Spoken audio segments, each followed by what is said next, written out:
Where are enemies?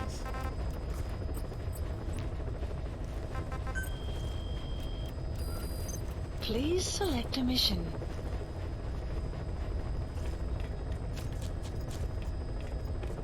I don't know why this is this mission is so difficult for me to succeed in.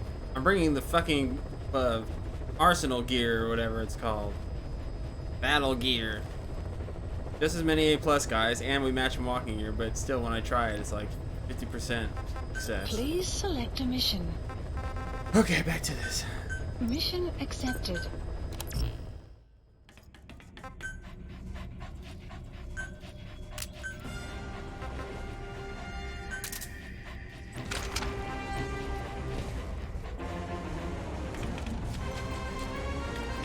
Deploying.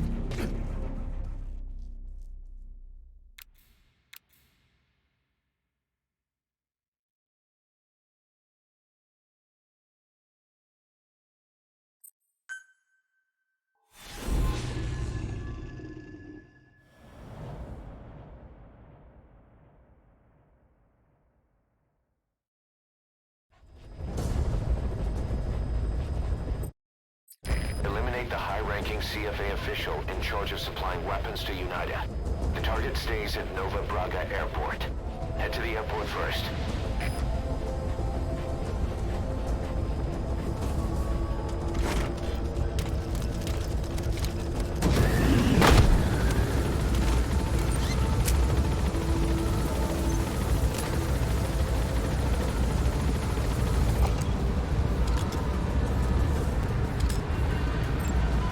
Analysis complete.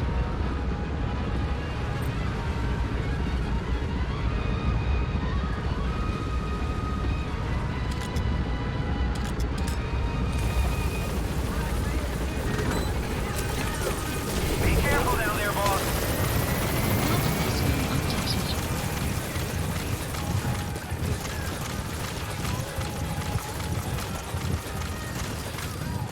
Enemy presence detected. The map has been updated.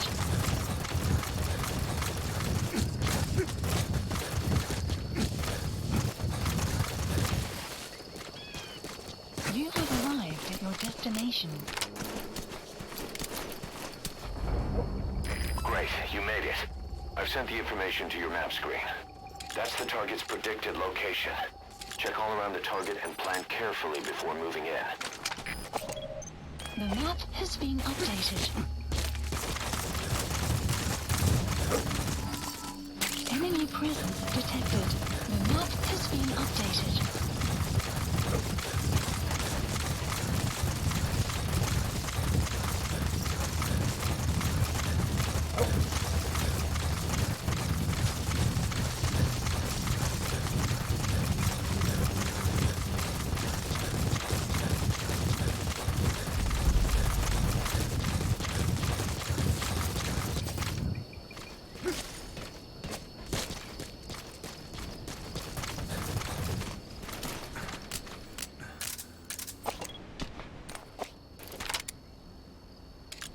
Boss, we've just received word that the arms dealer due to inspect Nova Braga Airport is on his way. Once his chopper has arrived, they'll be touring the facilities along with the target.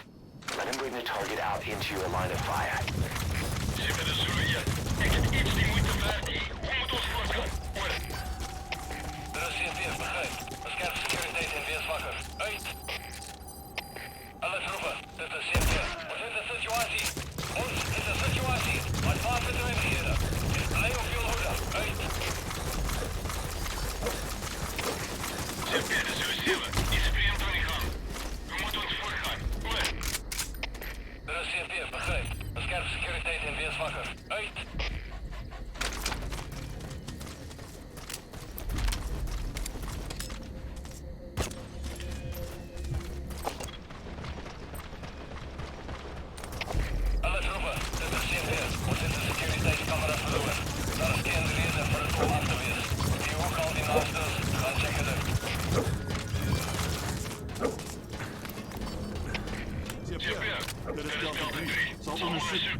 er zullen zeven. Moet je de man verloren. Verandering gebied. Goed.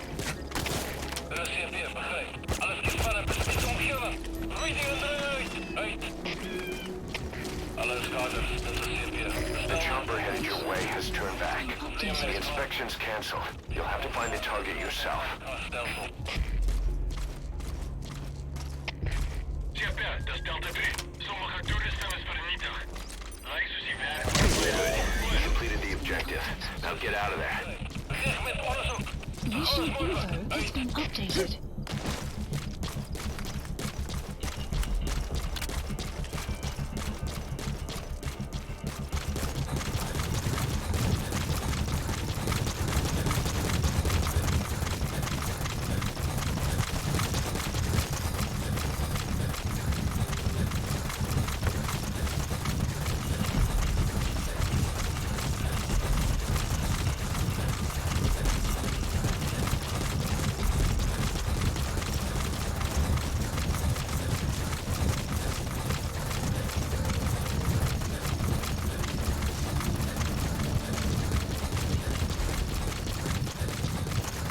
The damn door.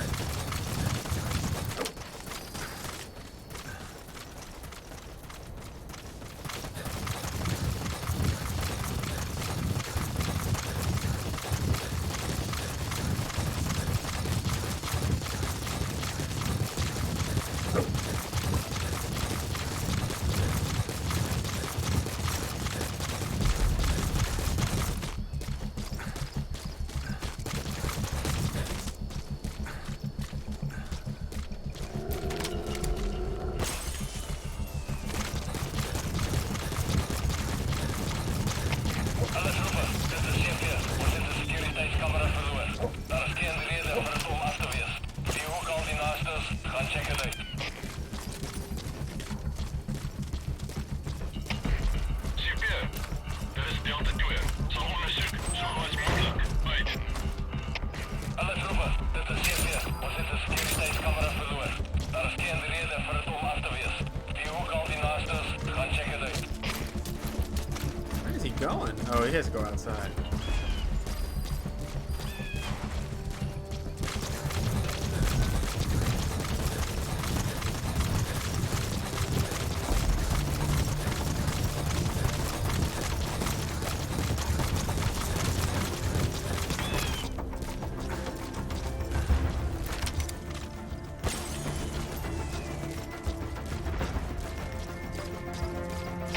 Alles roepen. Dit is CP.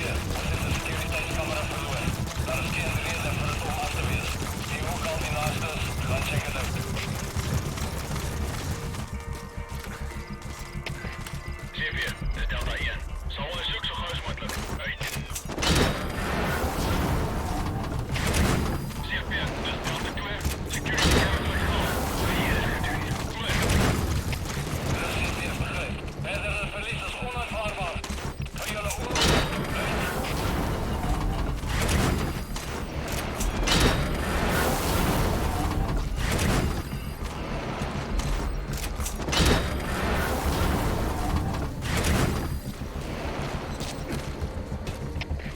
CP, dit zullen zeven. Moeten die hele area gaan bijkomen. Beveiliging. Dit zoekt om. Goed. Plant extraction arrived at Mother Base. Mission complete.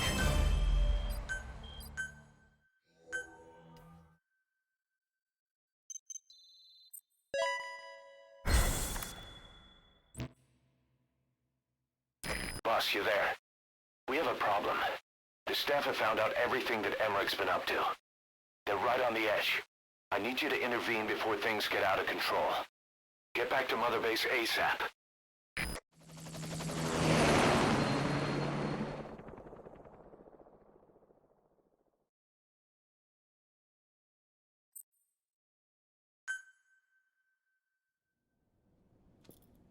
Nine years ago, this man acted as accomplice to the attack on Mother Base.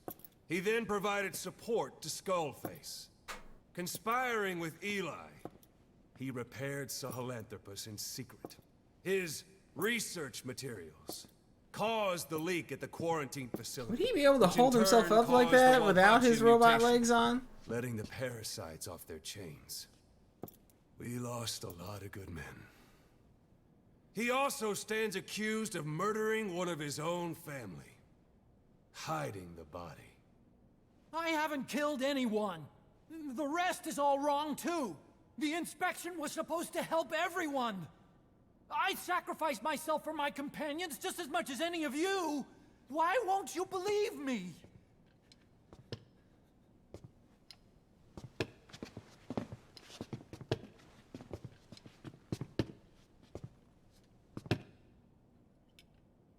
The prosecution calls a witness.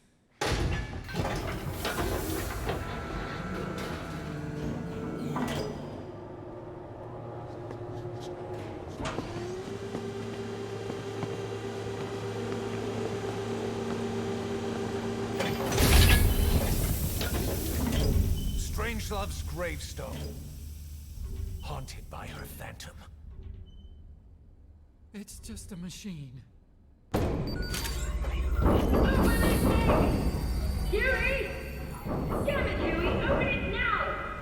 Please! Let me out! Kill me! Kill me! It recorded it all. Everything. Everything you did living together. How could a machine? You forced your own son into the cockpit of a Metal Gear, a test subject. How? Is His that mother had bad? to hide him away, and for that you locked her in that coffin. No!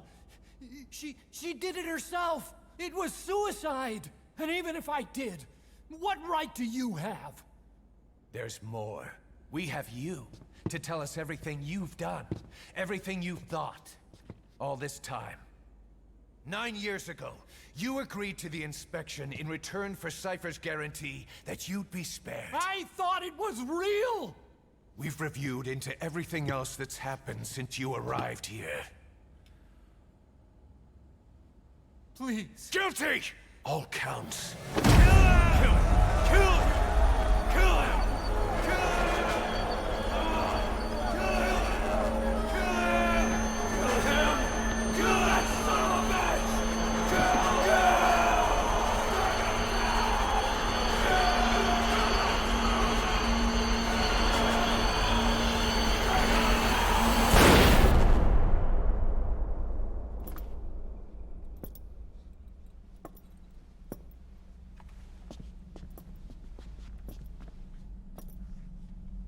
We exist outside the law. What should we do, boss? Just give the order. We'll handle the rest.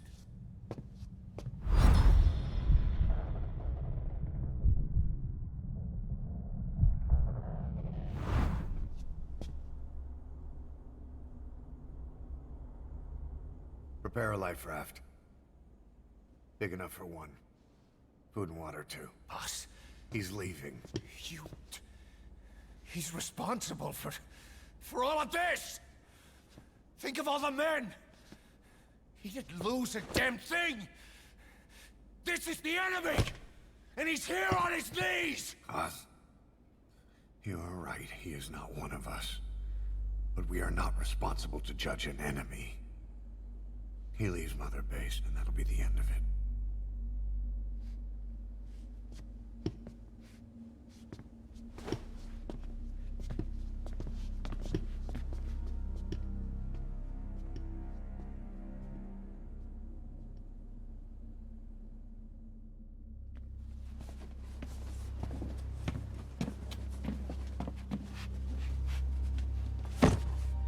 Get back!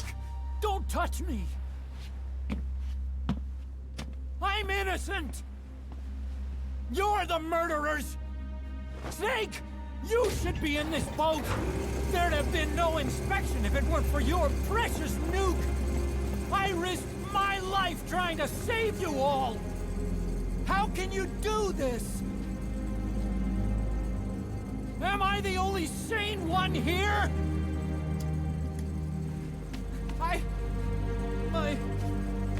It's not my fault! Ah, ah.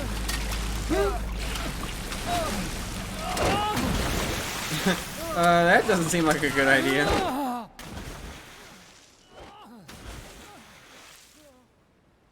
Look, you can't discard your phantoms forever, Doctor. Son of a bitch will make it, you know. I can see it now. In no time, he'll be telling tales about the black-hearted Diamond Dogs.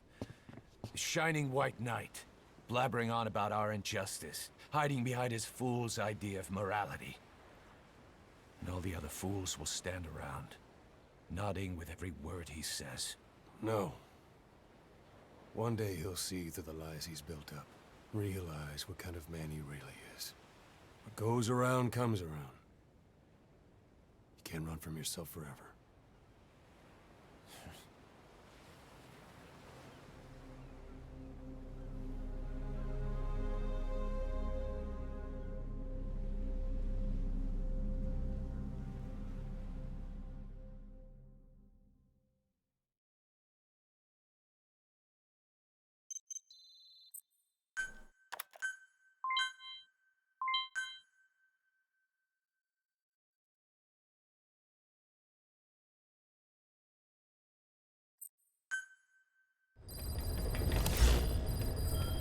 Mission list updated.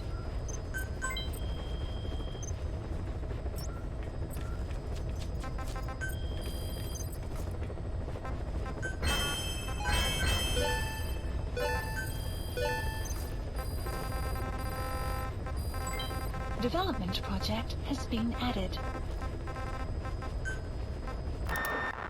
Open this thing! Huey! Damn it, Huey! Open it now! Please! Let me out! Kill me. Kill me!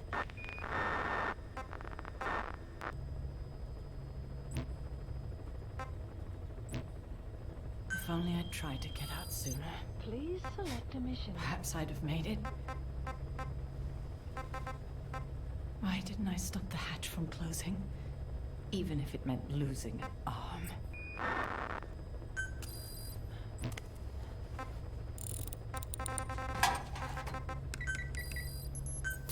Unit dispatched. Please select a mission.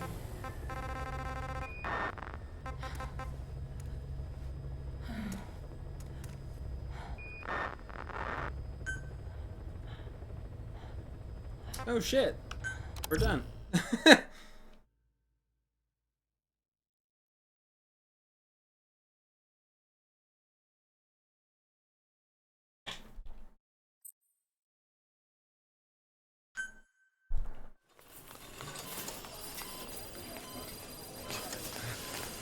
Don't you die on me, damn it!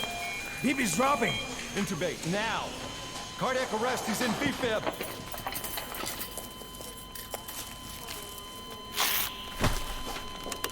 Clear!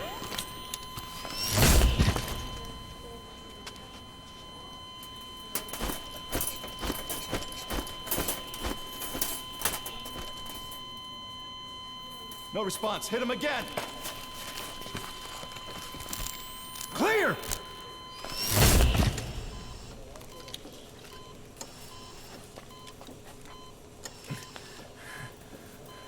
How's he doing? Well, he stabilized, but it took too long. He's in a coma. What about him?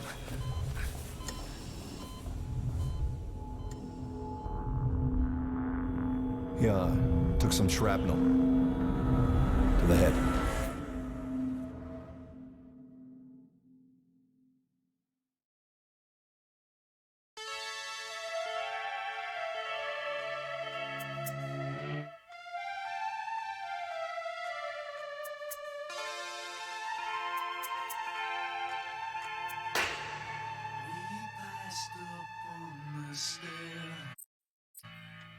We spoke of was and when, although I wasn't there. He said I was his friend, which came as some surprise. I spoke into his eyes. I thought you died alone a long, long time ago. Oh no, not me. I never lost control. Your face to face with the man who sold the world.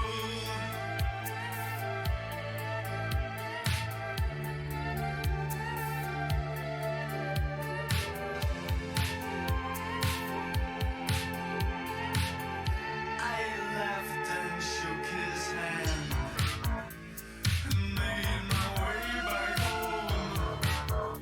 I searched for fallen land.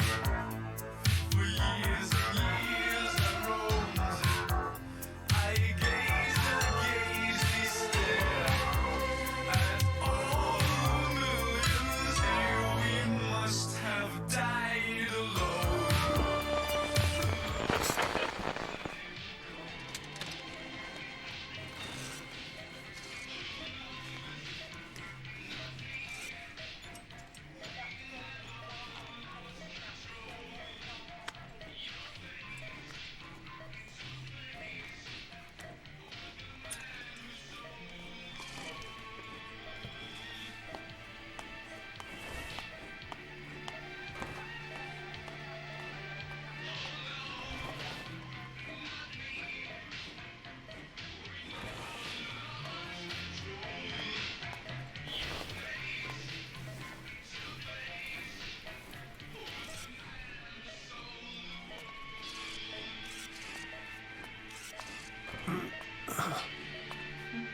You see me eyeballing you, woman.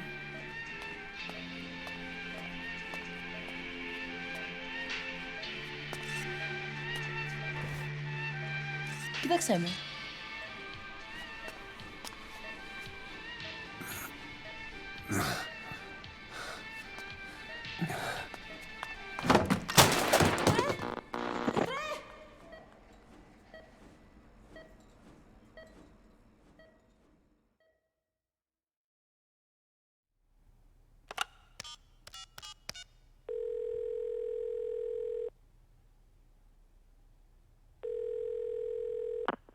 V has come to.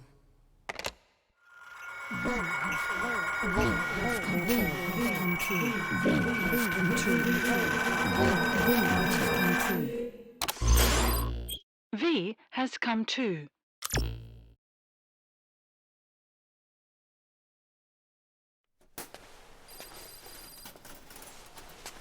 Ακούεις με.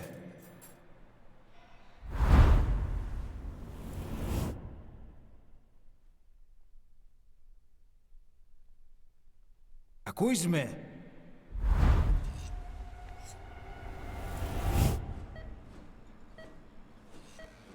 Can you hear me? Are you having difficulty speaking? Can you move your head? Just nod if you can hear me. We even have the tutorial prompts again.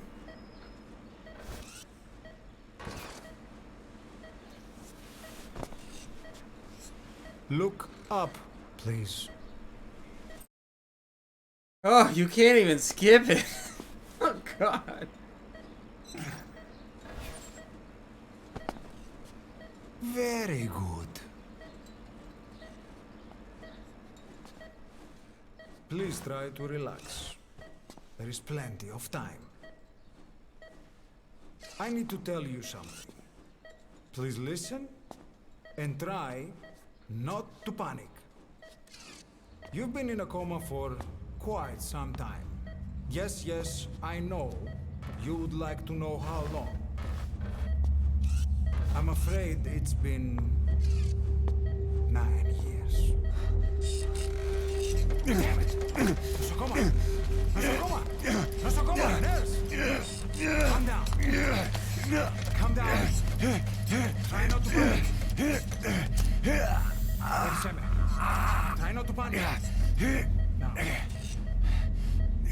be all right. There now. Just rest.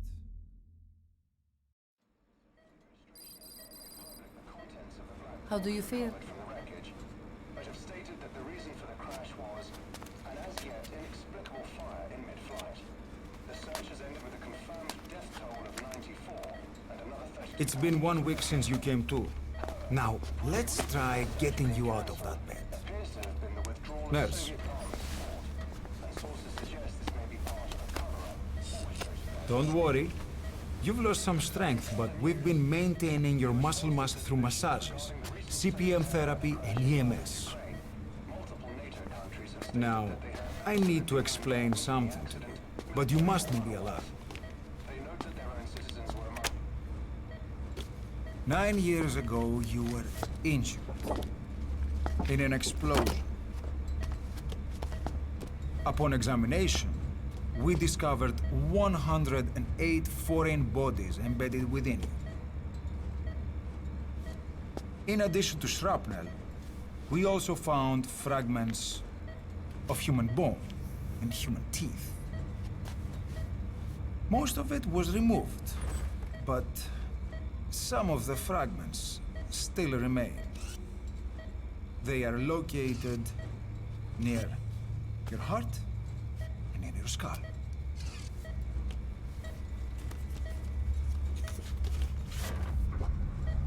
Look at this. No. The fragments are lodged deep within your cerebral cortex. We couldn't give you an MRI, the metal, you see. But even if we were to extract it, you would most likely suffer a brain hemorrhage.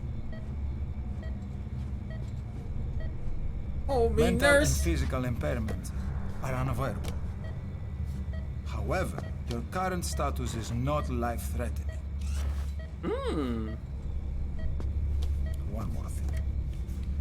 This X-ray is of your upper body. You better look now. Best to understand your situation sooner than later. Better hold me tight so I don't I know freak it's out. But please look down. It's best to see with your own eyes. I'm white. No.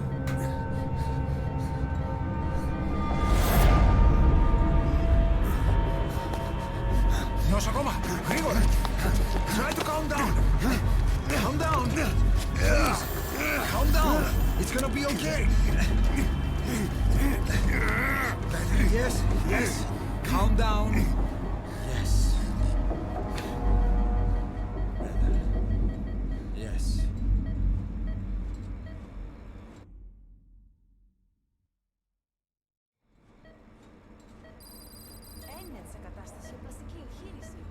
Κάποιος ήδη γνωρίζει ότι έχει ξυπνήσει. Διατρέχει μεγάλο κίνδυνο. Πρέπει να ενεργήσουμε άμεσα. Προετοιμάστε τον για εγχείρηση. Δεν το πιστεύω.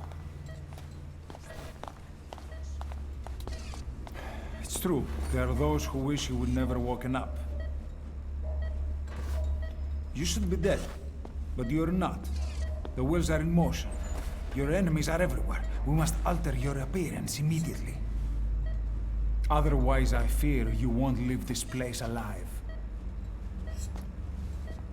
It's a wide open world out there, so there's something we need to take care of first.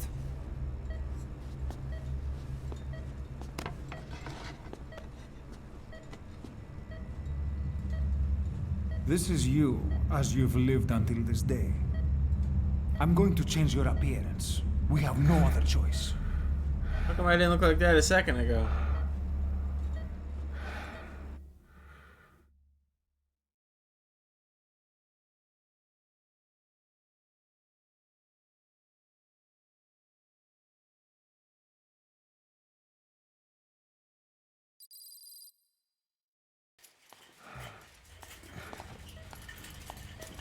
Very good. Now, let's remove these bandages. Your face has healed nicely. To tell you the truth, these bandages were more for your protection, to hide you from those who want you dead. As of today, Your name is Ahab. Forget everything. Your name, your past.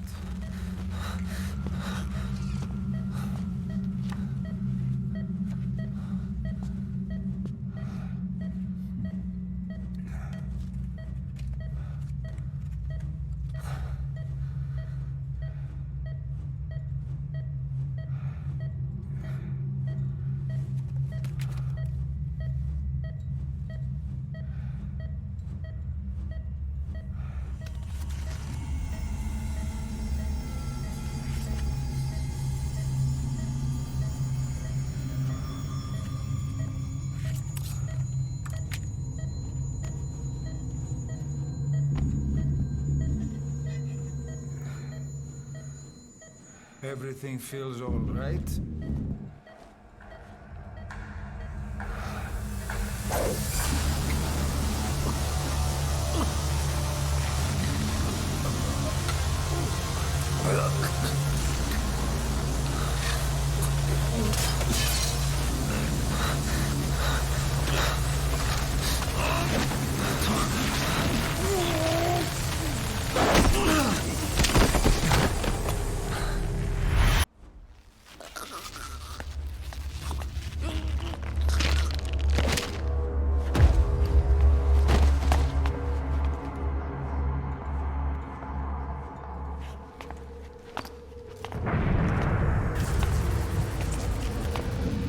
Not yet.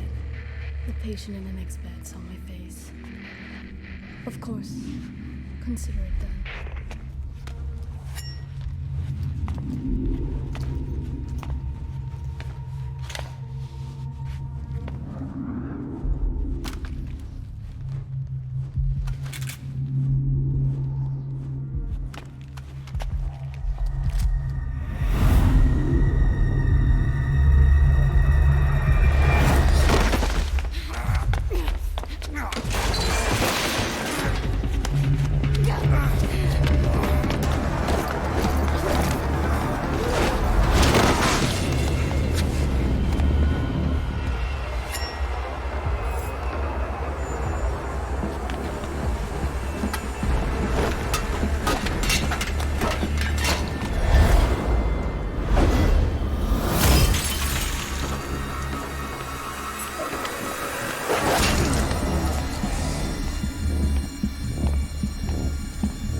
Okay, have time to go. What happened to the woman? The woman? We gave her a light. She took the short way down. Who are you? Who am I? You're talking to yourself. Been watching over you for 9 years. You can call me Ismail. What the hell is going on? Well, the good news is, you're in the land of the living. Bad news? The whole world wants you dead. On your feet, soldier. The whole place is coming down. Need a little pick-me-up? Okay. Here. Nothing like a little digoxin to get you back in the game.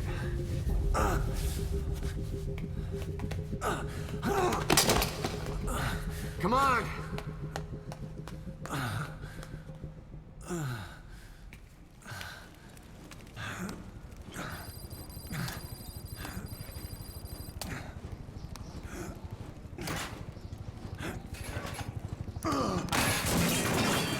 Drug's not working.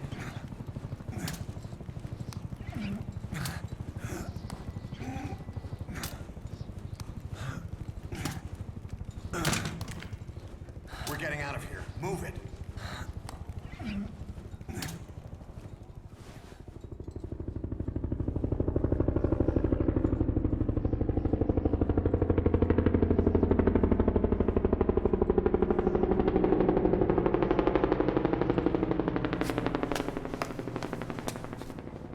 Let's take the stairs. Can you carry me, please?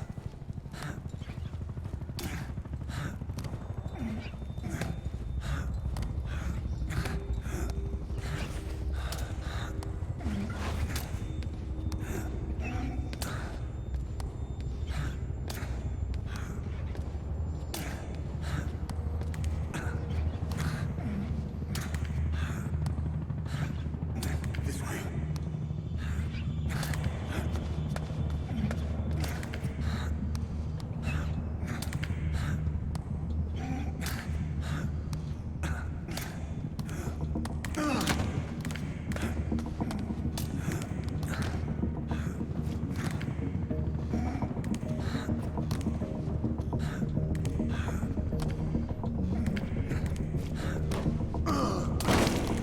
This isn't gonna work.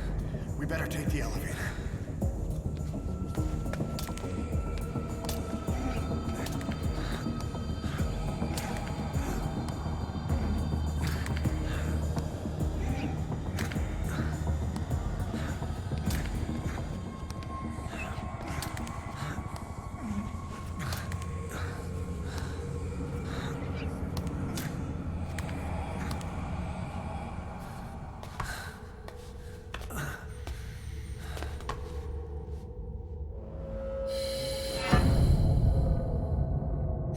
What the hell is that?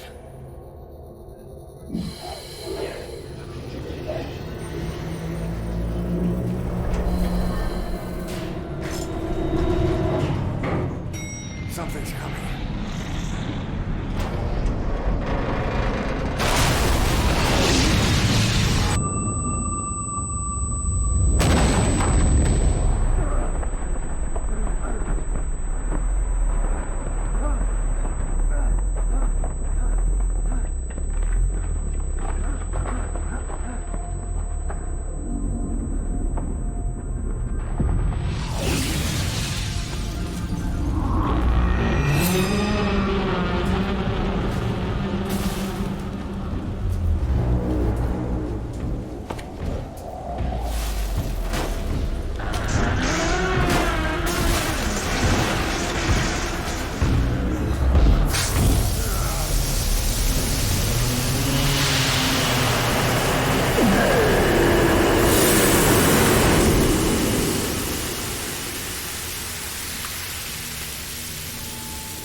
Calm down. You can do this.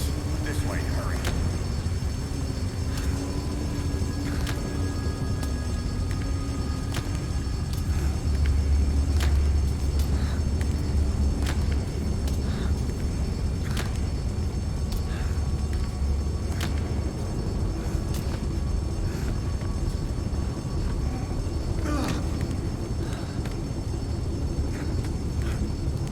Drugs kicked in?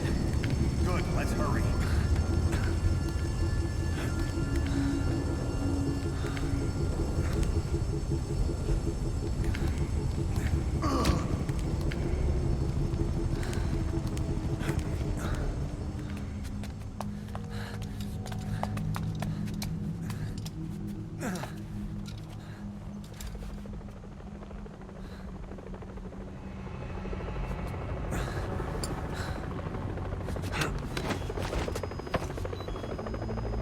Hold up, let's fix this.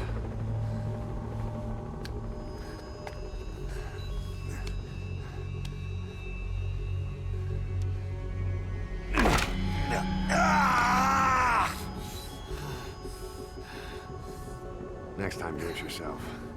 It's always good to try and mend your injuries while hiding from the enemy. Over there.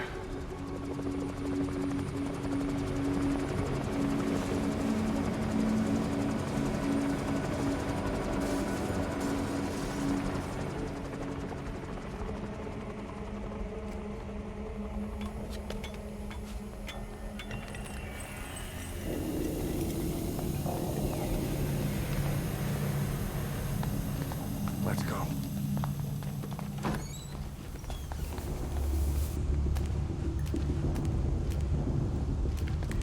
This way, hurry.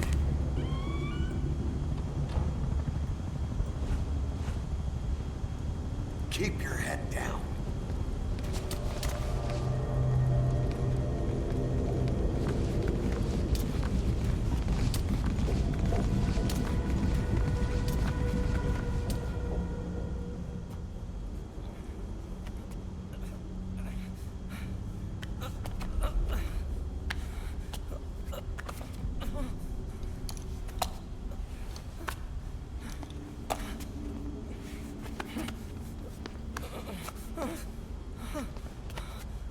Help me, please.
Let's move.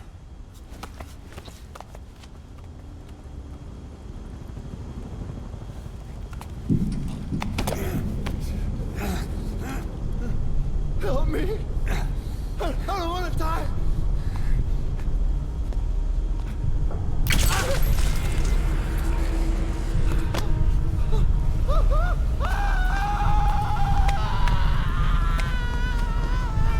I'm gonna shoot you over here.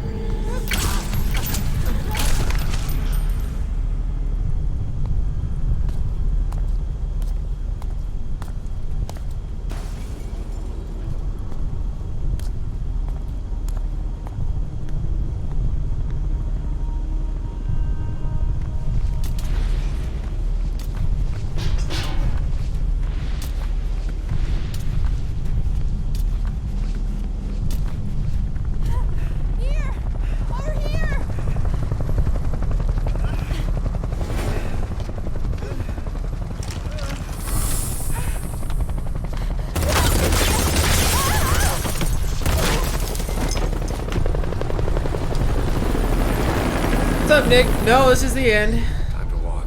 Press the stance button to stand up. Don't get caught in those searchlights. How are you, Betty? How are you tonight? Here they come. Hurry. Don't ask me why it still has the tutorial prompts and stuff, but it does. This is the end of the game. Did you not know that? The end of the game is just the beginning. Copy and pasted, but there's like an extra 5 minutes tacked on. Yeah, exactly. Who would want to remember? This is the worst. This sequence is, I think, one of the worst sequences in any video game ever. It's long, it's boring. The gameplay is interrupted every 5 seconds. It does barely anything to advance the plot in any way. It's cruel. It doesn't make for a very good tutorial. It's just terrible on every conceivable level to me. Move, go! I don't know why it wasn't like just a short stealth level set in a hospital. Like that would have been a real easy thing to do. Like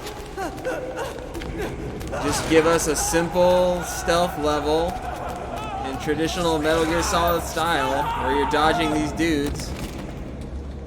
But instead you get crawl across the floor for 2 minutes straight. Okay, cutscene. Okay, crawl across the floor the other direction. Okay, cutscene. Run to the end of the hall. Okay, cutscene. I don't know what Kojima was thinking with this, but it is awful. and you have to do it twice. I'm Agricola. Come on.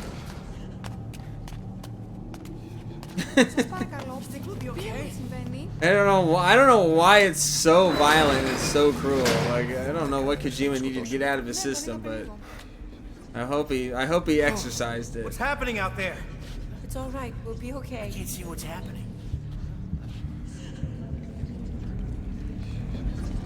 Do you hear that? What's going on? And that's basically what it does. Like I'm holding forward to advance the cutscene right now, but then eventually at about, let's see, I'm still holding forward. I can't see what's happening. Okay, now we're back to cutscene. Does anybody know? Hey! We should be okay. Anyway, I have to hold forward a little bit longer. Do you hear them coming? Okay, now it's a cutscene.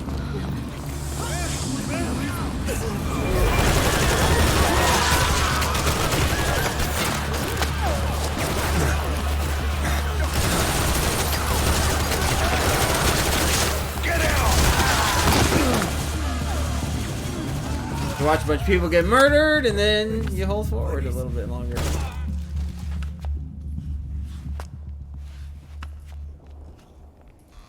Okay, now we get to hold forward. Oh wait, no, not yet. Sorry, I got ahead of myself. I almost thought I got to play for a second. Silly me.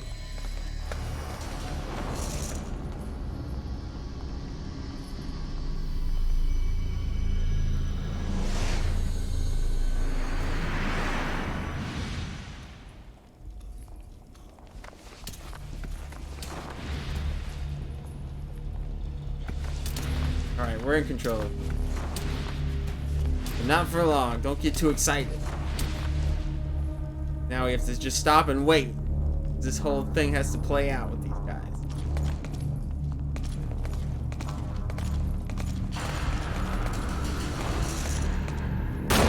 You crawl on the floor, you're watching people get murdered.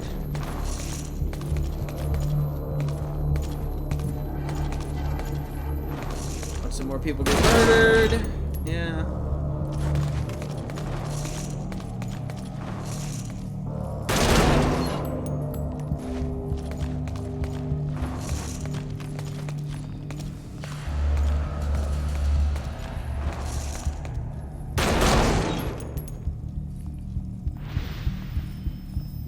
Now a cutscene.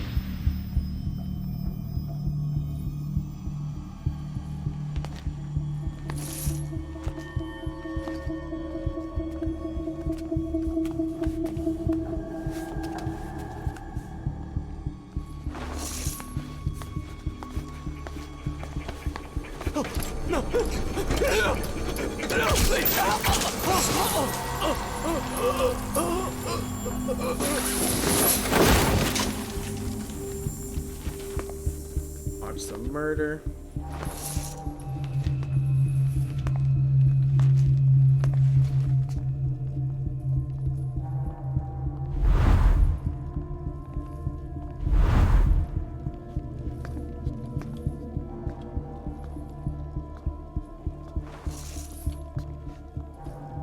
How does he not see him there?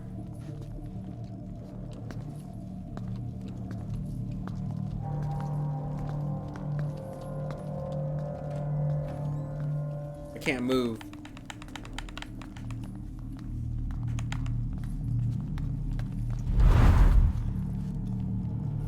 Anything? Negative. He came in here. Keep looking.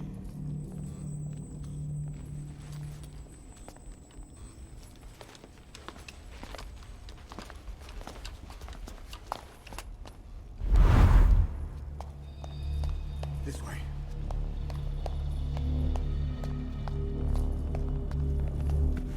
There we go. This way. We're sitting ducks. Blend in with the bodies. Get down on your stomach and crawl.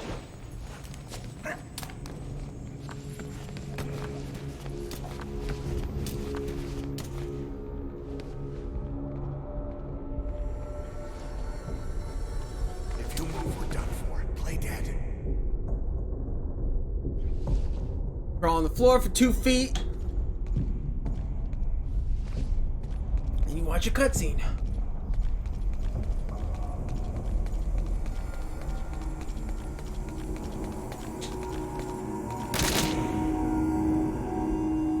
Yeah, you know, you're right. I don't know why he didn't just condense this into like a quick cutscene. Like, okay, you've seen all this stuff. Like, just cut from thing to thing. Like, okay, remember this?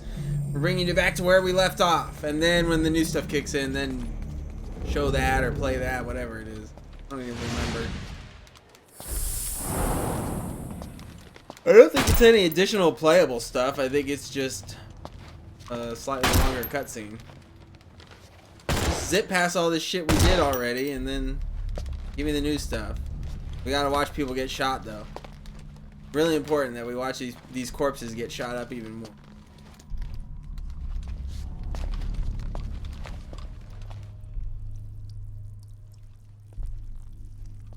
I really think Kojima just like wanted to put in like horror sections in this game.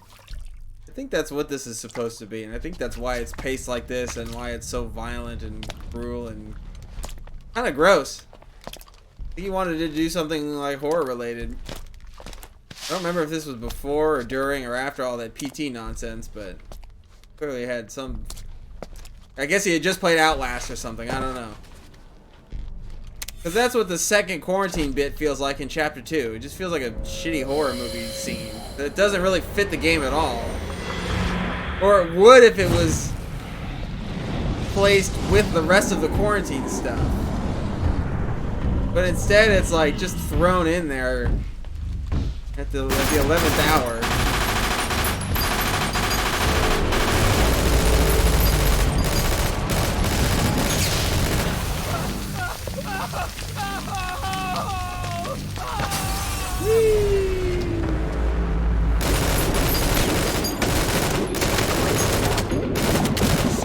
Grenade!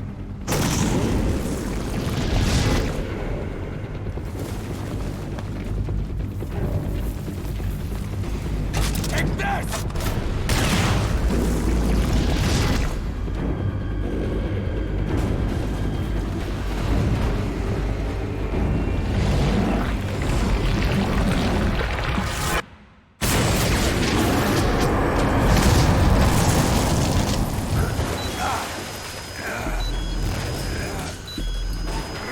Oh, I have a boo-boo.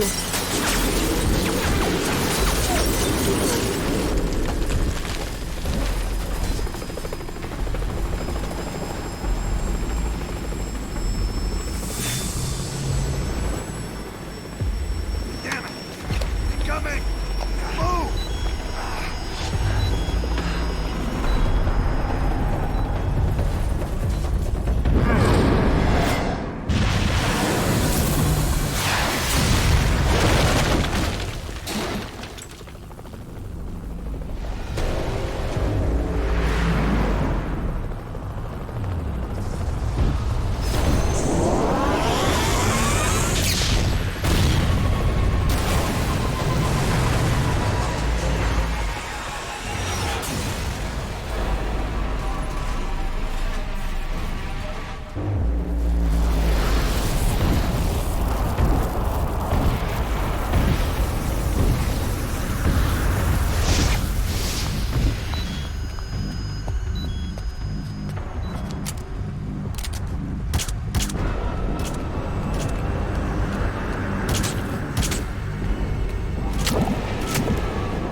I think I said this last time, but it would have been nice if I got to do this, like, as part of gameplay, like I'm running down the hall and I have a gun. I saw earlier that water worked on him, so if I'm panicking, maybe I'll think, oh, I'll shoot the thing in the water. But instead, you just watch it. I don't get it. But now I get to play. Hold on. You better stop and treat that injury. Push the Y button. So we're gonna walk 10 feet and have another cutscene.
Hold down the aim button to aim, then press the attack button to fire.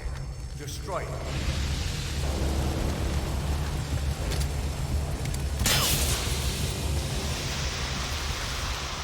Hold on. I'll take the right, you take the left.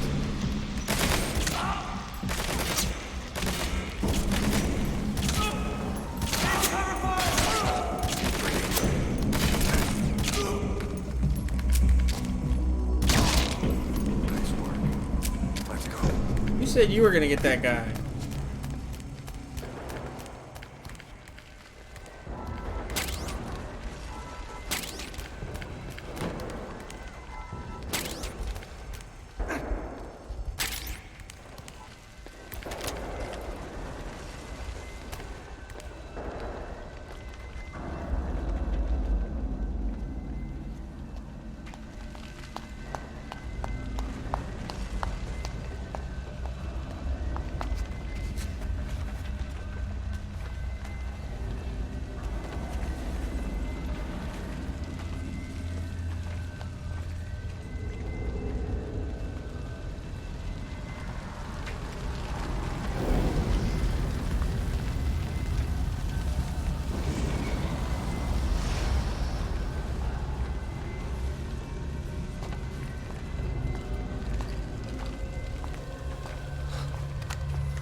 I'll run interference.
Go, go!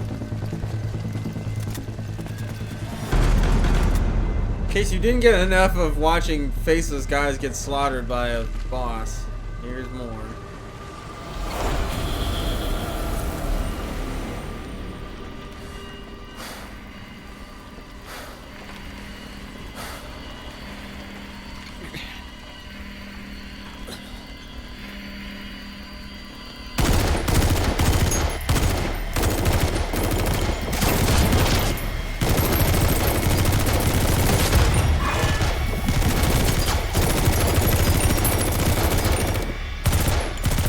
Wow, this is so redundant.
Walk 10 feet and you get another cutscene!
It's a weird spot to put all this information.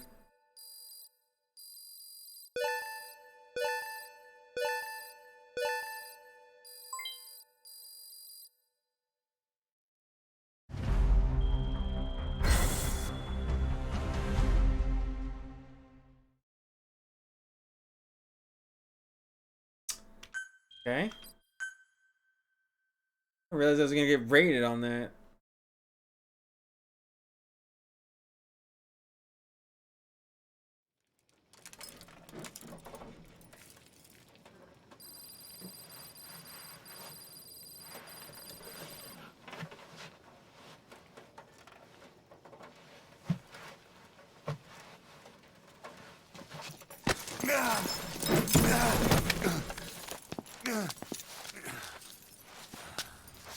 This way, boss. Hurry.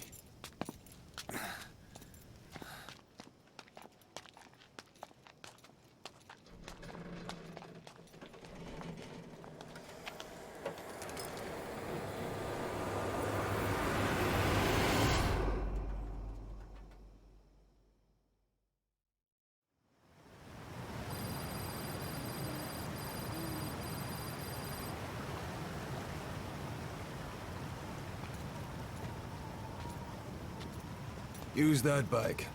It's tuned up and ready to go. It's suddenly facial hair.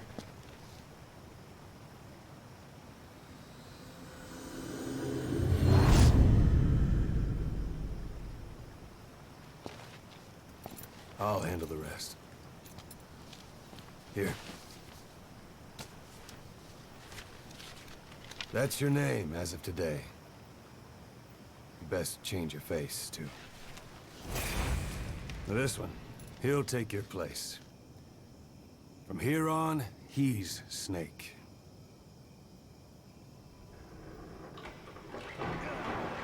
He believes it, too. My very own Phantom, huh?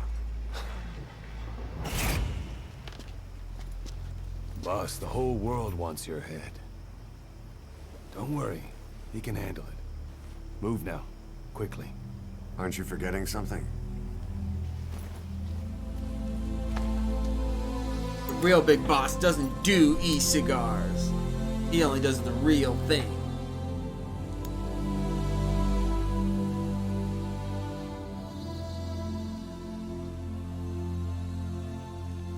We'll meet again.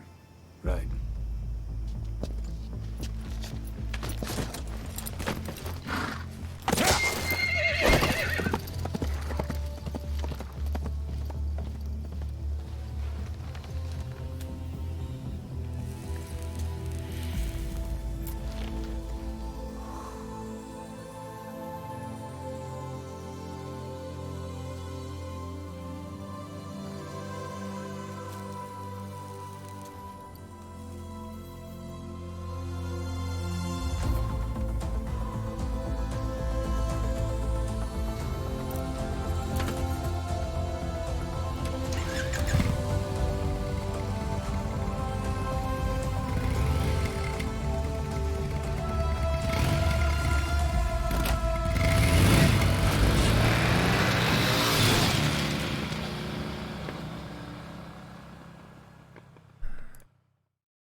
Comatose Vulcan? What do you mean comatose? That nigga was dead at the end of that game.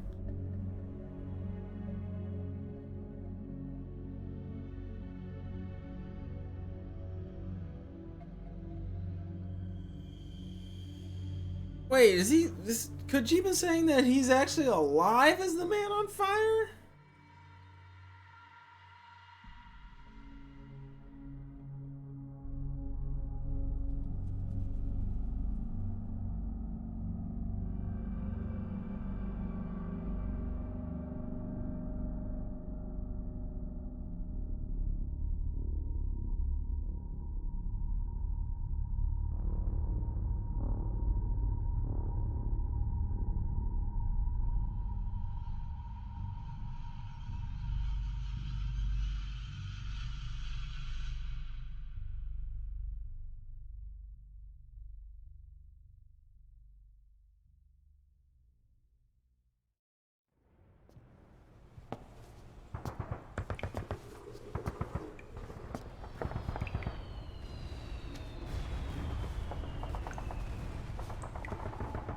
Why do I have the short horn?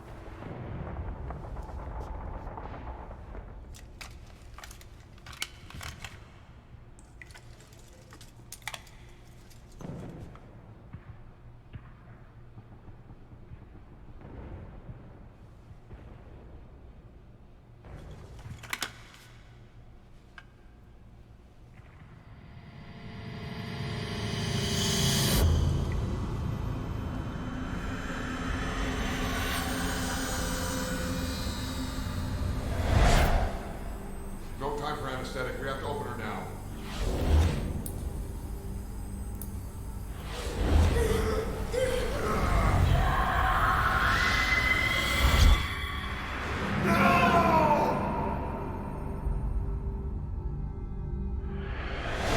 Boss.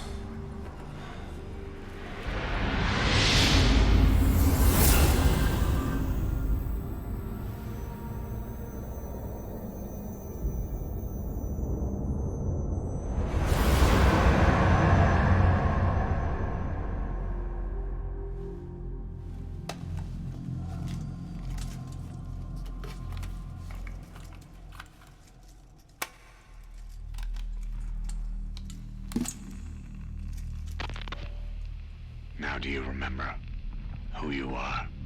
What you were meant to do?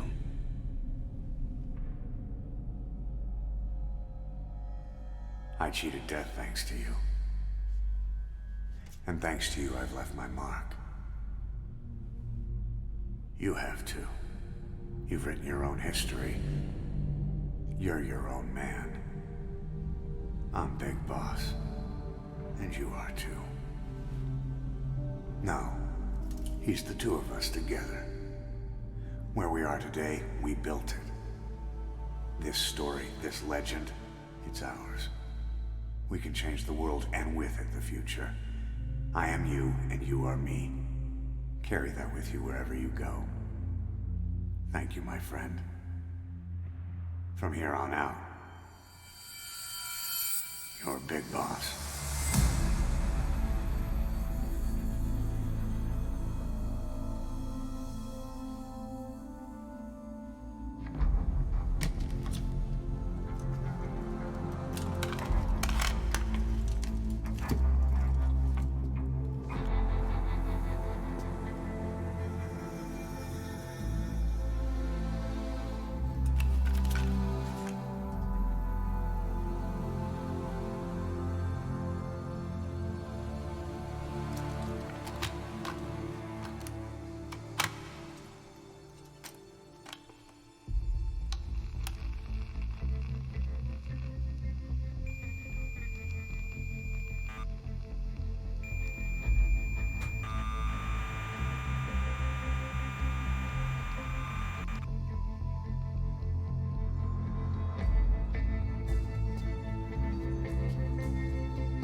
Oh, there we go.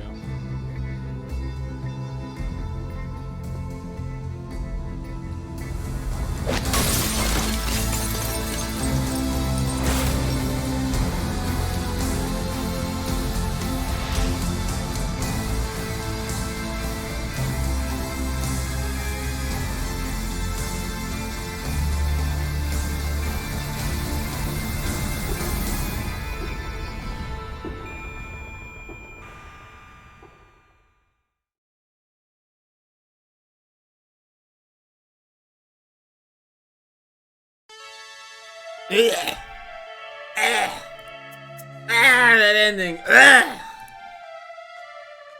Why is he even ended there? Chapter 1 is a perfectly serviceable ending. I don't know why Chapter 2 is even in this game. I mean, if you... Oh, God. This fucking game. Well... That does it for Metal Gear.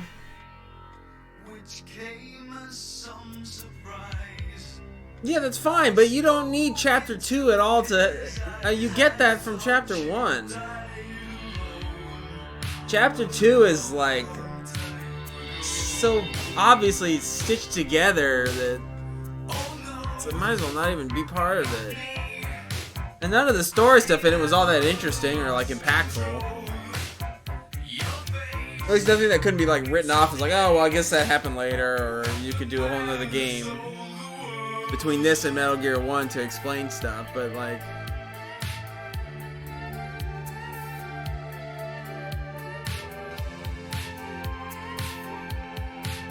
Well, no, don't you kill him in Metal Gear 1 and 2? So it doesn't explain why he's in 4. It explains why there's a big boss in Metal Gear 1 and 2. He explains why he's in 4 in that cutscene at the end of 4. If I remember right. He's like, oh, I was in a coma. You didn't kill me. I was in a coma and they saved me.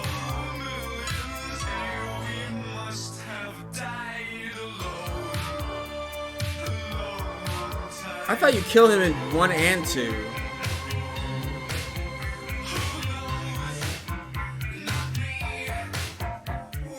I haven't played them. I don't know if I'm gonna. I was gonna, but now I want off Kojima's wild ride. I'm ready to move on from Metal Gear, but I don't know. I probably should play those. Are they short?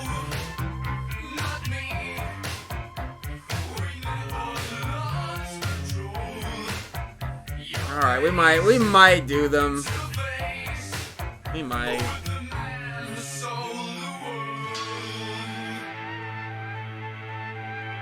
Yeah, I heard that, or I thought I heard that you kill Big Boss in 1 and then he shows up again in 2.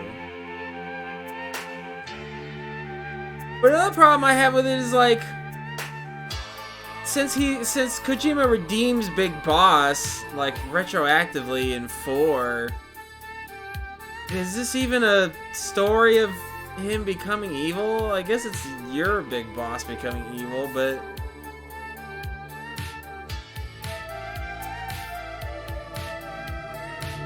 you know, Kojima established that he's a good guy after all. And I think that's kind of one of the problems with this game. I wish he had never done that. Because then it really prevents him from letting Big Boss do some seriously heinous shit. Because now you know at 4 that he's not a bad guy. He's actually a good guy.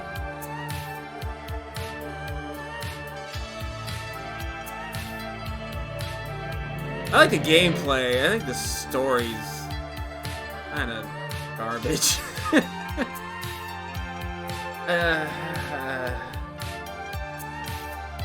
I feel like Chapter 2 is really bad, but you know, we now that we know how incomplete the game is, like I don't know if that is just a product of the game literally like just not being finished. But he had,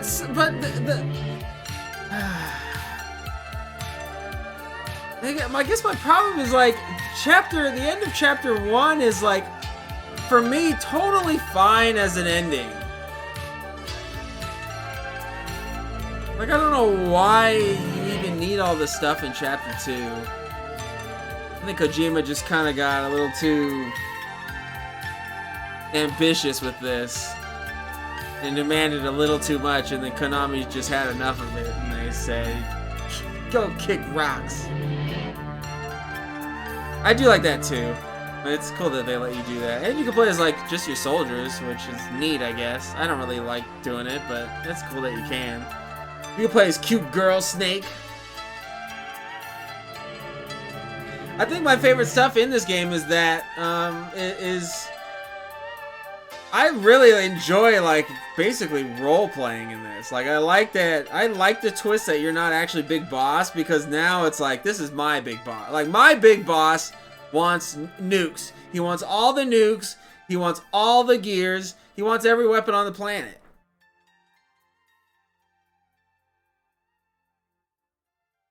So I'm totally fine with him not being the real Big Boss, because fuck it, my Big Boss is a heinous motherfucker. He'll kill everybody. He doesn't care.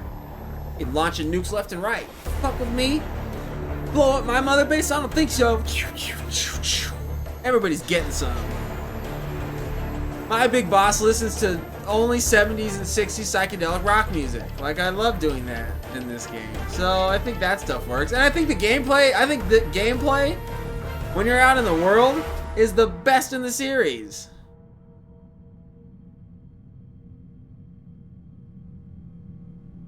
The story is just kind of whack, and it's mostly redoing stuff we already did in East Walker.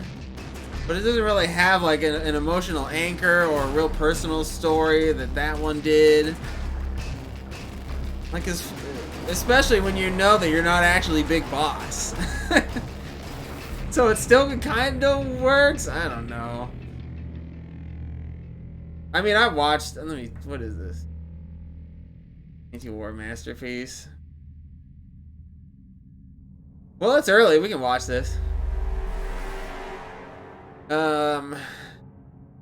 I also watched a like 2.5 hour video about how Metal Gear Solid 2 is a masterpiece, and I wholly disagree with that.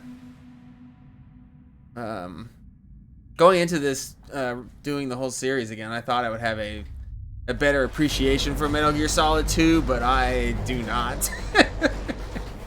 I think that game is probably one of the worst ones in the series. And it sets up so much stuff that it does not pay off. And I think it's weird that people who love 2 hate 4, because 2 sets up so much stuff that needs to be paying off. 4 needed to exist, unfortunately. Whether they want to admit it or not, or realize it or not, 4 had to happen. Even if Kojima doesn't want to admit it, it had to happen.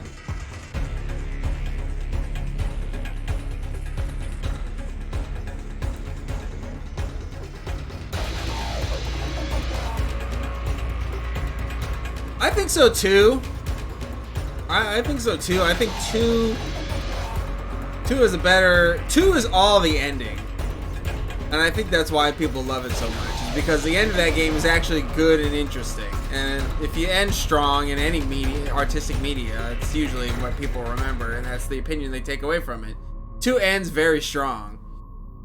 And at the time when everybody played it when they were 15 or 12 or whatever, it blew their minds. Playing it again as an adult, it did not blow my mind. Although I didn't really even like it back then when I played it. I dropped it.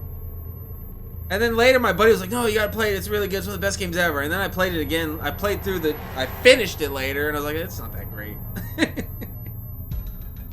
But I get why people like that one so much. And I think another big part of people's opinions of 2 is just the whole experience of it at the time. You had the demo that led up to it on a new console, it's all so exciting. And then Kojima twisted on you, and now you're playing as Twink Snake, and it's like, whoa, what's happening? And then it blows your mind at the end. Whoa, it was such an experience. But as a game, I don't think it's very good. I think it's bad. I think 2 is legitimately a bad game.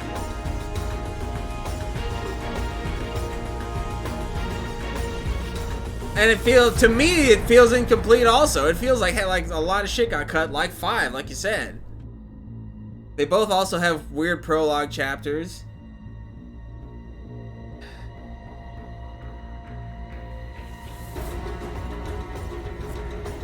I totally believe that, I'm gonna watch this video, but if you told me that this was a game about anti-war, I believe it, but that's Kojima's thing the whole time. He's very anti-nuke, big fear of nukes, and that kind of carries through most of the games.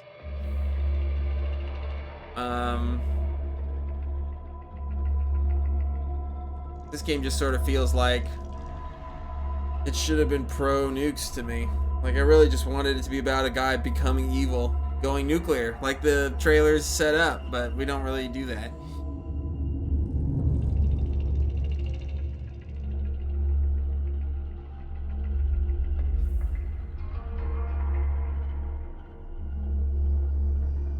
Oh, I've got it. Okay, so that's Metal Gear 1. Who kills Big Boss's Phantom. Okay, it kills him right there, it said. Zanzibar Land Disturbance. That's Metal Gear 2. The patrons revive him and conceal a comatose body. Okay, so they're killed in both games. Metal Gear 1 and 2. Big boss is killed. Now I'm falling behind. Big shell.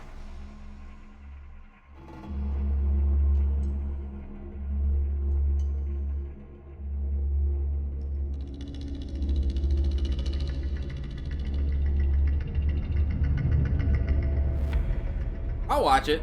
I'll put it on. While I do some side ops or something. What was it all for? If the boss has some plan, what is it? The real big boss is working separately from us to create his new nation. New nation? A military nation above and apart from all. The true outer heaven. Something created to maintain world balance. Independent of the struggles for supremacy, for personal profit, the cycles of revenge between countries. It'll be an army, all right, but more. Big Boss is building a nation. But until it's complete, we support the other Big Boss. The Phantom carries on his legend, his meme. That is Big Boss's plan. So that's the way it is. 9 years ago, I thought everything had been taken from me. But now I really have lost it all. The boss, and the future we were building together. One day, the age of Big Boss's sons will arrive. They'll likely want to settle the score with him. We have to shape that age. We'll each have roles to play. Building the foundation for a revolution led by both Big Bosses, the True One and the Phantom. No. Big Boss can go to hell. I'll make the Phantom and his son stronger to send him there. For that, I'll keep playing my role. You know, sooner or later, there will be only one boss. There's only room for one boss. His sons are fated to face each other someday, too. If the day ever comes that you go back to Cypher, I'll aid the other son.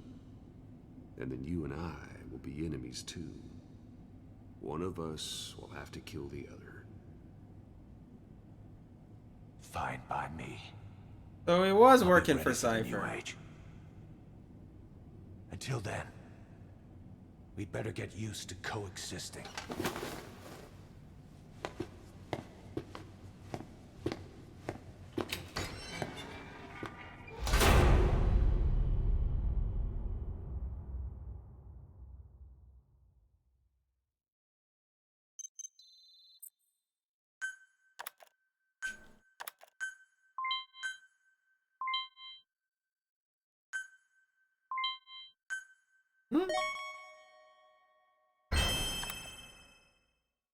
Spunky platypus.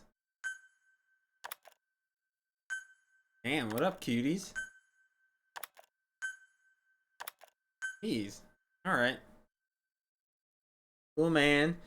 Why is Rising not on that list? Because that game's fun. Kojima doesn't like fun. Poor Peace Walker. He joined Big Boss and left Cypher. They got pissed about it and wanted him dead. But he was still talking to Cypher at the end of Peace Walker. Okay, let's put this game on the old board. Boy, I don't know how to rank this one, man.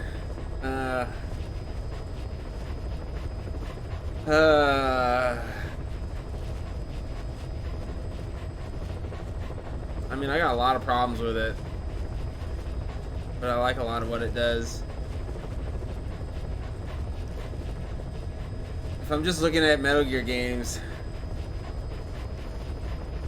I'd like it.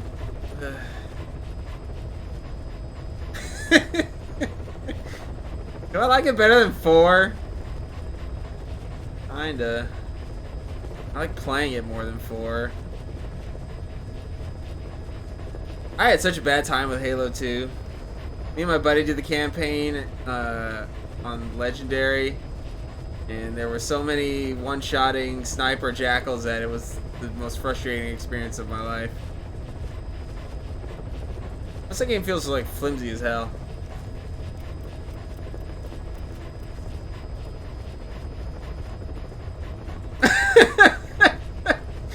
That game is so bad on Legendary. It's so bad. I was shocked. I was shocked how awful it was on Legendary. But we got through it. I'll give us that much credit. We got through it.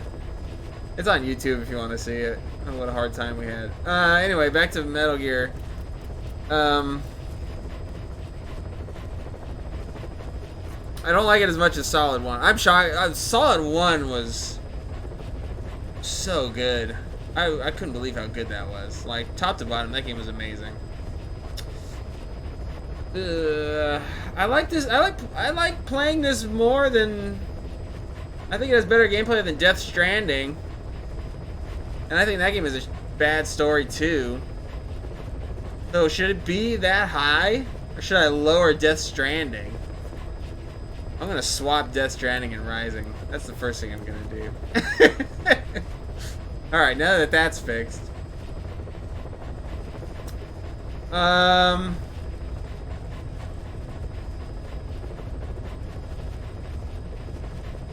do like it better than Ground Zeroes. Just because it's... I know, Legendary all skulls on. I definitely don't want to do that. Yeah, I don't want to play Halo 2 for 15 hours per mission. Not into that.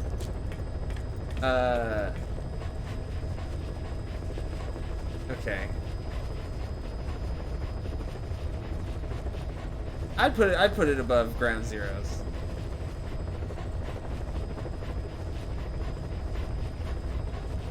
I would do that.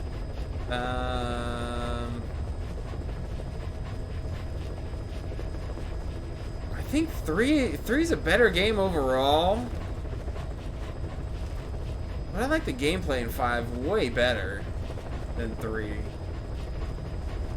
But 3 just makes for a much more enjoyable experience. So I think 5's gonna go to B.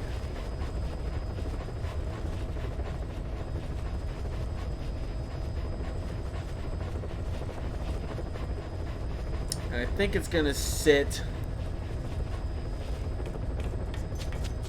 here.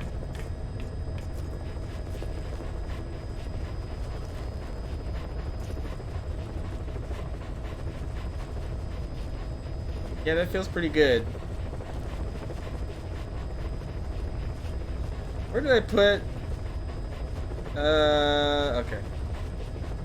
Yeah, you know, it's pretty. I hate that it ends at the intro. The intro is so bad, and they make you play it twice. Just cut that whole. But outside of that, like I like doing side ops. I like doing missions. Like I like being in the open world and stealthing it up. Like I like playing the game. I think the story's not very good. I think it should be even shorter than it already is. I mean, even just chapter 1 alone, you get like 40 hours out of. Why do you even need a fragmented chapter 2 at all? Just cut that shit off. I don't need it. I think all the cut content in this game is Kojima's Phantom Pain. Nobody ever gives this game that much credit. All right, I like where it's at. That's where it's gonna sit. Let's watch this video while I do side ops. Do that. I am going to give me a minute to set this up. Okay. Oh wait. Because I do want to keep playing this. I like this game. I like playing it. It's fun. That's gonna go down. It's gonna go up. What the hell? Shooter. Okay. Yeah, I think that's good. Now, add the. No.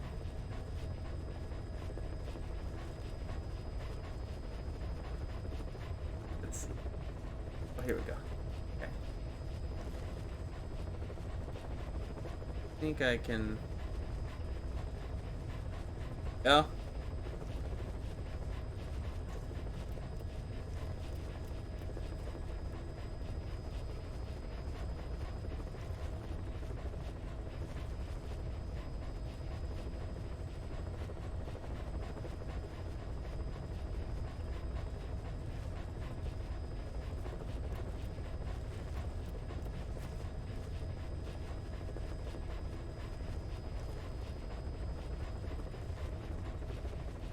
Okay.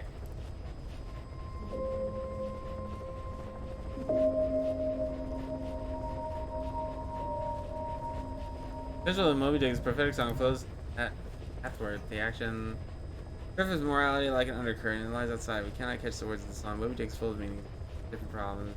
No longer correct science is stated about Dick, except that it is content. The rest is.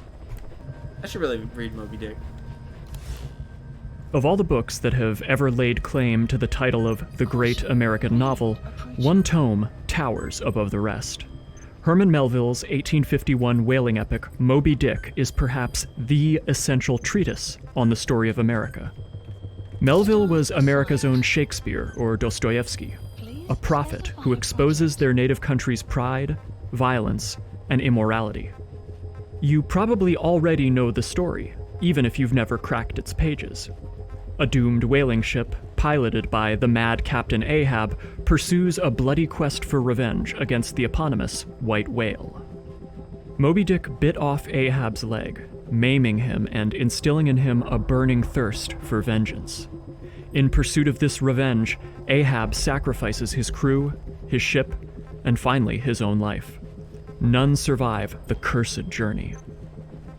But saying that Moby Dick is a book about how revenge is bad would be like saying Dr. Strangelove is a movie about how nuclear weapons are bad. Sure, it's technically a true statement, but it also totally misses the bigger picture and the themes these works are expressing. Mr. President, we must not allow a mine shaft gap! Sir! I have a plan. Monsieur! Because Moby Dick is more than just a novel. It is the ultimate cipher and skeleton key to understanding the history of the United States and the past 3 centuries of Western industrial capitalist society. Consider the subject matter: whaling. When Moby Dick was published, the most widely used hydrocarbon in the world wasn't gasoline. It was whale oil. All around the world, whales were hunted and killed for their blubber, their meat, their bones, and their skins. But most of all, for their oil. Just as coal and crude oil were the fuels that powered the industrial expansion of the 20th century, whale oil was the fuel that powered the 1700s and 1800s. In Moby Dick, America is brought to life in the form of Ahab's ship, the Pequod, so named for the Pequot tribe of indigenous Americans. This tribe was slaughtered by Puritan settlers in the early 1600s, giving rise to what is now the state of Connecticut. In the novel, the 30-man crew of the Pequod are a jumble of races, ethnicities, religions, and political beliefs. That number 30 is especially significant. There were only 30 United States when Moby Dick was published, and slavery was still legal in 15 of them. Despite frequent clashes around identity and social status, this multicultural and diverse crew somehow manages to coexist and function. But like America itself, the dark side is never far removed. In hunting Moby Dick, Ahab consecrates a black mass, spurring his crew into an unholy frenzy against the spirit of nature itself. Now, drink ye, mates. Drink ye, harpooneers, ye that stand the bow of the whaleboat. Drink and swear. Death to Moby Dick. Death to Moby Dick! Drink and swear! May God hunt us all if we do not hunt Moby Dick to his death! Like their captain, every member of the Pequot becomes infected and disfigured by this lust for revenge. Those who could object, or who might have the power to stop this madness, say nothing and are silent.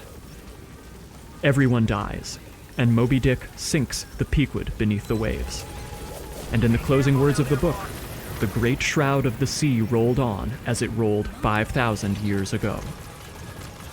Moby Dick is considered a masterpiece today, but it took a few decades for the world to come around. Initial reviews of the novel were very mixed, and Melville was frequently criticized for his meandering and heavy-handed prose. Only about 3,000 copies were sold while Melville was still alive. The first print run of Moby Dick was also incomplete and did not contain the epilogue chapter, revealing that the narrator Ishmael had survived the sinking of the Pequod. The British publisher also censored certain passages of the book, which forced Melville to make some last-minute rewrites to get it printed. Moby Dick stands as a testament to how the true meaning of the greatest works of fiction are not found in a rote recitation of their stories. Their power lies beyond words, expressing something universal that is deeply felt by all human beings. True art transforms us, giving voice to the meaning behind the words. This is a story about America, about war and bloody violence. This is a story about how the forces we seek to conquer and control are the very things that will be our undoing.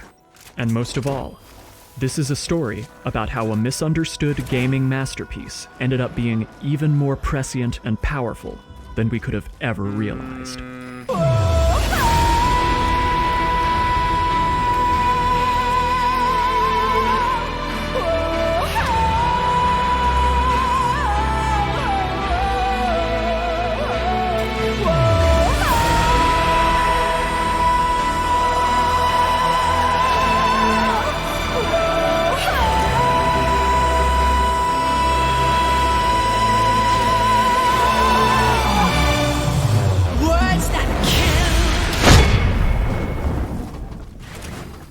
Every fan video about Metal Gear Solid have to call it a master. Every single one. The Metal Gear Solid I like is a masterpiece. Like, alright, dude, chill the fuck out. At the time this video is being published, it's been nearly 5 years since the release of Metal Gear Solid V. This game was the subject of the very first analysis video I ever did on this channel. And hell, the Metal Gear series is the main reason I started to care about game analysis in the first place. 5 years later, MGS-V still holds up better than any other game in the series. He's gonna call it V the whole time. From a purely mechanical gameplay perspective, this is indeed the ultimate Metal Gear. A stealth action sandbox with near limitless modularity and replayability that's every bit as compelling now as it was when it was first released in 2015. There's also an incredible confidence and deftness to the game's storytelling. That woman. I think the storytelling she knows our bad. location. Either way, one of these days we're gonna have to kill her. But now is not the time.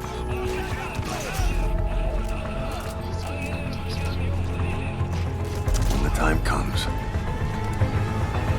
I'll pull the trigger.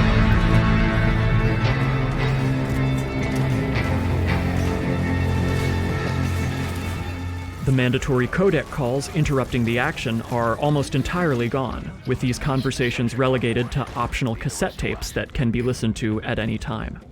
And while the cutscenes make up less of the overall playtime than the previous games in the series, the cinematic sequences of MGS-V benefit enormously from this quality over quantity approach. These cutscenes are masterful with their use of cinematic language, with a visual flair that almost no other game before or since can touch. I disagree with that. It's a lot of shaky Now go. cam. It's like all shaky cam. Let the legend come back to life.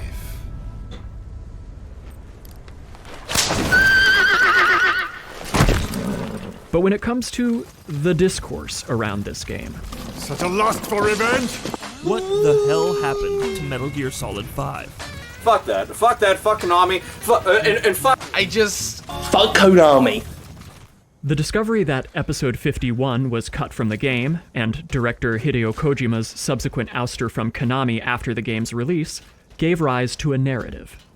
That money-minded Konami had done our beloved Kojinius dirty, forcing him to compromise his vision and abridge or remove huge chunks of MGS-V, I think that's leaving a woefully incomplete final product. That gives him the most credit. And this that truth interpretation became an unshakable meme. Wipe this meme from the face of the earth.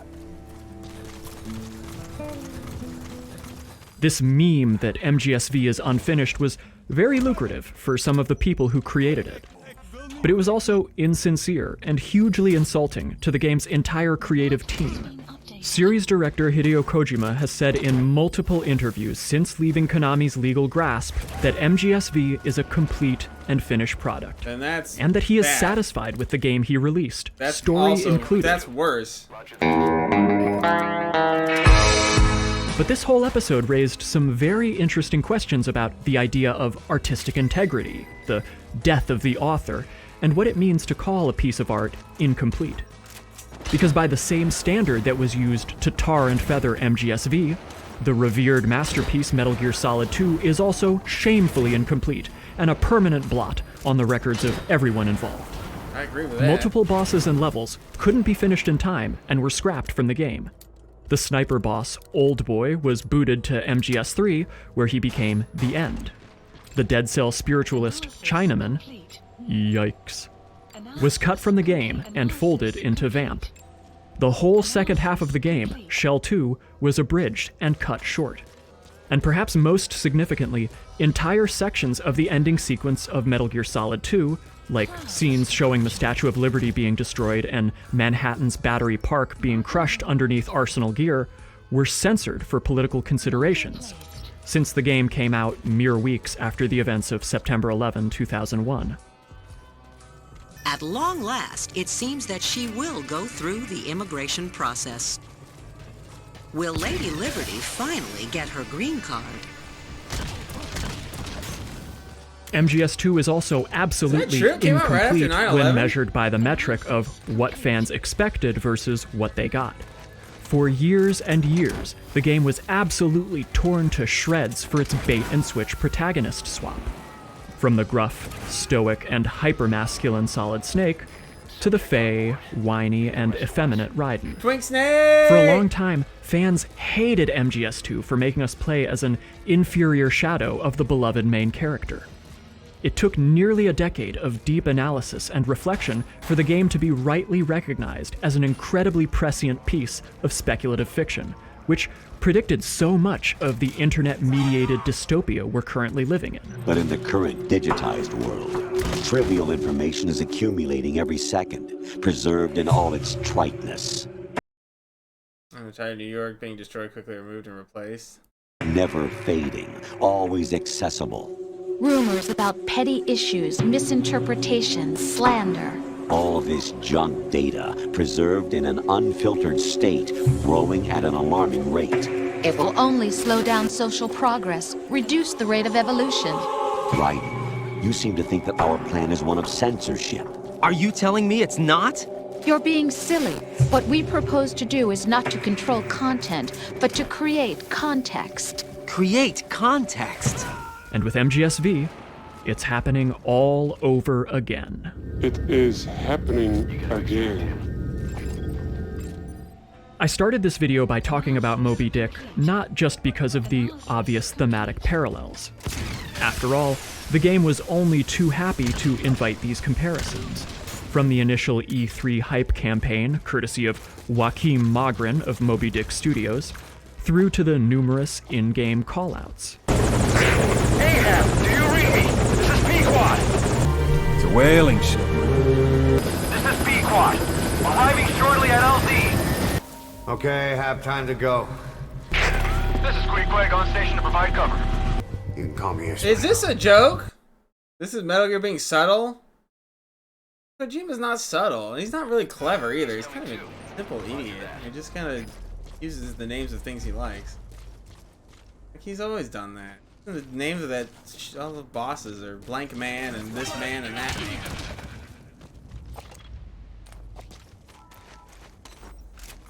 Even in Death Stranding he does it.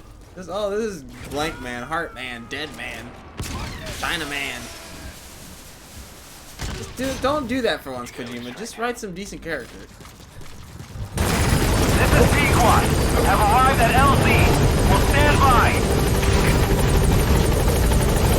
Or the similarities between write those parallels, but don't name them as their parallels. Like don't make it so obvious. Like if they weren't calling each other Ahab and Pequod and Ishmael, and then somebody actually figured out the Moby Dick comparison, I'd be a little more impressed. But he's basically saying, hey, compare my works to Moby Dick, would you? You don't want me to do that, man. SV and Moby Dick go so much deeper than surface level. You had a phase where you liked Escape from New York. Now Each you like is the work Moby of a Dick. creator who thinks relentlessly about like the way the 2001: world A Space functions Odyssey. and the hidden forces that shape our reality. And you like Die Hard. And each story reflects its historical moment in its own way. Oh, wait, I forgot the MGSV holds a black mirror up to our own reality, as the series has done in every previous installment. But even more critically, MGSV is a dark inversion of the story and themes of the most controversial game in the series. V has come too.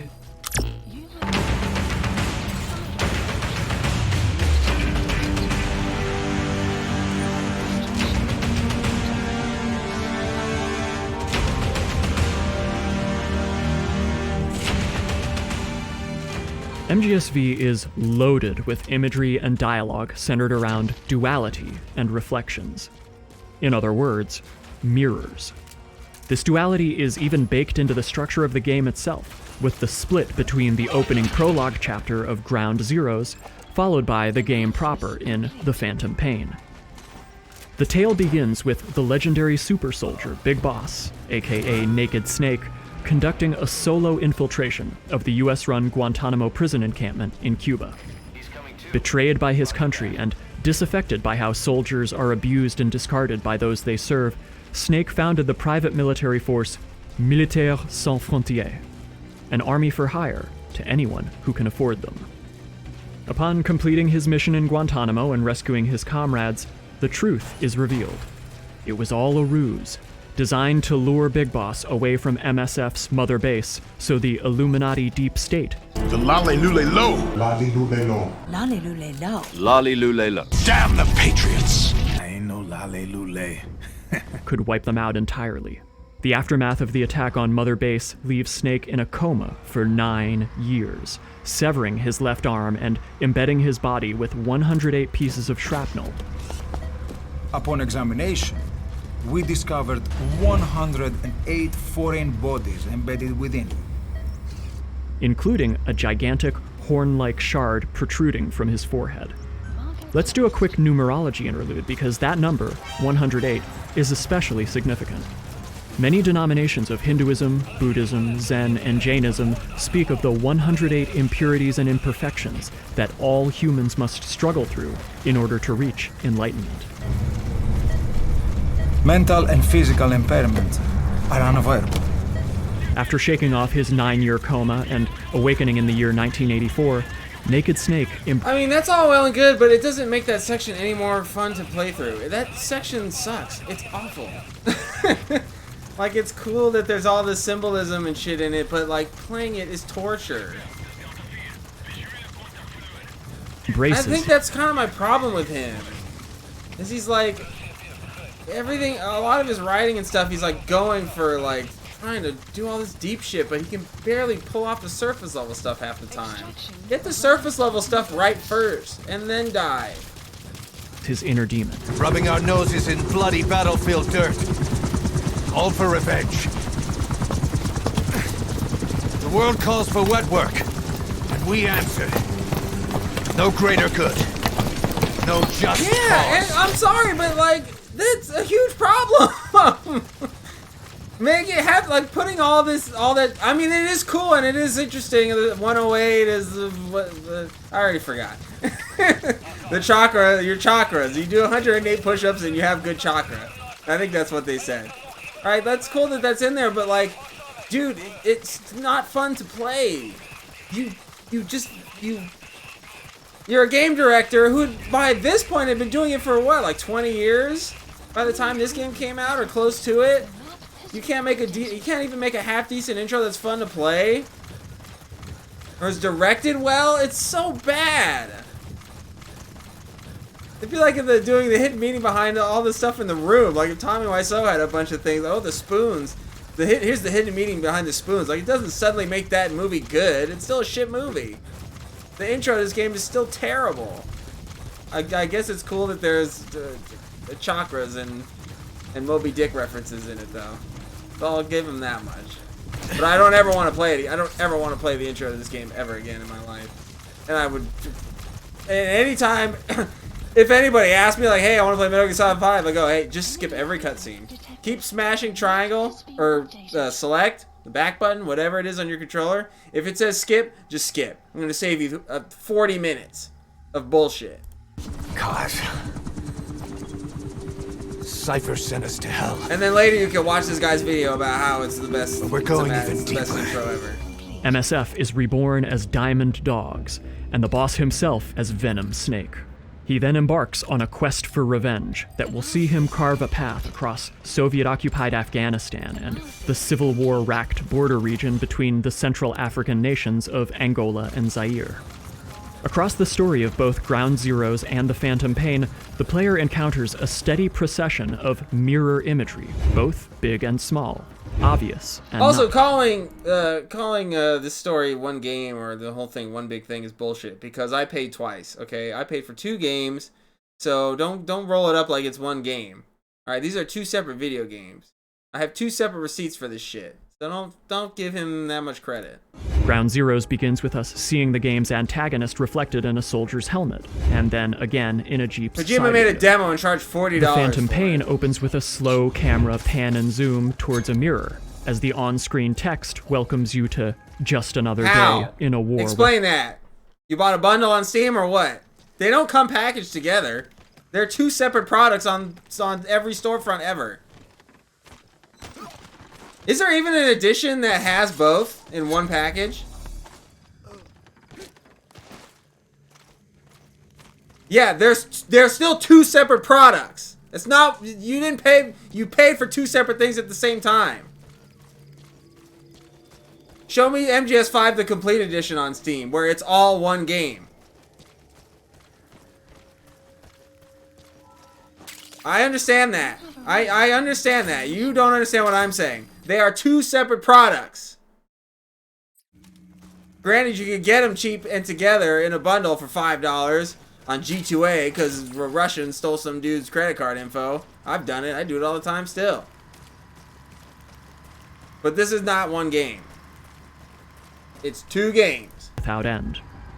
Yes, Very thank often, imagery is first revealed to the player not by showing the thing directly, but by showing its reflection. The cutscene cinematography frequently positions characters as opposites of each other, whether to indicate a clash of values, a meeting of rivals, or a struggle between the angels and demons whispering over your shoulder. The game puts mirrored digits in front of your eyes every single time you begin a mission. The game also stresses this theme of duality in its spoken dialogue, whether it's relayed through the cinematics or the cassettes. Characters will frequently say a word or phrase, and then quickly follow it up with contrasting language. Group above nations, even the US. And I was the parasite below, feeding off Zero's power. Just as you live because of me. He lives because of you.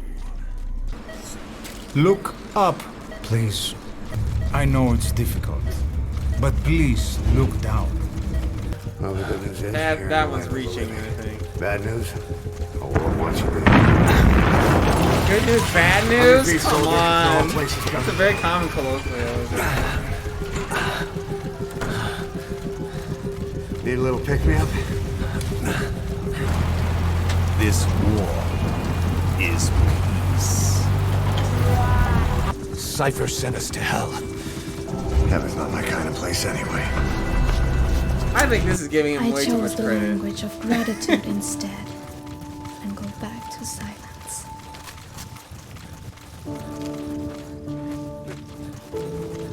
I am quiet. I am the absence of words. These constant invocations of duality have a subtle, suggestive, almost hypnotic quality to It's them. not subtle! It's not subtle! He says heaven in one sentence and then he says hell in the next sentence. Oh, look up, look down. That's not subtle. Oy vey. I think this is what annoys me about Kojima fans. They just read so much into everything. I think he's just kind of a basic writer. Like, I don't think he's writing anything mind-blowing. But everybody just reads so much into every aspect of every sentence. It's like, well, here's the meaning of this. Oh, I found meaning here. This validates my opinion of it being a masterpiece. What What was I gonna say? Oh, and then the whole thing with like using quiet as an example. Okay, now do I'm fragile but not that fragile. Please do that next and tell me how it's a subtle invocation of whatever.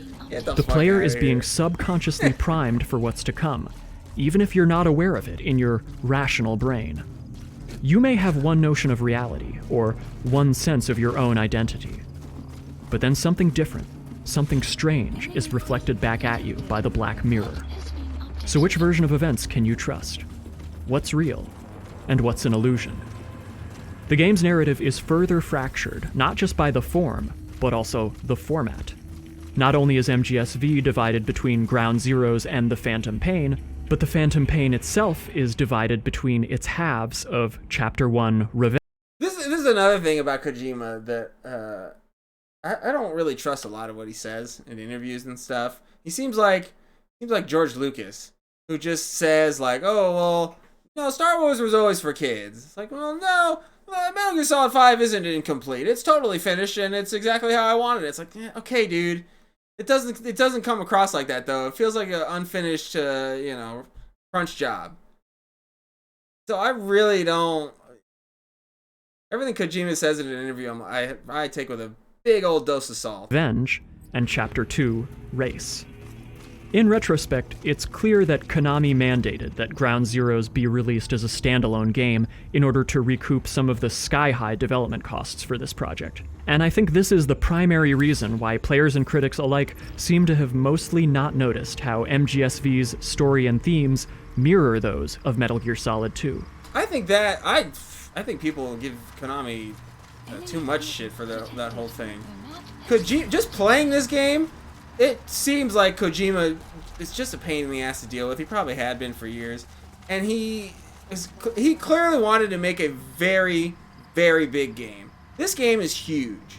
The 2 maps are huge. There's all this system. There's like 3 online components. There's a ton of shit. And I think he was being very ambitious because, once again, he was being forced to work on a Metal Gear, which he had been saying for every single one since 2 that he was never going to do again. But he's doing it again, so he's going to go big this time. Bigger than ever. This game feels like that. And on top of all that, he wants Hollywood actors, which I bet Kiefer Sutherland's check was like 10 times any check that David Hayter ever got. So at a certain point, like, if you're the dude's crunching the numbers, like, man, this fucking guy, we need some of this money back. You're demanding Kiefer Sutherland? What's wrong with David Hayter? The fans like him. Everybody likes him. And he'll charge us 1/10 of what you're trying to get this guy for. So fuck it, man. We need a separate, shorter thing if we want some of this money back that we're spending on you. This is a ruse we've seen before.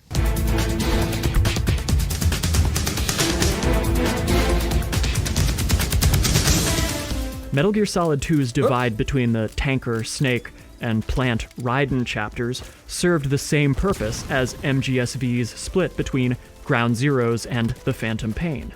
You begin the game with an intro chapter that is pure stealth action pornography, starring the glorious, badass, self-insert wish-fulfillment protagonist in full regalia. And as you lay down the thunder on hapless guard after hapless guard, you think to yourself, I am so awesome. But this inciting incident then takes a dark turn, transitioning the story into a much broader and stranger tale.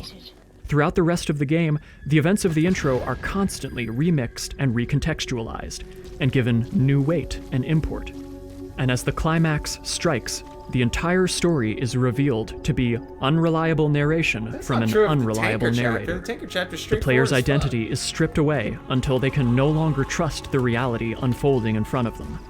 And as you stumble away from the battlefield, confused and unsure of anything, including your own identity, you think to yourself, who am I? Completed. Side ops list updated. I never thought that either. I don't like him telling me what I thought playing these games. Who you really are is indeed the central theme of MGSV. What kind of person is your big boss? Is he a kind and philanthropic soul who loves his comrades, never takes a life if he can help it, and spends his spare time creating a shelter home for endangered animals? I totally agree with all this. Or is he the bloody demon of legend, the nuclear-armed monster Yeah. who murders friend and foe alike without a moment's hesitation. That's mine. Thanks to the sandbox open-world format and its tremendous emphasis on player freedom, that question is entirely up to you. I agree with that. Go! Oh, big time. I don't think that's true of the cutscenes.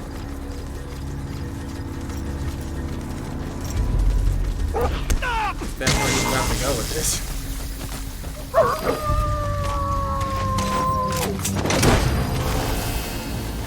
Oh yeah, I gotta get the wormhole upgrade. But no matter what kind of big boss you think you are, your freedom turns out to be a meaningless illusion. Okay, I agree with In that. its pre-release trailers, the game was hyped to us as the tale that would close the 28-year loop of the Metal Gear saga. We would finally learn how men become demons, and how the beloved warrior poet of MGS3 and Peace Walker became the nightmare that haunts every hero and villain in the series. And for the first half of MGSV, the Revenge chapter, it really seems like that's where the story is headed. After being betrayed and left for dead, the player will rise from the ashes like the Phoenix and single-handedly rebuild the legend of Big Boss. The first half of the Phantom Pain sees the player recruit and train a new private army, construct a new mother base, be joined by one badass ally after another, and develop equipment and weapons worthy of the greatest super spy the 80s has ever seen.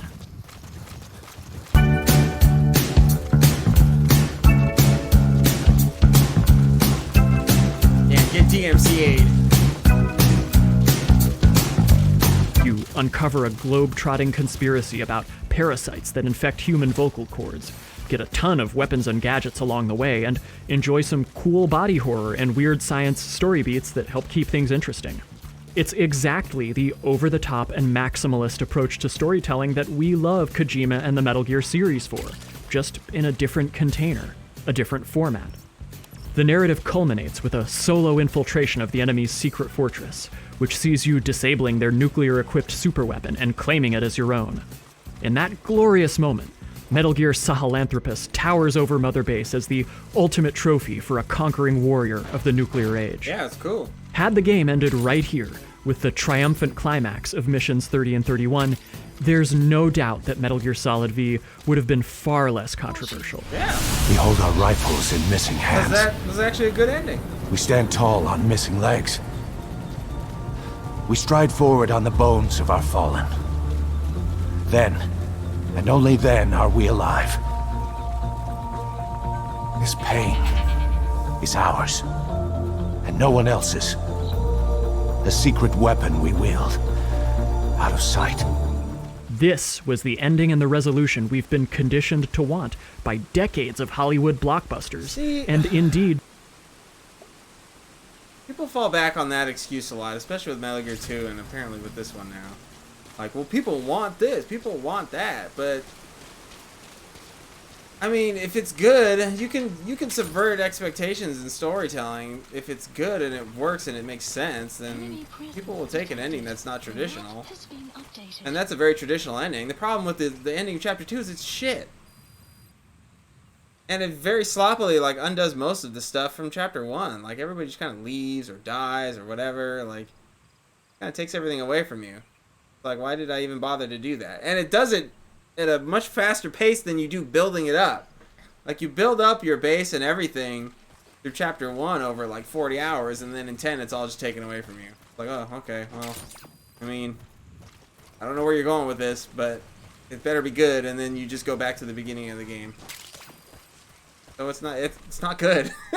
the Metal Gear games satisfying way to themselves. me. You conquer the enemy base, beat the giant robot, maybe do a 1v1 with the big bad, and everyone rides off into the sunset while Kojima delivers one final monologue via stand-in about how we live in a society. Again, this bears repeating. Any other game would have ended things here, and we would have loved it for it. The victorious Big Boss triumphs over the New World Order, seizes the ultimate nuclear weapon, and is cursed forevermore to play the villain in the eyes of the world. But then comes the second half of MGSV. Snake must... I think he should have been... That's my problem, is playing the villain. He should have been the villain. Like, Kojima fucked up making Big Boss... They did the same thing in Kingdom Hearts at the end of 3. They just make the villain up. Oh, well, he's actually a good guy. We'll redeem him at the 11th hour. It's like, why did you do that? You definitely shouldn't have done that. Especially in this series, where you play as the villain. I want to go nuclear, damn it! Must return to the battlefield once more. Soon, you'll be replaying new variants of missions you've completed before, committing yourself and your forces to an eternal proxy war without end. The crew of Mother Base is gripped with a totally baseless and evidence-free paranoia that they've been infiltrated by spies and saboteurs. Watch the man to your left. To your right. Assume nothing. Report everything. It's the only way to protect ourselves. One by one, all those badass allies who joined ranks with you over the course of Chapter 1 leave or are cast out of Mother Base. And just to drive the point home, they take your giant robot trophy with them. This all comes to a head with Mission 43, Shining Lights, Even in Death. This is both the black mirror that closes the loop of the narrative and the thematic finale of the entire game. A new vocal cord parasite outbreak has taken place, and no cure is possible. You must murder every single soldier, scientist, and patient in Mother Base's quarantine platform to prevent the plague from spreading. You begin the game in the prologue as a hospital patient, escaping from enemy soldiers as they mow down the facility's patients and staff. Shining Lights ends the game with an attack on a medical ward, where you're forced to execute your own soldiers. A darkened version of the very same atrocities you witnessed in the game's beginning. You start the game by putting on a new face, and in Shining Lights, you end the game by smearing the funeral ashes of your dead troops across your visage.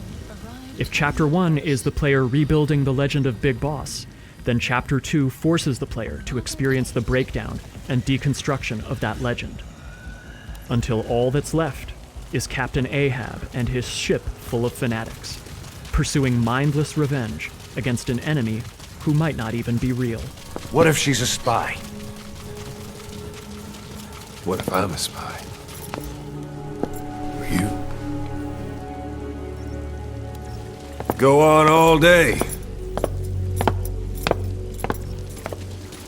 And then comes the final revelation in Mission 46, Truth. The beloved and adored series protagonist, who you thought you were playing as this entire game, gives way to someone else entirely. The player is not Big Boss. The player is you. At the end of MGSV, the main character is revealed to be a body double for Snake, forced to undergo surgery and hypnosis in order to become a literal scapegoat for the commander to whom you've dedicated your life. Now this one, he'll take your place.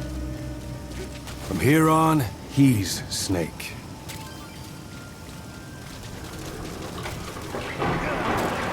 He believes it too. My very own Phantom, huh? Your skin of your teeth escape from the hospital, and indeed your very identity, are a ruse, engineered by a different creeping tentacle of the same Illuminati deep state that put you in a coma in the first place. You've been fighting a phantom enemy this entire time. Your true reason for being is to draw attention away from the real Big Boss and keep the eyes of the world focused on you. The real Big Boss is off on a top-secret mission, building the glorious future he promised to his soldiers. But you're cannon fodder. This is the ultimate evil of Big Boss, his heel turn into villainy. He became a hypocrite who mouthed flowery words about freedom and independence, but in the end, he abused and betrayed his subordinates in the exact same way that he was once exploited and cast aside by the US government. And he makes everyone who follows him complicit in his deeds. Metal Gear Solid 2 told us that the hero Solid Snake was really a hollow facade, a chimeric fantasy role that anyone could inhabit with enough motivation and training, even a total loser like Raiden. Again, the Black Mirror shines back at us. MGSV tells us that anyone can be Big Boss. But this is not the same message of self-liberation espoused by the end of MGS2. This is a prophecy of damnation and the ultimate condemnation of the Hollywood power fantasy that the Metal Gear games have always aimed to subvert and deconstruct.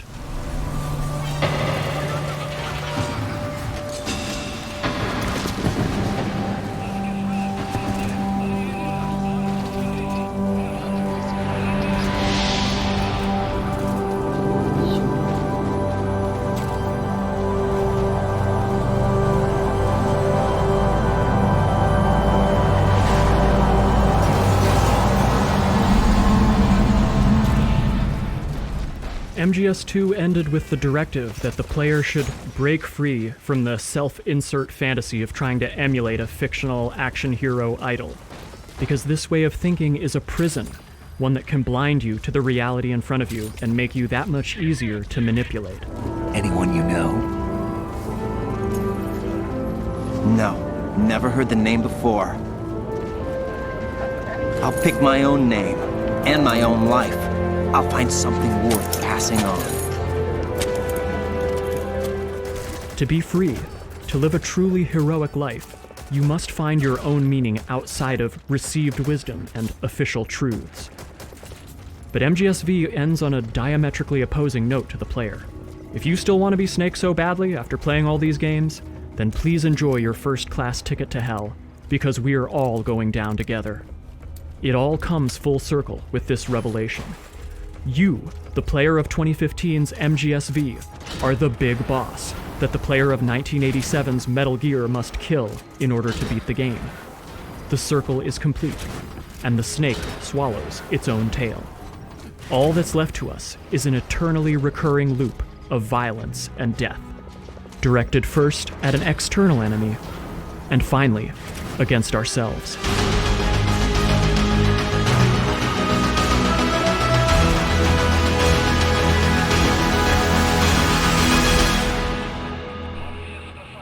I'm not gonna lie, I'm just kind of For lost quite now. a You lost me. Go back. And claiming it as your own. Completed before. Your skin of your teeth escape from the hospital, and indeed your very identity are a ruse, engineered by a different creeping tentacle of the same Illuminati deep state that put you in a coma in the first place. You've been fighting a phantom enemy this entire time. Your true reason for being is to draw attention. Not really, you have skull face. You not count?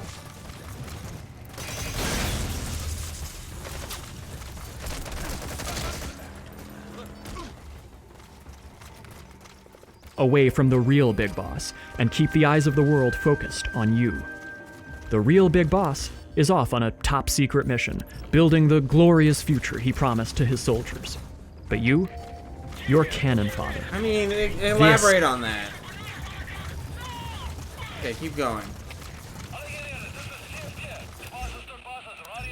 Is even apparently Skullface turns on Cypher at some point, or that's his plan, is to betray Cypher. And it even said in the text at the end, the timeline text, that there was a parasite attack that put Zero in a coma or something. That was by Skullface.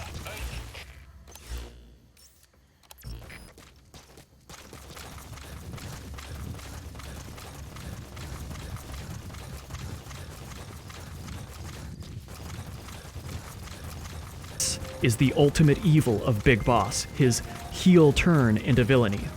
He became a hypocrite who mouthed flowery words about freedom and independence, but in the end, He's probably the larger bad guy. It's like Arrived at Mother Base. Yes. I mean, Kojima always has a larger thing going on, though. Every Metal Gear has that. I guess that's the point, though. No matter how many of these games you play, you never really make a difference. and he abused and betrayed his subordinates in the exact same way that he was once exploited and cast aside by the US government. And he makes everyone who follows him complicit in his deeds. But they don't know that, and probably wouldn't care either way. You know what I mean? Like in world, like so all the guys I capture, they probably wouldn't care. First off, they don't know they've been betrayed, if that's what you're going with. And if they did, they probably don't care. They're like, well, I mean, he looks like Big Boss and he plays like Big Boss, so he's Big Boss. We're on to what's the difference? So what if I'm playing as the Chinese knockoff off of Wish.com of Outer Heaven? It's close enough. Metal Gear Solid 2 told us that the And hero I don't think that's Solid the heel Snake turn, especially because Big Boss is not a heel anymore. After 4, he's not a heel. He's the good guy. Now, if you want to blame Metal Gear Solid 4 for that, that's fine. I want to watch that. Metal Gear Solid 4 is a abortion piece of shit after this, but That's my problem, is he didn't just commit to Big Boss being having a proper heel turn or being a real villain, and kind of split his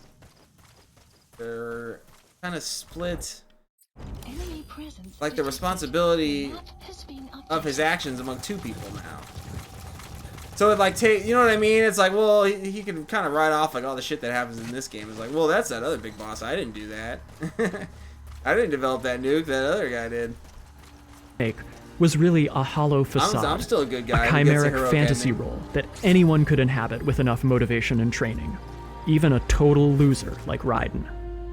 Again, the Black Mirror shines back at us. MGSV tells us that anyone can be Big Boss. But this is not the same message of self-liberation espoused by the end of MGS2. This is a prophecy of damnation and the ultimate condemnation of the Hollywood. But he already was that. I mean, how is becoming a second Big Boss a worse fate than just being a medic for Big Boss?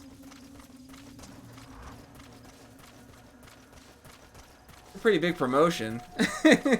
I used to work for Elon Musk, but now I am Elon Musk. Oh no, I've been doomed. Like, I don't care. What the fuck did Big Medic have going on beforehand that was so important? He was just some dude we Fulton in the middle of a mission that we just kidnapped from some other group. I'm guessing we brainwashed him. The whole way that like building mother base soldiers works to me they never explained it in a satisfactory way to me. Like everybody's just like gets kidnapped and is cool with it. There's got to be a degree of brainwashing there that I don't think is explored at all.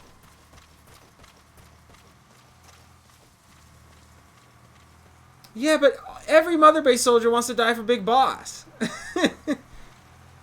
So what difference does that make? He could have just approached the medic and been like, hey, look, man, I need you to look like me, and you're going to be me for however long. And he would have been like, okay, boss, thanks. Can't wait to go under the knife. All this shit about, well, he doomed him to it. He didn't want to do it. It's like, what do you mean he didn't want to do it?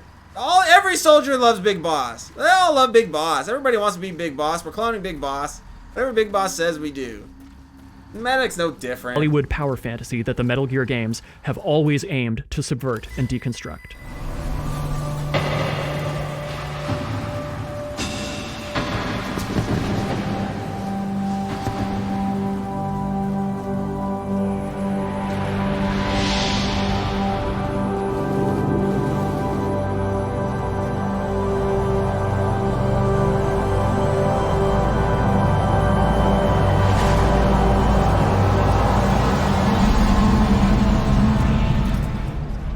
MGS2. The medic wouldn't know, so he would act just like Big Boss. That a second thought. I need a person double. I'm not gonna reveal that one. I mean, but again, you could have just had a guy volunteer for that. Especially later in the series when you establish that there are VR missions that are taken that emulate Solid Snake and the whatchamacallit mission. And then you could just write it off as Nanomachine Son. So, well, we needed a perfect mental double. Well, Nanomachine Son, we did that with Liquid. And Ocelot.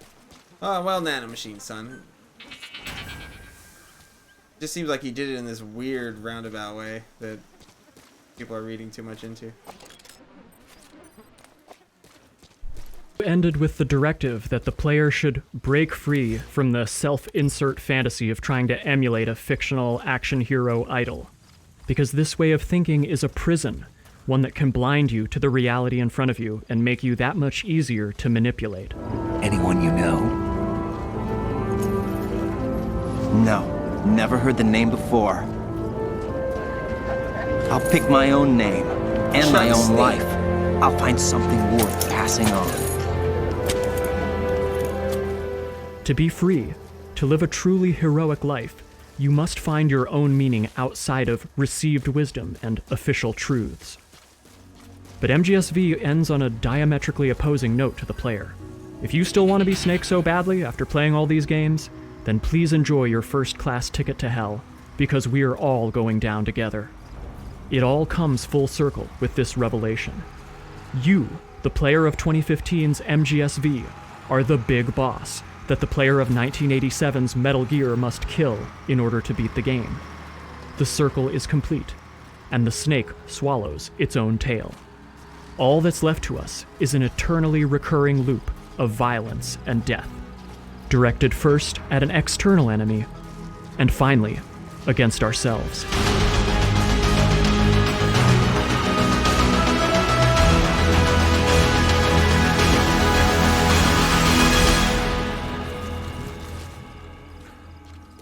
For quite a while, I had thought that MGSV was one long, extended parable about the post-9/11 United States and its global quest for revenge against terrorism.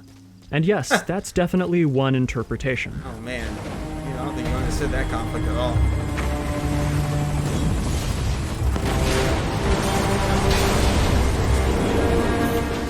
The Metal Gear games have always been sly and sharp parables on the perils of militarism and foolish imperial power games.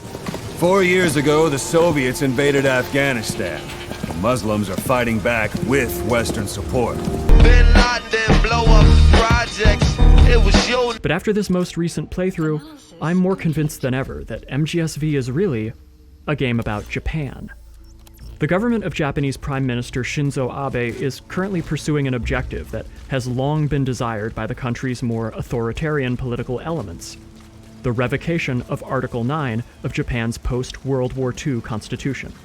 Following Japan's defeat and post-war occupation by the US, the country wrote Article 9 into its new constitution, which outlawed war as a means of settling international disputes.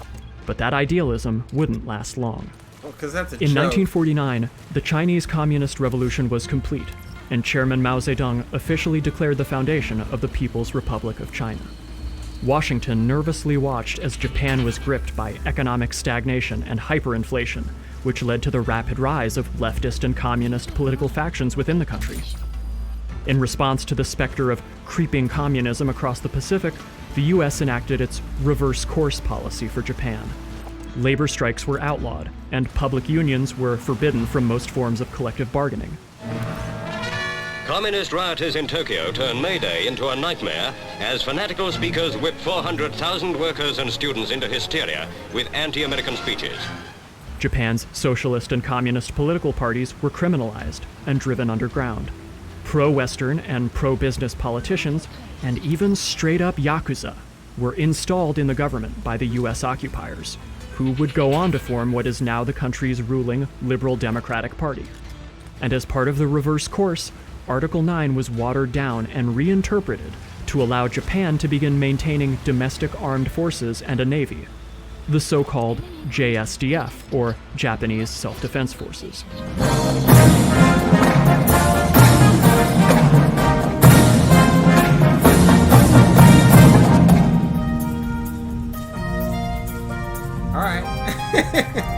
And an army of Rayfags was born. All in the name of fighting communism. When Shinzo Abe assumed the prime ministership of Japan in 2012 as leader of the Liberal Democrats, he made it one of his primary goals to see Article 9 revised or repealed. By 2014, and with the full support of the Obama administration, he had succeeded in bypassing the country's parliament. Article 9 was, in effect, reinterpreted to allow Japan to go to war on behalf of its allies. Japan's government is currently gripped by a debate over full remilitarization. The verdict will supposedly be rendered before the end of 2020. Fully 2/3 of the Japanese population rejects the plan to overturn Article 9, but Abe's ruling party may nevertheless get its way. Many supporters of the Article 9 revision claim that spending big on the military will boost the stagnant Japanese economy and help the nation address its numerous social pathologies by instilling a shared sense of national pride and purpose in the citizenry. But the true aim of this push for remilitarization has always been clear from the outset. Washington and Western Europe need another spear carrier for their proxy wars. They would like nothing more than to see Japan become a mercenary military force with global reach. The entirety of MGSV is a thesis statement against militarization, and it does not mince words or try to both sides the argument. Right now, in my own country, we can see a very relevant and pertinent example of what happens when a nation enshrines war as its highest principle. It begins with hatred and violence directed against external enemies. But those chickens always come home to roost.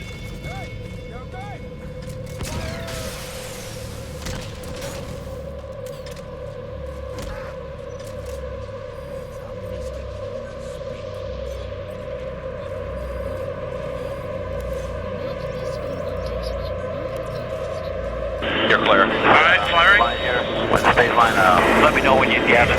What's you? Light them all up. Light them up! Get inside! Get your house down! Let's go! Light them up! Go inside now! Get in the house! History is rife with these examples of imperial force boomeranging back home, from the Praetorian Guard of ancient Rome through to the Schutzstaffel of Nazi Germany.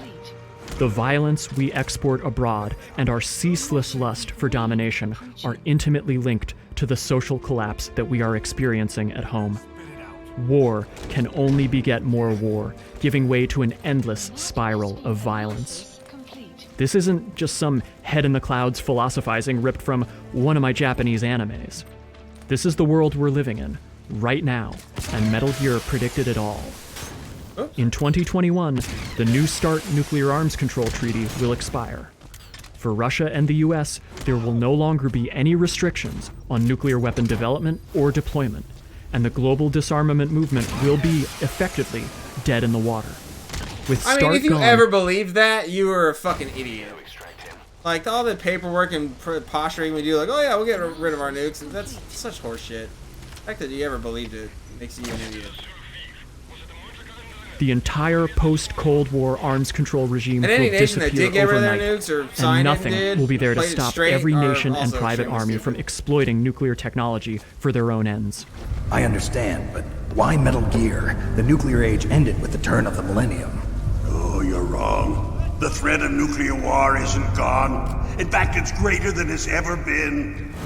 The world will need a new common tongue. A language of nukes. My Metal Gears shall be the thread by which all countries are bound together. The scientific industrial powers that concentrated unimaginable wealth in the hands of a global elite are the same things that now doom us, whether through the threat of nuclear annihilation, runaway climate change, or plain deprivation. Like Ahab and like Snake, we have bound ourselves to a doomsday machine that will grind ceaselessly forward until we are all crushed between its gears. Cuba, Decalia, Afghanistan, Angola, Zaire. MGSV uses these resource-rich locations as its setting for a very specific purpose. Every part of this stealth action sandbox is either a hotbed of proxy warfare or a colonized territory that is deeply scarred by imperial expansionism. The Earth's natural resources, and indeed the very bodies of the people who inhabit these lands, are nothing more than pawns in a game where all that matters is optimizing profit. As you shuffled through endless screens of the game's Human Resources Simulator from Hell mode, did you even feel a twinge of guilt about how carelessly you're treating the lives of your soldiers? About how... No, because it's a video game. It's not real. I'm glad that this guy's like learning so much about real world warfare from a video game, but that's I think that's the problem with these games, is like all these people that are extremely ignorant get a half decent message about war and conflict and stuff like that through these games, which these games do have that, but it's not nearly as good as everybody gives it credit for. But it's the first time they ever heard it, so it blows their mind. So then they have to write a whole 2.5-hour video about why the one game that taught them this stuff is the best video game ever. When it's not. It's not. These are not very good games. I'm sorry, but they're just not. I'm glad casually you learned and something about the thoughtlessly world you make from them, decisions by which but that doesn't dozens make of them your own good video troops might games. die in battle. Because all you can see is the bottom line, and you really need those resources to build a new platform for Mother Base anyway. You, the player, Venom Snake, are not the hero. You are not a hero. You're a sad and confused, nameless nobody, building someone else's legend and making someone else rich off your blood and sweat. Whether that's Big Boss himself, the deep state Illuminati, or the larger war economy that has parasitized the world. You are fated to spend your Even life that's giving behind the- the gun even until that- you what did you die say? at the Even that's hands giving of this- or not. This narrative too much credit. It's a video game, dude. I'm just doing it because I like the numbers that go up. A hero. Venom Snake are If I- not if he wanted the me to take hero. the narrative You that are much not more a seriously, he hero. should have written it better. You're a sad and confused, nameless nobody, building someone else's legend and making someone else rich off your blood and sweat. Whether that's Big Boss himself, the deep state Illuminati, or the larger war economy that has parasitized the world. You are fated to spend your life behind the gun until you die at the hands of the demons you helped unleash. Why don't you turn the game Cypher off? will rewrite the records, and I will vanish from human memory. But the thirst for revenge that I have planted will infest the system. No one can stop it now. Sahelanthropus will unleash that thirst onto the future!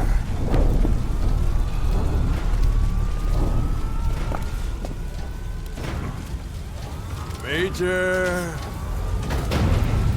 I'm burning up! The most devious trick of this system of control is to convince us that it's all a choice, something we want for ourselves of our own free will. But in reality, it's just another day in a war without end.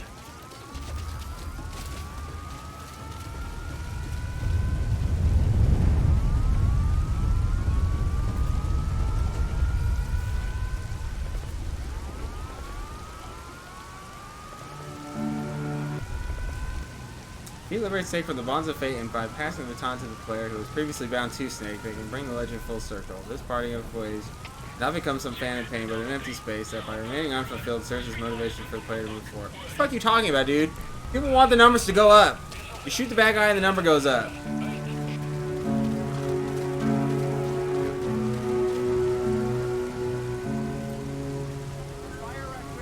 When I was 14, during an all-night hangout with my high Again, school's like anime I said, back to our teenage years. Oh my god, I played these games back when I was a teenager and it just blew my mind. Oh, they're the best games ever. club, we tore our way Because they said through the first slightly Metal more than Gear every Solid. other video game at the time. Over the course of one fateful night, that game forever changed the way I look at cinematic storytelling and gaming itself. Every fucking time. When I was 15, mere weeks after 9/11 had turned our world upside down, I sought refuge in MGS2.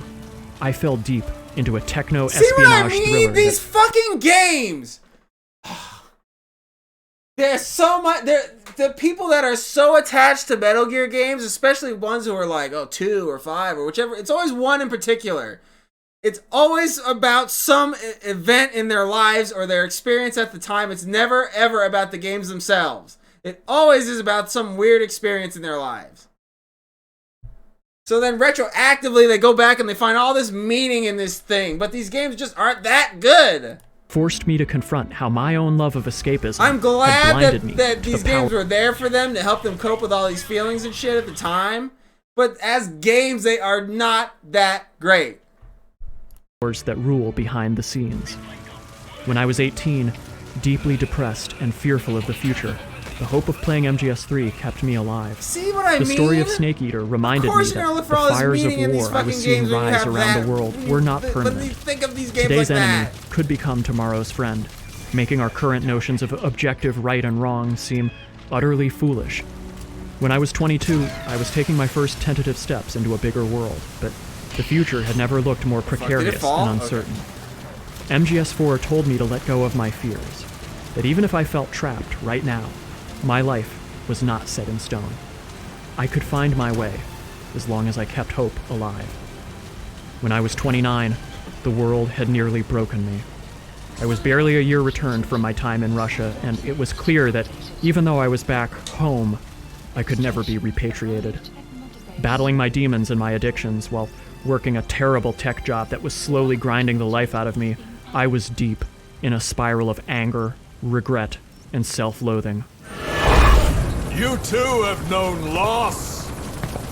And that loss torments you still.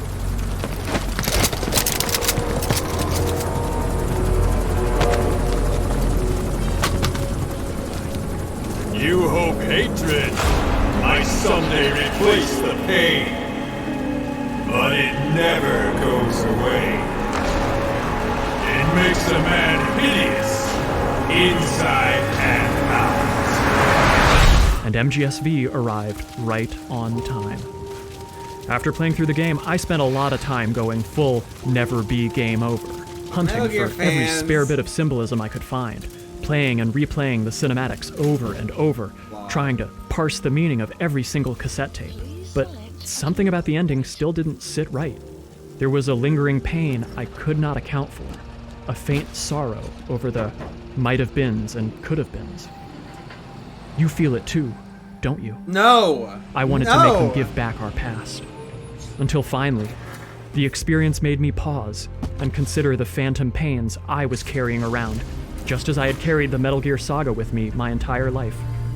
I felt so much pain and sorrow. Did I want to be haunted by loss and regret my entire life? Or was it time, finally, to move on?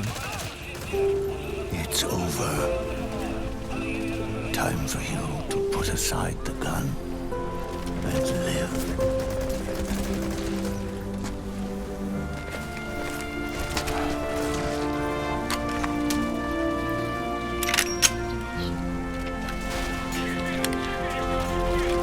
It all began with a bunch of old fools.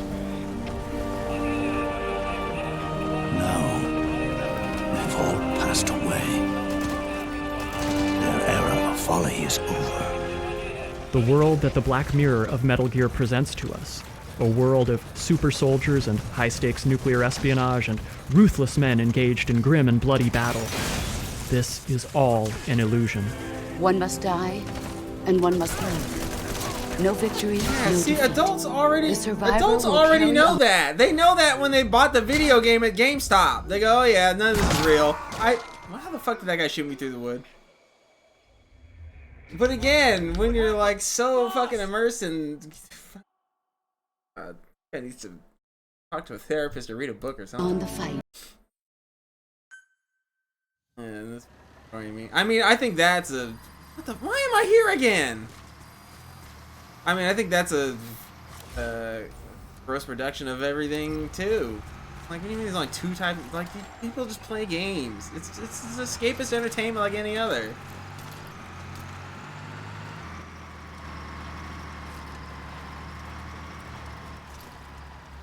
I mean, why do you go in with such preconceived notions of a game anyway?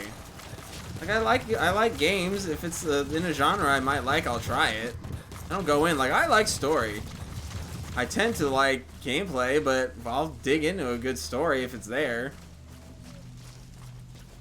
Like I said, like that other video I watched and this one, this series is very personal for people. And I think they go back and they re-examine it a million times over to make it to assign meaning to these, so much meaning to these games that I don't think is really there. Or it is there, but it's not even that well done. But these games mean so much to them, so they need the games to match that thing. But like, if you analyze them as games themselves, or as just like storytelling mechanisms, like Kojima's not that good at it. Like, he's just not. I like these games a lot, and I like what he's doing or trying to do in all of them. I like what he's doing and trying to say, and I think they definitely have an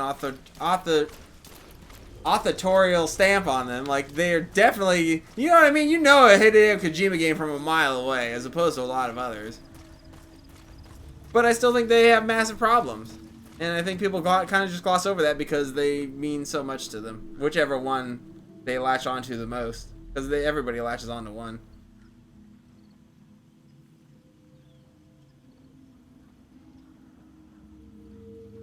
Totally, but Metal Gear, it seems like the Metal Gear guys especially have that, like, hardcore. And again, it's like I said, a lot of them played them when they were super young, like a teenager. And you're still a dumb asshole when you're a teenager, you don't know shit. You play these games that, unlike every other game on the market at the time, says stuff about war or the world or nukes, fear of nukes, which is all interesting and cool. But just because it's the first place you heard this stuff, it doesn't mean it's like a masterpiece. It is our destiny. Although maybe it is. Maybe Citizen one Kane who was only a survives masterpiece will because inherit it's the a movie at title the time that of did boss. all whatever it did. And the one who inherits the title of boss will face an existence of endless battle. To linger in this world of sorrow is to become consumed by it, until you are haunted and tormented by the loss, never able to reconcile your suffering. This is the phantom pain of MGSV. Listen, don't obsess over words so much. Find the meaning behind the words, then decide. You can find your own name and your own future. During one of the final narrative beats of MGSV, Venom is bitten by a poisonous snake, and is then given an anti-venom. The cycle completes and turns once more. We didn't get that. Venom will be neutralized, and only a phantom pain will remain.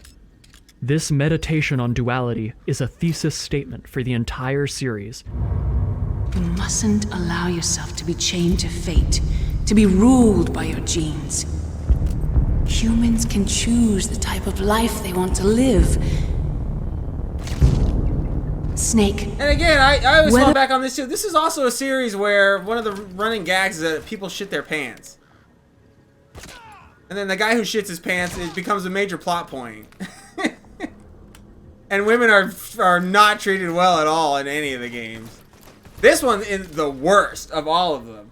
Of all the ways Kojima gets weird about chicks in these games, this one is the worst of all of them. They're like, women aren't even a factor in the story at all. Except for Quiet. But yeah, he handled that.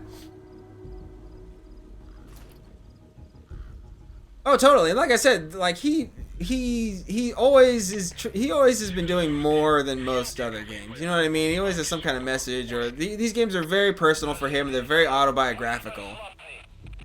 So I think they're much more interesting than most games of their times, just for that reason alone. Like I said, there's a very distinct stamp that he has on all of his games. Like the pants shitting. But that's, you know, I think that's why people latch onto them so much. They're you know. I just think as games, as narratives, they're just not as good as people give them credit for. In differing degrees per game. And that's why I think I like Solid 1 the best, because it just kind of nails everything right down the line very well. But all the other ones just sort of fail things to varying degrees. And never really rise on every level that Solid 1 did to me. And that's outside of, like, I was so depressed when I was 15, but Metal Gear Solid was there to comfort me. Like, just looking at them as games as they are today. That's how I think about it. I don't know, maybe I should have been suicidal when I played 3 the first time. It would have been a masterpiece to me. Whether or not you're in the Fox We'll probably have Max isn't bond with important. her after this. The important thing is bout that of you Psyops. choose life. And then live. This is a thread that's been present since the very first Metal Gear Solid. In each of these games, the player is told to live on your own terms, and not on anyone else's orders. Pick up the torch so we can read our messy and Paradoxically, being told to do that is kind of not doing that, isn't it? sad history by its light. Learn to live by your own definitions of morality, and to see the humanity in your enemies. And to find a new lease on life, even when you think you're trapped by the system. MGSV is the final synthesis of these themes and the most timely of warnings to the player. Do not allow yourself to become Ahab. Do not chase Moby Dick. Do not become consumed by your phantoms and regrets. Do not linger in the past. This is the true essence and core of Metal Gear, and by extension all of Kojima's work. It's also the emotional through line of Death Stranding, a game that is, in so many other ways, diametrically opposite of Metal Gear in both form and content. If you're not scared of death, how can you value life? Your life is pretty fucking fragile right now. And yeah, the old ways die hard. But that's what's gonna have to happen if we're gonna come together and build a better America. That gun won't help you here. That's her words, not mine. It is the most vital of messages, coming from the most unlikely of places. The gap in the door that is the virtual worlds that we so adore. MGSV challenges us to find the strength to reconcile the messy, awful contradictions that are a part of being alive. Can we harmonize even the most seemingly opposite ideas and arrive at a greater, higher synthesis? Can we stand tall on missing legs? Can we turn venom into an antidote? Can a silly, sentimental, and over-the-top stealth action game directed by gaming's equivalent of Paul Verhoeven have something truly profound? Oh, slow down there, Chief. Paul Verhoeven? No. Kojima is no Paul Verhoeven. No fucking way. No way. Well, alright, maybe he does have a point, because Verhoeven's put out some shit too. No, Verhoeven's put out way more hits than Kojima. I don't like that comparison. At all. Hold on, I gotta do something.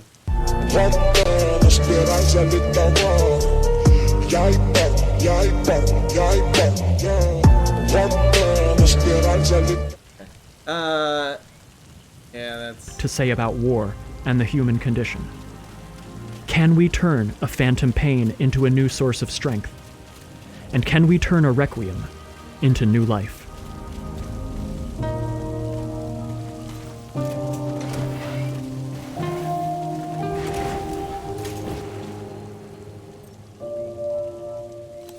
Please select a delivery. It's not over.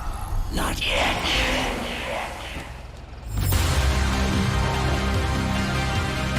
Thank you for watching.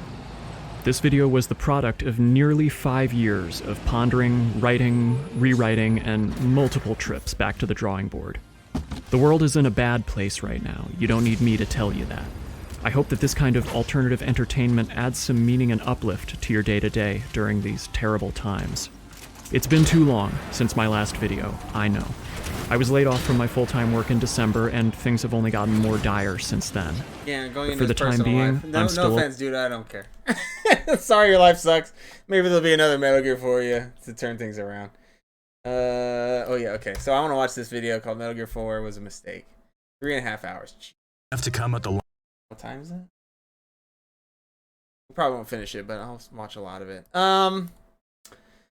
Yeah, I don't know. Like I said, I think that kind of I think you can get all of that stuff out of these games, but I don't like really.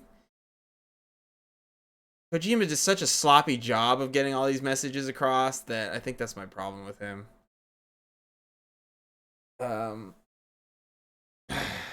And like I said, I think the diehard Metal Gear Solid fans, like, it's the series is so personal to them that they kind of have to make whichever game in the series they latch onto for whatever reason. They have to put that much meaning into it, which I think is kind of weird. But I guess I get it on some level. I mean, I'm trying to think of what I do that with. Or if there is a game series that I do that with. I mean, I love Devil May Cry. That's probably like my favorite game series. Jet Set Radio maybe, but I don't know. I never... Maybe GTA 4 for me.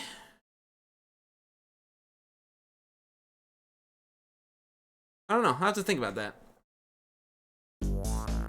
I really want to watch this because I like Metal Gear 4 more than most people. I don't think it's very good. And I feel like Kojima chickened out of a lot of major aspects of it, but I think people give this much. I think people have the opposite. I think Metal Gear Solid fans do the opposite with 4 that they do with the ones that they love. Like I think they put too much love into whichever Metal Gear that they like, and they put way too much hate into 4. And I think the levels are a little more even to me. I don't think Metal Gear Solid 4 is that bad. I think it's pretty bad on a lot of levels. But I'm guessing a lot of the hate in this is going to be about how it fucks up this from 2 or that from 2. Because it seems like people who love Metal Gear Solid 2 hate Metal Gear Solid 4. But I don't think they understand proper narrative storytelling, and you have to have Metal Gear Solid 4 after 2. 2 undoes too many things and sets up too many things that need to be resolved. I guess you could argue that if it had never been resolved, that's like really subversive narrative storytelling, or the fact that he left these plot threads open is also very subversive and edgy or different or whatever, and that's why it deserves credit. But I don't really agree with, or wouldn't really agree with that kind of argument. Oh, it totally does. It's totally overwritten, and he ruins a lot of things by saying Nanomachine's son. I think a lot of the cutscenes in it are just really poorly directed. I think a lot of them are way too long. But thematically, I like 4. And I think 4 is his most autobiographical game. That's why I kind of hate that. I was going to say chickened out with killing old Snake, but I think he kind of chickened out in real life, to be honest. And not quitting Konami or just letting Konami fuck Metal Gear while he still worked there. I think he needed to walk away from Metal Gear. I think he needed to just put his foot down and say, I'm not doing it. But I think Metal Gear means too much to him and too much to his fans. These games are very... I think there is a reason they're very personal for people, is because they're very personal projects for Kojima, and it's very easy to see that just by playing them. I feel like I understand playing each game in the series. I feel like I understood Kojima, like I understood what Kojima was doing or trying to say, or what was going on in his life or at Konami or the development of these games. Way more than any other series or any other game that I've played in my life. So I'll definitely give him credit for that. And I think that's why these games are so personal for people. Because they're very personal for him. They're like a window into his life at the time. But on a certain level, it just doesn't automatically make them better games, I don't think.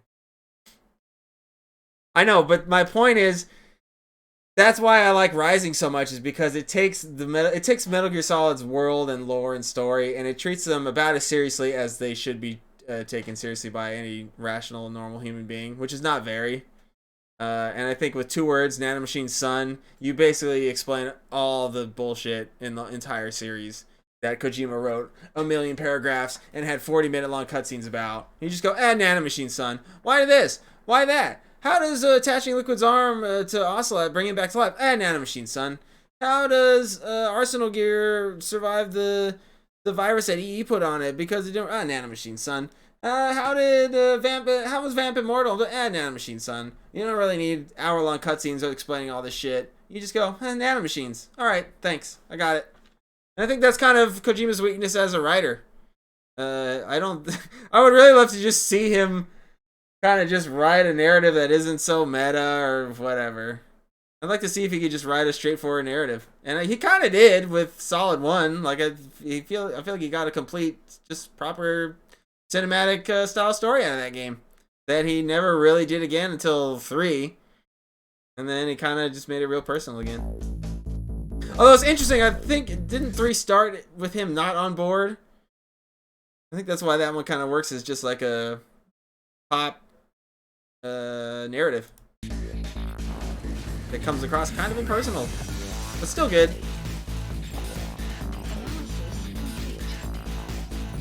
3 is very straightforward. Probably the most straightforward of all of them. and least personal.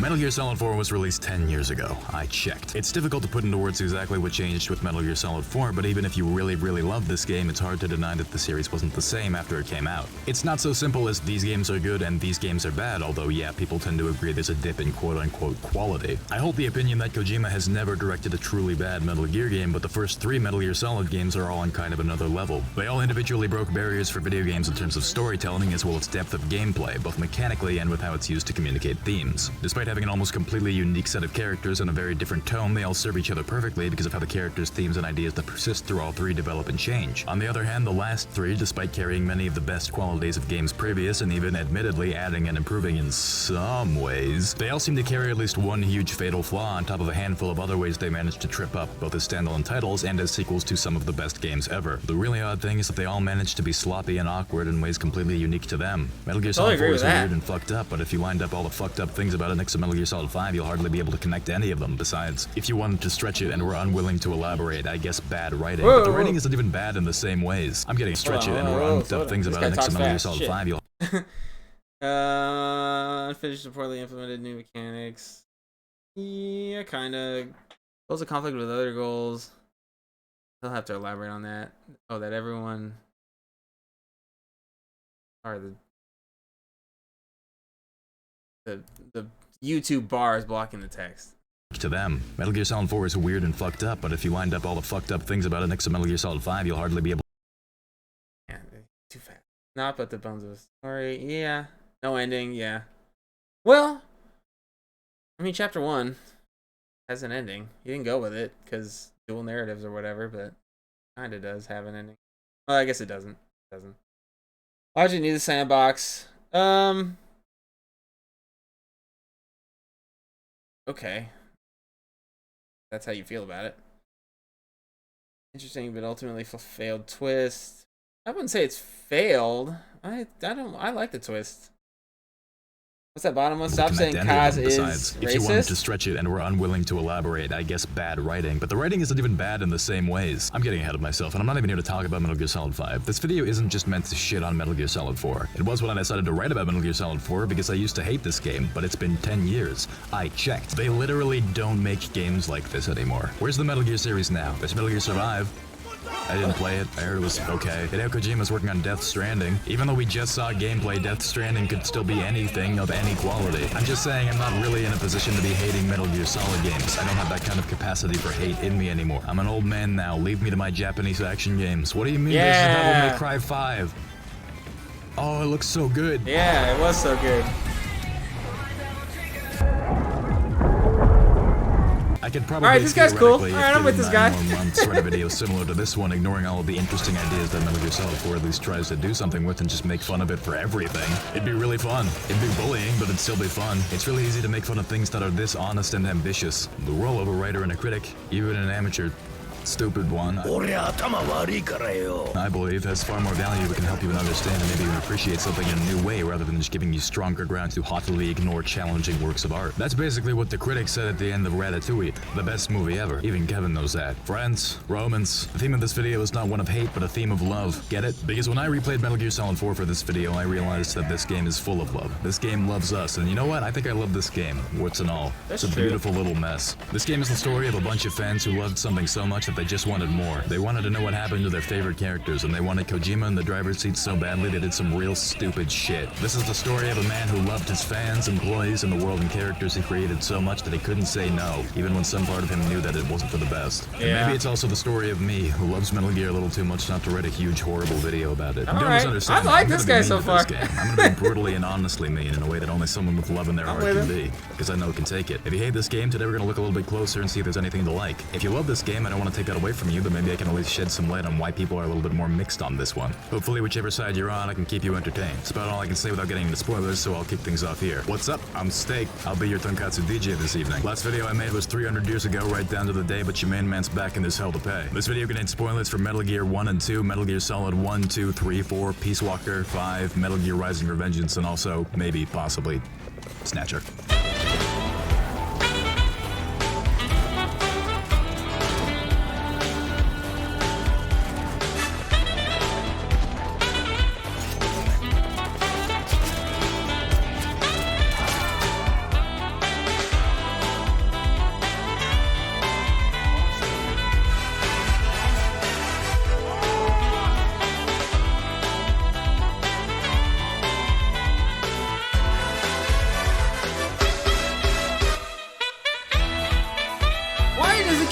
me here.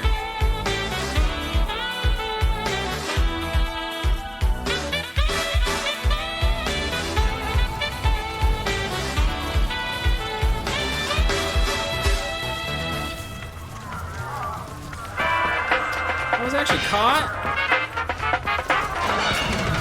Oops, that's the wrong thing. Before we even talk about the game, let's sit down and conspiracy theory a little bit. As with any good conspiracy, we'll start with our conclusion and work backwards. Let's assume something changed between finishing development on MGS3 and the release of MGS4. I quickly want to credit a NeoGAF thread put together by a user named DevilFox in 2016 that compiled a lot of information and bullet points on this subject. Everything else will be cited in the credits and in the description. The elephant in the room when it comes to the decay of the Metal Gear series is the disappearance of Tomokazu Fukushima. Fukushima was credited as Kojima's co-writer on every single Metal Gear Solid game since the first one up until MGS3 subsistence, after which he seems to have mysteriously vanished. If you Google this man's name, you'll find almost nothing but a bunch of threads on a bunch of websites with people asking where he is and some theory crafting over how he might just be the secret genius behind the first 3 Metal Gear Solid games. Depending on how far you go down that rabbit hole, you'll probably either eventually understand that all that's been said about Fukushima's role is that he wrote some of the codec dialogue, or you'll start to believe that, yes, Fukushima was in fact murdered by the Yakuza. I can't definitively disprove that, so you know. Fucking maybe. Fukushima was credited in a Vita game called Freedom Wars from 2014. His role in the development of that game doesn't seem to be commonly known, and it isn't on most websites listing his credits, and it's possible that this is someone else with the same name. But if you want any piece of evidence that he isn't dead, there it is, I guess. It's regrettable that I decided to open this video on a topic that's so unbelievably vague, but for what it's worth, I'd like to offer my hypothesis. Was Fukushima the secret genius behind Metal Gear and murdered by Ryuichi Goda on top of the Millennium Tower? I'd say no, for no other reason than saying yes would make me sound like a fucking maniac. People give Kojima a little too much credit for Metal Gear, but that's not to say I think he doesn't deserve a lot of praise for his writing and directing. It's just that people have a tendency to try to pin mistakes and miracles on one person, and none of the Metal Gear Solid games were made by one person. It's not so cut and dry as Fukushima was here and times was good and then he was gone and times was bad. That is true, but correlation ain't causation, baby. There were other writers, side games, and a whole bunch of translators, and even some fumbling over the spot of director. Kojima wrote and directed great games before Metal Gear Solid 1.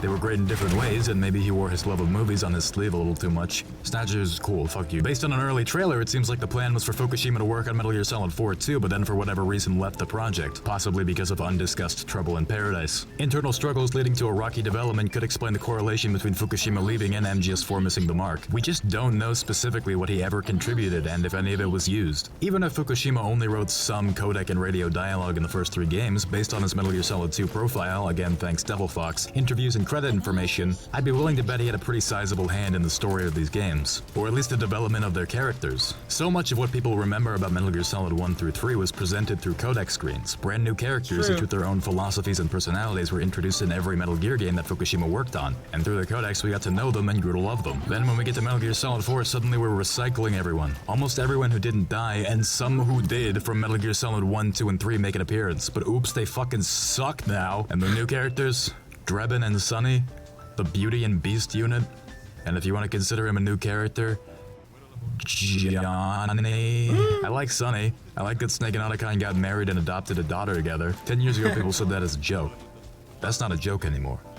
That's just what happened. These aren't exactly classic characters. After Metal Gear Solid 4, a writer named Etsu Tamari got on board and I believe brought back some of the personality that was missing from Metal Gear Solid 4 to Peace Walker and MGS5's radio dialogue. He also wrote all of Metal Gear Rising, a game that has, if nothing else, personality, but the structure of the story in mainline Metal Gear never really recovered. I'd like to talk about an interview from Hardcore Gaming 101 with Agnes Kaku that was cited in the DevilFox NeoGAF thread and will also be cited below.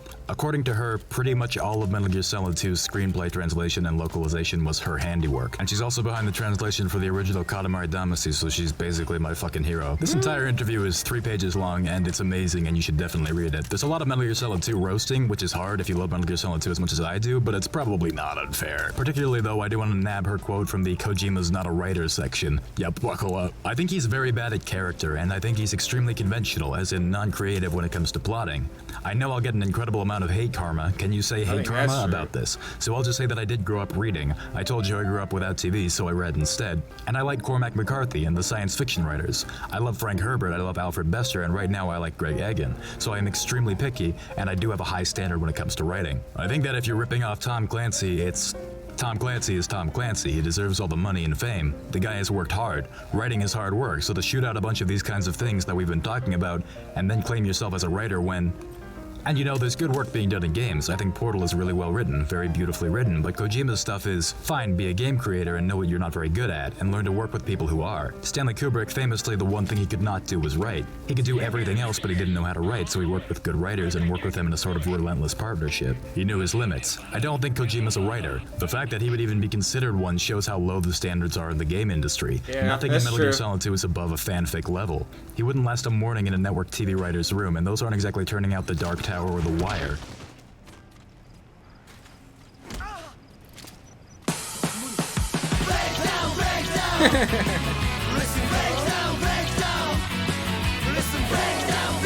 I obviously disagree with parts of this, but a lot of it is a pretty bitter pill to swallow. It's worth noting that this interview is from 2011, which is before a lot of games that mainstream critics like to hail as indication that video games are finally art came out. This is obviously fallacious. Not only because I don't especially care for these games, but because video games have always been art. Art as a term should not denote quality. Art is anything that can communicate an idea. It can be art and still be bad. That would just make it bad art. Stop pretending only fancy shit is art and start appreciating ideas communicated in works that some people might consider lowbrow. Like, for example, Metal Gear Solid. Kaku really does nail what I consider to be Kojima's greatest flaws. He's very bad at writing people and the words they say. Yeah. He's very reliant on reference and cliche, and both of these to me indicate that Kojima's writing is informed much more by movies than it is by books or even just by real-life observation and experience. Yeah. Not that I'm one to cast stones.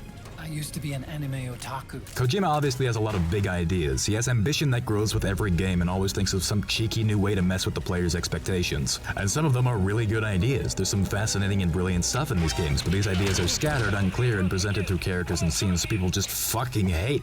And with that in mind, can you really say Kojima's a writer? Big, interesting ideas don't make you a great writer. I'm sure you, the viewer, have some big, interesting ideas, regardless of whether you or others consider you a writer. I got some big ideas, but I'm a terrible writer. Regardless of what my dad says. If I were a good writer, I wouldn't be here writing YouTube videos about other people who aren't good writers in a medium that nobody takes seriously. So what's my conclusion? Well, Tomokazu Fukushima likely understood Kojima's ideas and knew how to make them work. You can have every bit of commentary you have on sequels, video game culture, how all of the information that we convey and absorb it that allows us to connect with society and reality itself has the potential to be changed and manipulated in the coming digital age, and the responsibility we have in passing ideas to the next generation. Blah, blah, blah, blah. Everything in Metal Gear Solid 2, but would any of that stuff hit as hard if instead of being communicated through dialogue with Snake and the Lolly-Lule-Lo AI, it was just like Vamp and Fortune, Ocelot's Ghost Arm, Fat Man. If you look at the world through movies, through tropes, cliches, and catchphrases, characters you write are going to feel less human. Kojima seems like a smart guy, but he also may be a bit too into his own ideas. There's at least a decent possibility that Fukushima had a good understanding of Kojima's wilder ideas, and through his contributions, helped to shape them into a bit more of a real story. He brought Kojima back down to earth without sacrificing the themes, and honestly, reining Kojima in is probably a hell of a task. This is all just conjecture, obviously. It could be that I just want to believe in everyone a little too much.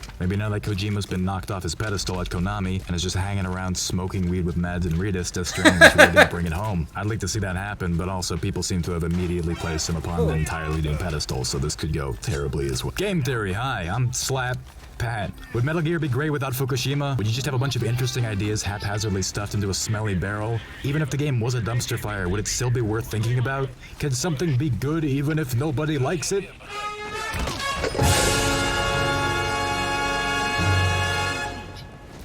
Thank you for indulging me. It's time for what everyone came here for. Metal Gear Solid 4. We're gonna go in order. We're gonna talk about everything. Metal Gear Solid 4 opens with a long install screen. Huh? Oh, wait.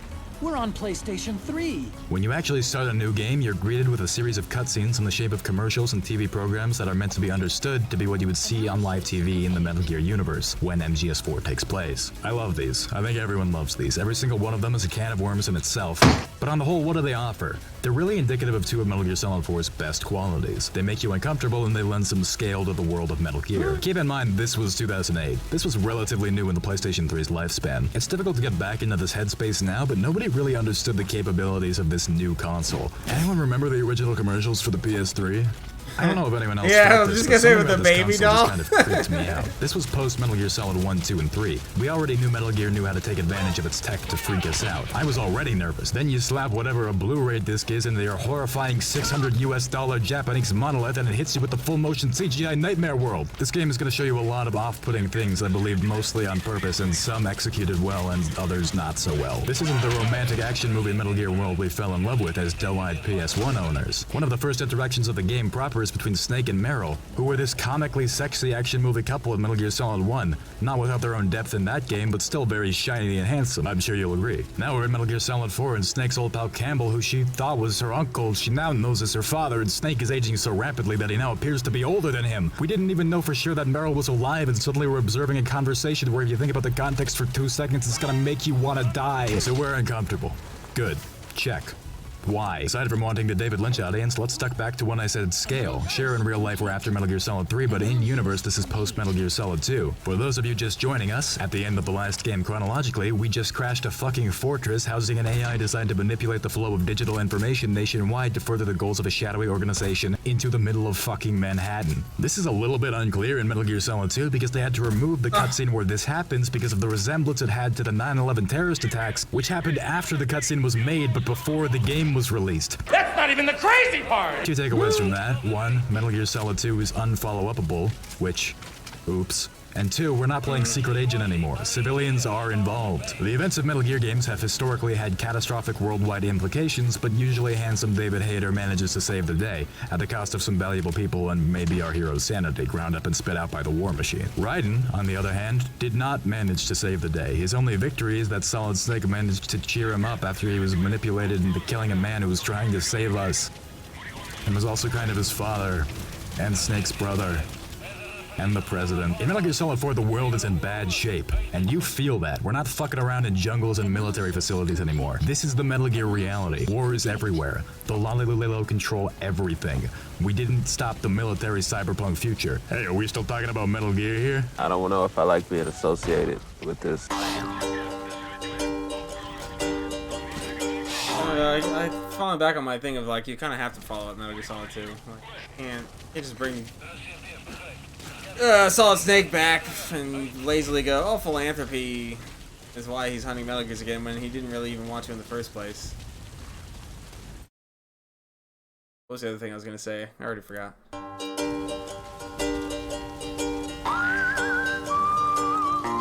Oh yeah, he very quickly glossed over like the stuff about Solid just being your father and he wants to save everybody, but all of that happens like in the very last cutscene. We barely get a decent idea of who Solidus is or what he wants until the very, very end. But everybody talks about it like, you know, after we played it, we all understand it, so we just sum it up like that. But in the game, the way that information comes across is done very poorly, and it's all very badly timed. Metal Gear Solid 4 proper, like the revelation that Solidus is like Raiden's father figure is in the very end. I mean, if you put that at the beginning, it's easy motivation for Raiden.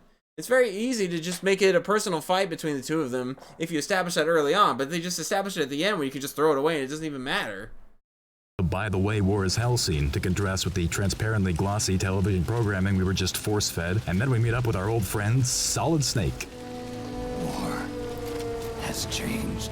It's no longer about nations, ideologies, or ethnicity. It's an endless series of proxy battles fought by mercenaries and machines. I appreciate that. And its consumption of life. That's what bothers me about it. It's like, okay, I get all that stuff on that level, and like that stuff is interesting. Like Raiden's backstory is like a child soldier and being forced to do all that shit by Solidus, and the fact that like his father figure is like, but the villain actually is the good guy because he's trying to free us from the Patriots. Blah blah blah. That's all interesting stuff, and it's very interesting when you just explain it to people or say it. But when you play it through the game, it's all comes across at the like out of order almost. So it's like super jarring how all that shit just comes at you at the end. It's like, oh, what? Like, what? He's my dad now? And, oh, he's the good guy and I'm kind of the bad guy? But, like, how was I supposed to know that? And then everybody says, oh, well, retroactively, that was the point. Kojima wanted you to do this. He's trying to say this about the nature of video games and blah, blah, blah. But you can say all that and still, and also have a well-constructed narrative. The narrative is constructed extremely poorly into. But everybody just kind of glosses over that or ignores it. But I think that's a huge problem. But once you understand it and you look at it all in retrospect and like, okay, this is this, and you kind of move it over around in your head, you go, oh, okay, well, he is doing something subversive and really interesting in Metal Gear Solid 2. But you have to put up with EE to get there, man. And nobody wants to put up with EE. Fuck that shit. I don't ever want to play EE again. Yeah, I'm telling, it's like all at the end. And like I said, that game finishes strong because all of the interesting stuff is at the end. But to get to the end, you have to play through the big shell, which is not fun. Like, the big shell section is awful. On a gameplay level, up to that point on a story level, the bosses aren't interesting. Like, it's just so bleh. But once you know all the pieces of the puzzle and you put it together, you're like, oh, wow, this is actually like a totally subversive message about blah, blah, and blah. But it's like, but in the game itself, shit's fucked. Machine. Totally, and he hit on that really well. So far, I'm kind of very much lining up much more than I thought I would with this guy. Which is interesting. I thought this video I would hate the most out of all of these Metal Gear analyses, but so far I'm kind of with him. I think because we both like Devil May Cry and we think alike. War's changed. ID tag soldiers carry ID tagged weapons, use ID tag gear. There are things about I think Metal Gear Solid 1 is probably the best game overall. I think Metal Gear Solid 4 would be my personal choice out of all of them. You know, I keep saying everybody has a personal Metal Gear. 4 might be it for me. There are aspects of it that I love, but I think I think Kojima still fucks them in one way or another. I love Old Snake. I love that he took that character there, and I love that from the start we know that he's doomed. Like, we know that Snake has to die, and he's going to die. And it's kind of our fault. Because in a level, like other people will say, we want more Metal Gear, and we keep bringing this... You know what I mean? Like, for every Metal Gear game you make, especially starring Solid Snake, you're putting him through shit. Right? So we're aging him. We're ruining his relationship with Meryl by demanding that. You know what I mean? We're undoing his happy ending by wanting this stuff and by him making this. So in 4, setting it up for, okay, you're gonna get Solid Snake again, but you've pushed him. It's too much for him now, and he's gonna die. But then he chickens out at the end, and he doesn't execute on what he should have done and what he kind of promises in that main menu, which is Snake needs to kill himself. You know what I mean? Like, the character on a meta level, the character of Solid Snake, the only way for him to get out of Metal Gear Solid, the only way Metal Gear Solid as a series ends is if this character kills himself in the series. Right? And I think we all understand that. I think Kojima understood that and knew that this is what he had to do, but he just chickened out and didn't do it at the end, which is a real shame to me. And we know that, and we know outside of Metal Gear, as viewers of it, we know that that's not true. We know that there can always be more Metal Gears, even if Snake kills himself. But the character doesn't know that. So that's why that character has to kill himself. We know that they could go back, do big boss games. We can cram in some shitty narratives between like Metal Gear Solid 1 and 2. Like, well, let's explain the invention of philanthropy and why Solid Snake. You know what I mean? Like, we can keep dredging up this character, but at this point in Solid Snake's life, he knows he has to die by his own hand. And Kojima, I think, knew it, but he just didn't do it. I agree with that. I think Solid 1 has the best... I think Solid 1 is the best whole package. I don't think that game really comes up short on any level. I think every other game in the series nails some things, but completely fucks other things. And they're kind of like all over. Like, if you had the Metal Gear Solid 5 style stat screen, you know, like I'm looking at my soldiers, right? Let's just imagine that each of these characters is a Metal Gear Solid game. Like, this is Metal Gear Solid 1, all S pluses across the board. This is Metal Gear Solid 2. And it's got an A plus in, meta narratives and funky ideas, and it's got an A plus over here, but it's got a D in gameplay and an E in character writing and narrative ordering and blah blah blah. Then you get Metal Gear Solid 3, like this is more Metal Gear Solid 3. It's A pluses across the board. maybe not as good as the meta narrative as this guy or this guy, but it does it all pretty well. Then you get to 4. Where's 4? Where's Metal Gear Solid 4? He's maybe here. He gets the one. Your ideas were good, but you didn't execute on them, and you're kind of there. You know what I mean? That's kind of how I feel about this series. One is the only one that gets it all even across the board. And then 5, I think, excels in the gameplay, but fucks up a lot of the shit. And it's just not complete. I don't care what Kojima says. This game is unfinished. Unfinished as much as art can be unfinished. I mean, we can argue about that at some other time, but that's not where we're at right now. Yeah, he has to die, but I think it kind of has to be by his own hand in 4. And I think Kojima knew that, and he promised us that with the main menu, but then he just didn't do it. And then he cheats. That's the other thing I hate about the ending of 4. He literally just cheats. We see Snake put the gun in his mouth, bullet in the gun in the mouth, pan up the camera, gunshot. Cut back to Snake after the fake credits. The gun has fired a bullet. The slide is locked back, which means that the final round was fired. So that gun went off and a bullet was fired. Now, I don't know if there's a blank or whatever, but that gun was fired. So does that mean, like, he went, and shot it? Like, what happened? I think Kojima just kind of wanted to have his cake and eat it too, which is a shame. He should have just committed. And I think that's just kind of Kojima's writing in general, and his life at Konami. I think he just knew. I think he always knew he needed to walk away from Metal Gear or Konami, and he just never could until they kicked him out.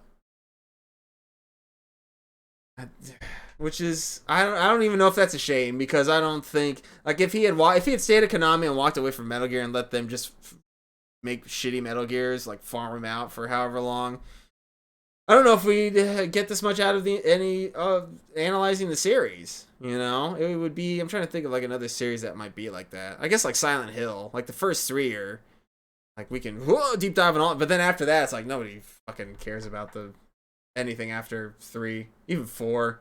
A lot of people like 4.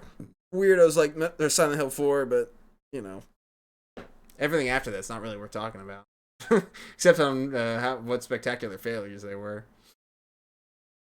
Don't enjoy the game of any except 4, 5 and Rising. Peace Walker's alright. 3 is bad. 2's I actually was surprised how much I liked the gameplay in the first one. That game's gameplay is very consistent, and it's paced very consistently, and I think really well. That game has like 2 rooms of stealth and then a boss fight, and then like 2 rooms of stealth and a boss fight. Obviously, it's not as formulaic as that, but that's the gist of it. You know, that kind of old school, it's basically just like a 3D version of those MSX games where it's top down and you're mostly watching the radar screen the whole time, but it works. I think it really works in the first one. I think it doesn't work in 2 because I think in 2 you are forced, I think you are forced to go into first. I think you're set up for failure a lot of times in that game, to the point where it feels unfair. It felt unfair to me a lot of the time. But I think you're forced to use the first person way too much. And the first person is just extremely clunky in that game. And it's not really fun to use, and it breaks the pace of the game up too much. Like, you walk into a new room in Metal Gear Solid 1, and you have the radar there that gives you, a general layout of what is in the room and what to expect. So you kind of know where you have an idea where you can go and where it's not safe. 2, if you're in a room that you've never been in before, the radar is off. And the camera's staring straight down at the fucking floor. Like it does in the first one. But now you're missing a very crucial piece of information, which is what is the layout of the room and who's in the room and what can they see me, right? 2 gets rid of the radar in a new room. You have to go to a node. So now you're basically walking into a room completely blind.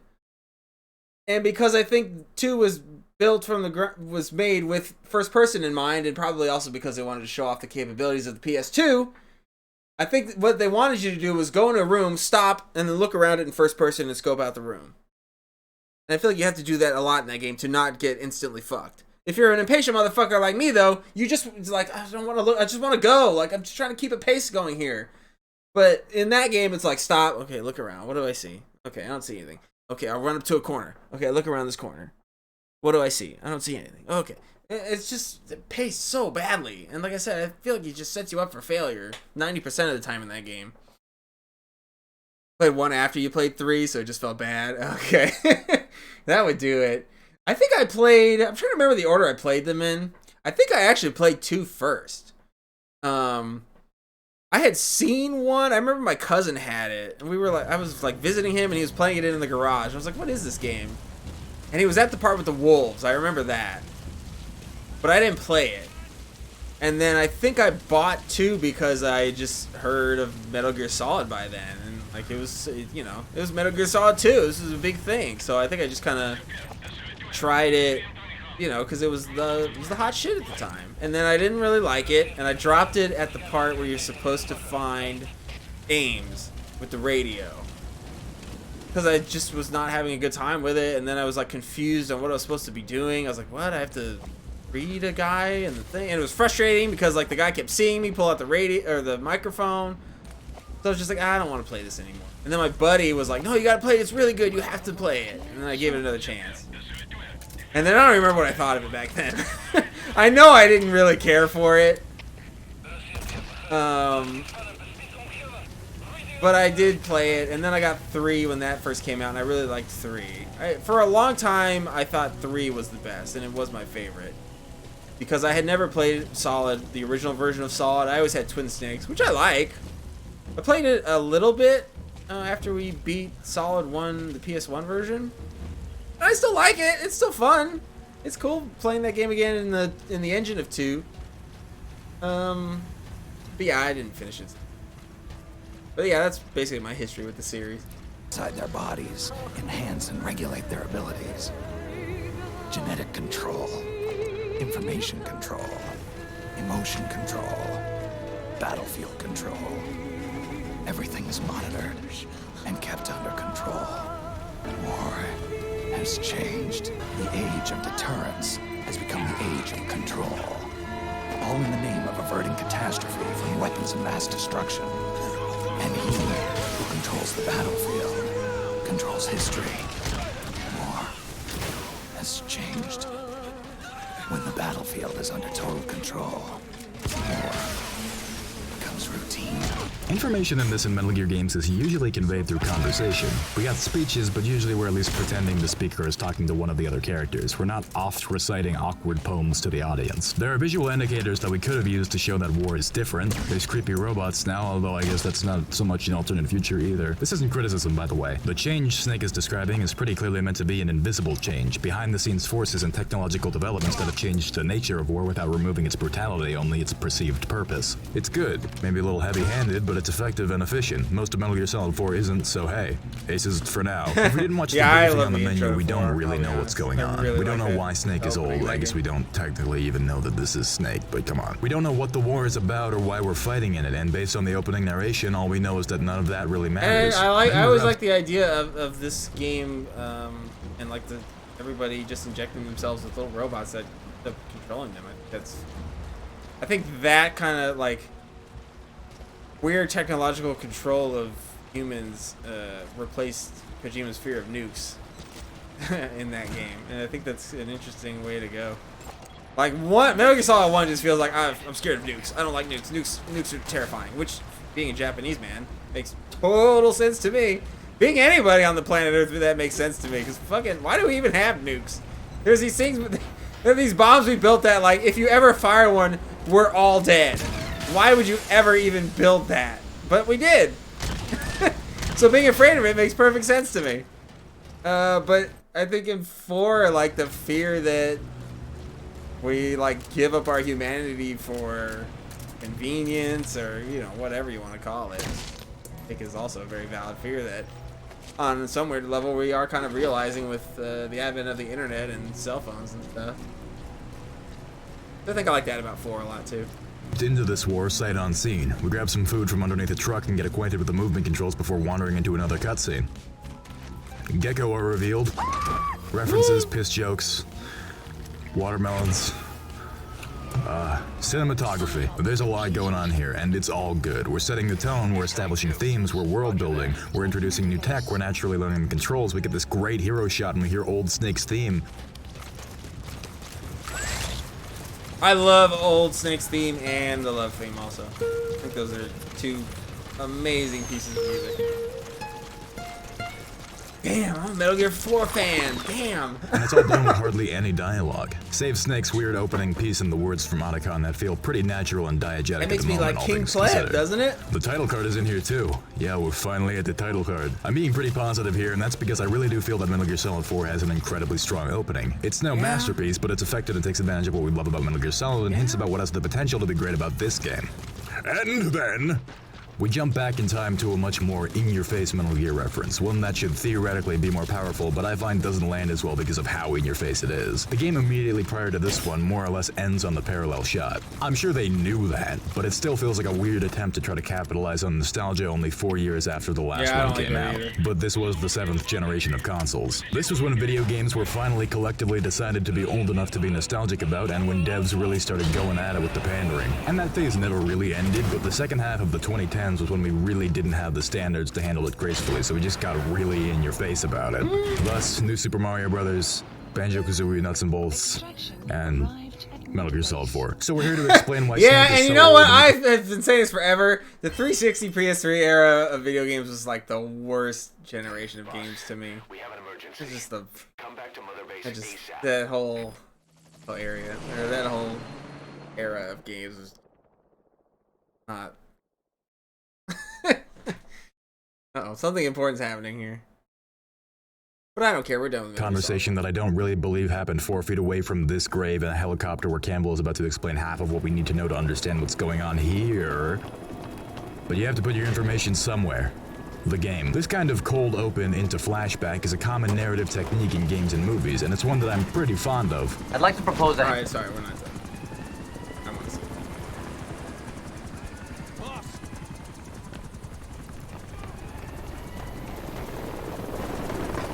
Damn it! This is our home. How can we let this happen? Am I being invaded? Guess it's time to increase security. Just give me the order. Who did this? A competitor. We know where they're based. Even have a route mapped out. We're ready to strike back. Wait, is this the motherfucker that stole my nuke? Is that what's happening? We found him? I want my nuke back.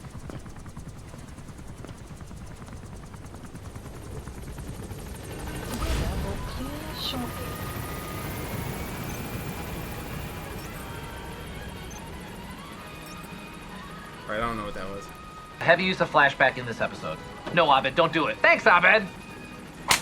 Stop that! But putting it this close to the beginning, it just kind of feels like you're taking a mulligan, writing in a separate beginning so nobody gets confused. I don't even think I would have cared if not for the briefing that takes place after this flashback, but before the opening, which makes up this part. I'll explain along the way.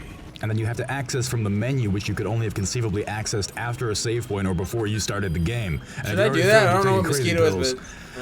I got good news and bad news. The briefing is very similar to the mission briefings that open the other acts, and opens with Sonny cooking eggs, which are also where this would presumably be in the actual game. Based on that, it would be safe to assume that this cutscene was originally part of the main game and would go right after this cutscene in the cemetery, and if that were the case, it would probably help with the pacing of the sequence, because the 15-minute briefing would put a little bit more time between the cold open and the start of the flashback. But this isn't a movie.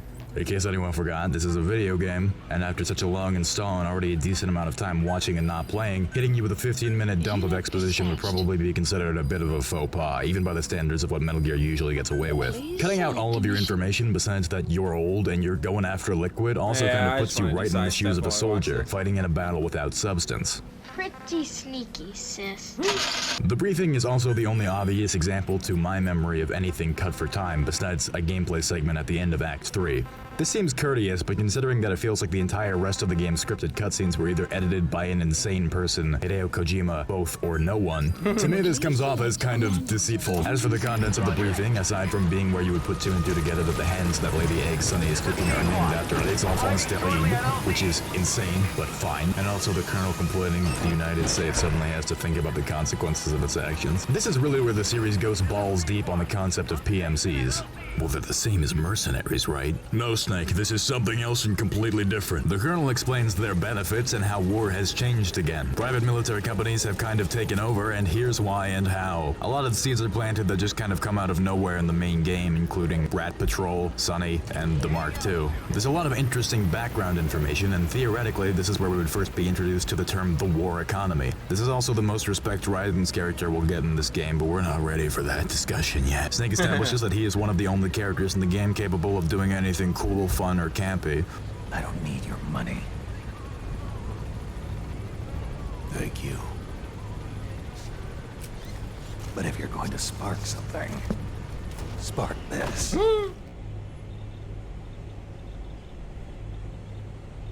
Fine. I'll start my own fire.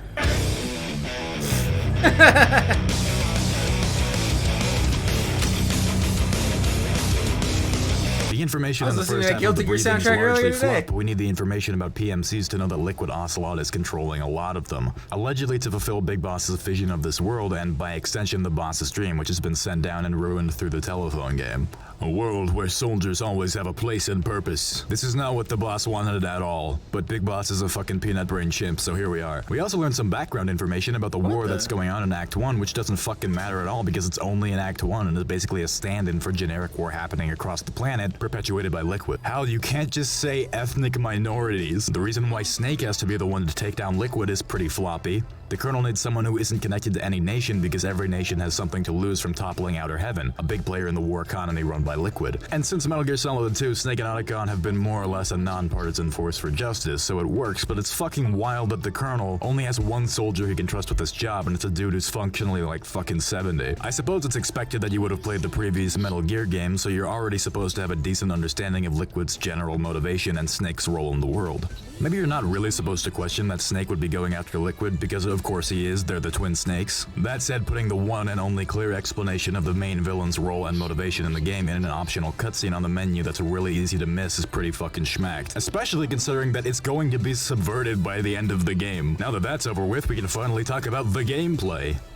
It's alright, I like the iPod. Metal Gear Solid 4 has a lot of what people tend to call quality of life changes, and just to be clear, they're changes from Metal Gear Solid 3. This game plays very similarly to that one. In this context, quality of life changes refers to adjustments to the gameplay and controls that make the game feel more intuitive. They ease the connection between how the player wants their character to behave and how they will end up behaving. Likely very complicated in terms of programming, but they make the combat itself flow more naturally. For example, you no longer have to manually equip camouflage, you can have the Octo Camo do it for you. However, this is not the only option. You can still manually apply camouflage, and you can acquire new camo that you can access through the menu by a number of means, including saving ones that you've absorbed. Many of these have their own unique attributes that affect gameplay, making this not only a quality of life change, but one that adds additional depth. Depth of gameplay, to boil it down, is usually defined by the number of ways a player can approach any given scenario. More tools with more unique properties. More hardcore players tend to value depth more and consider additional depth to be generally how you measure improvement in gameplay, but more casual players value ease of play and think additional depth and challenge at the cost of accessibility is more of a downgrade. Hence why the general public considers Bayonetta 2 a straight upgrade from Bayonetta 1, but the crazy combo junkies don't like it as much. Indeed, my older brother Chris, who has better things to do than obsess over anime and Japanese video games, said that of all the Metal Gear games he played, which I believe were the first 4, Metal Gear Solid 4 was the only one he really liked playing. Which makes sense, you know? The guns aim like guns. You don't have to stop and shoot. Camouflage applies itself. There are tons of weapons to access. Free camera and a pretty good radar. As far as downgrades in depth, yeah, you can't interrogate people. There's no fun stuff you can do with the wildlife because there's basically no wildlife. There aren't as many quirky ways to handle your character. Metal Gear Solid 3, even now and especially for the time, will blow you away with how far it takes even the smallest details in its stealth and survival mechanics, and that's not even including the insane amount of Easter eggs. In Metal Gear Solid 4, most of the improvements to gameplay depth come to in-world improvements in technology. Mark II's a real fun and cute pal, and a snatcher ref I appreciate. You can buy a ton of new weapons and items. A lot of them are kind of redundant, but there's some good stuff in here. As I mentioned, the camo system is good. Metal Gear Solid 4's base gameplay is definitely kind of a side grade. 45 25-degree upgrade if I'm being very generous. But the changes do suit its world. This isn't a Rambo survival story, this is a globe-trotting futuristic adventure with globe-trotting futuristic consequences. There are two camps of Metal Gear fans, ones who feel that Metal Gear Solid 3 is the mechanical peak of the series, and ones who felt that the gameplay improved with every iteration, although probably not including Peace Walker. I could see arguments for both. Phantom Pain's core is sort of a reconstruction and you could pick at it, but its depth is undoubtedly impressive. Between Metal Gear Solid 3 and 4, I find that I do enjoy playing 3 a lot more, although I would wager that's more due to the vastly superior level design and enemy design, and less a matter of the core mechanics. We'll talk about this case by case because where it's pretty consistently solid in Metal Gear Solid 3 with a couple of massive peaks, and Metal Gear Solid 4 it's more like a couple of massive dips. As for Act 1, it's fine. Functional but kind of uninteresting. It's mostly a straight shot and a bit of a schlep. More often when I get spotted, it feels kind of unfair. Don't misunderstand, I am bad at this game. But with so much shit going on in the background, the buildings and alleyways, noises and new sets of eyes flowing in and out all of the time, it feels a little bit more difficult to focus on immediate threats than it was in previous games. It's not game-breaking, it's just a little bit worse. There's also this mechanic where you can befriend rebel soldiers on one side of the war by fighting with them and giving them items, but it just comes off as kinda completely fucking asinine. I believe the intent was for this to have some sort of meaningful effect on the outcome of this battle, but that doesn't go anywhere. We're kind of Drakengarding here. If I meant to sympathize with these soldiers, more could definitely have been done to make them stand out as human beings to me, but that would sort of defeat the soldiers have become tools without identity or individuality theme. I want to talk about this more in Act 2, because that's where it last appears, which is incredibly strange. If it only appeared in Act 1, you could pass it off as trying to give that act its own identity, but being only in the first 2 acts is a blatant symptom of this being an unfinished concept. Yeah. Kojima has talked in interviews from before this game was released about plans for how this game is going to play differently, as well as many other ideas, but since he listens to everyone and doesn't look at his budget until the game has been out for 3 weeks, the ideas and themes he describes are all over the game as half-baked shadows of the intent they represent. Anyway, we do this for a while, and then we meet up with Drebin. Let's talk about Drebin. Money on my motherfucking mind. Cut 5 haircuts at the same time. You ever see a guy with like a hat and a weird shirt? He's flipping a coin because he's trying to get a coin thing going. He wants to be the guy with the coin. That's me. I'm the guy that scared you in Best Buy. Drebin has a lot of gimmicks. He drinks soda pop. He's got a catchphrase and a hand motion to go with it. He's got a weird animal that follows him around and he drives a big crapper, but he's really only here for 3 reasons. 1, he is a very funny monkey. 2, he's a way of supplying you with weapons anywhere at any time, the explanation for which strains believability, but it works for gameplay and as a way of representing a symptom of the war economy without muddling around in how you're supposed to acquire weapons if everything is controlled. The first scene that he shows up in, he throws down a little bit of information about how his business works and in turn about how the whole war economy works. He also explains that he is not the only Drebin, that there are a whole bunch of others out there, all operating as one Drebin network. Based on that, I wouldn't blame you for assuming that this is going to be the last appearance of Drebin in the game. He comes off as sort of a shady neutral who's in the know, willing and able to assist you, but only as long as there's something in it for him. The network of Drebins is an adequately feasible excuse for how Snake is able to take advantage of this business from completely different areas of the world. Then this happens.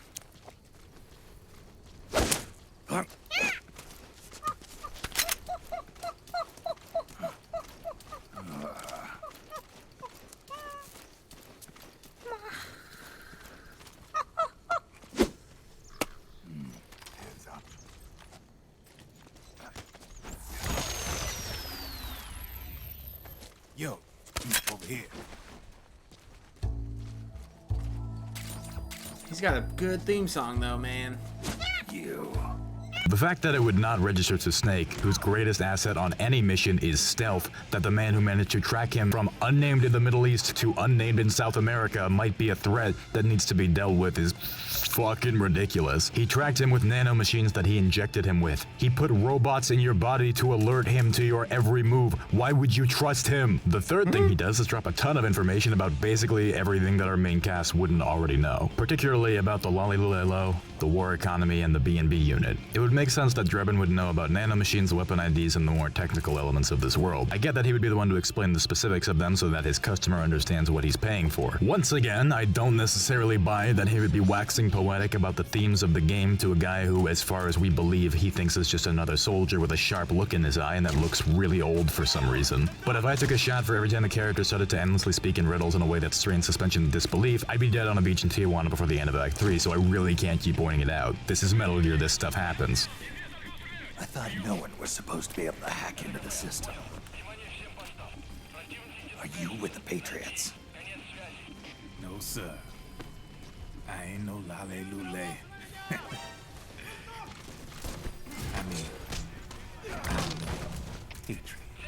I do like that though, that's cool. Also, I guess the joke is over, I can say Patriot now. To jump to the end, yeah, Drebin isn't just a gun launderer. He was working for the Patriots the whole time, so we can do that again. Wait, if Drebin was working for the Patriots, why is he able to say Patriots? He says it's because he has a different set of nanomachines, but since he was raised by the Patriots, wouldn't they have given him a set of nanomachines that made him unable to say or hear Patriot? Was he able to just so that Snake would trust him? I guess so, whatever. The Patriots seem to know what they're doing. Patriot. Played like a violin. Why? He was a child soldier, so we can do that again. He was used by the Patriots to inject Snake with a version of Fox dye designed to kill Evo, Liquid, and Big Boss, so we can do that again. And he fills us in on Octopus, Raven, Wolf, and Mantis, the Snakehound unit, who are all super driven to murder Solid Snake because of some generic backstories that they keep trying to make sound really tragic and interesting, but really these characters are here so that we can do Foxhound again. There's really nothing else to say about Drebin. He shows up after you've beaten most of the bosses, and I'll talk about that stuff when I'm specifically talking about the B&B unit, because I have a lot to say, because that shit is the worst. But let's get back on track.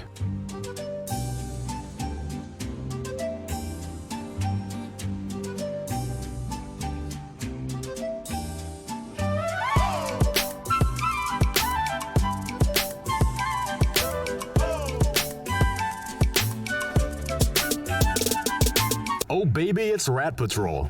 I'm coming out, tell you how to be a rat. You haven't even taken the safety off, rookie.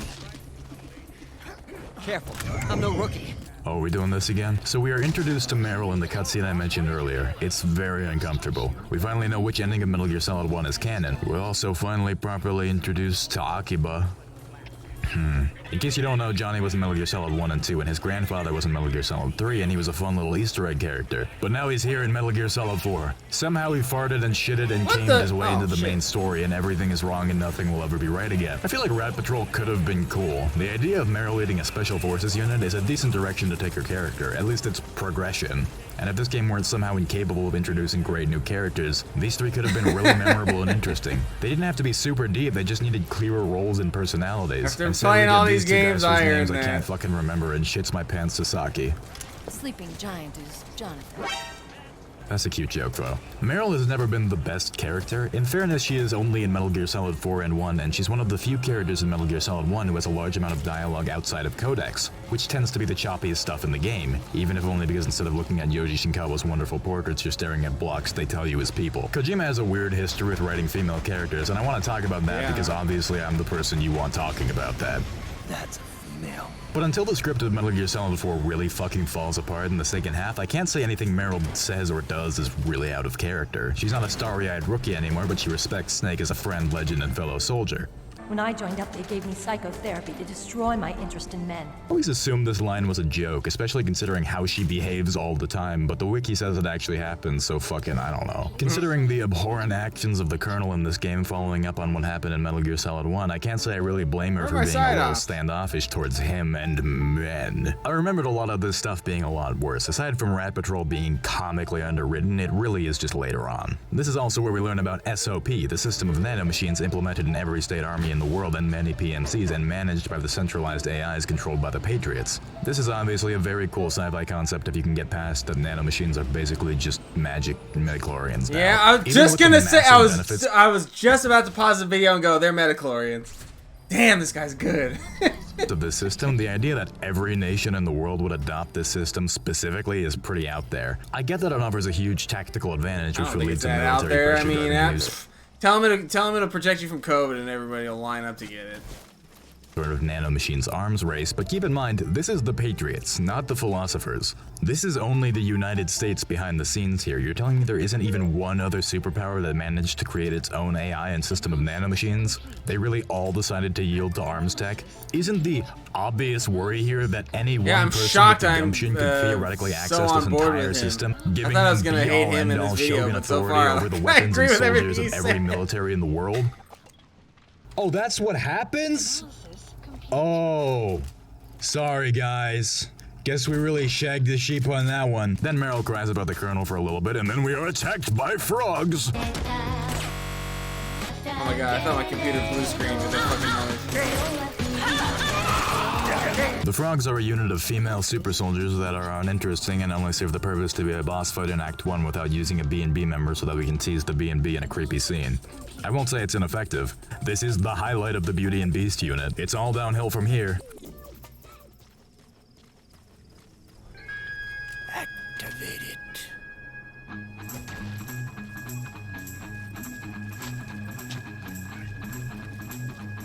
Oh shit, I thought I had the silencer on.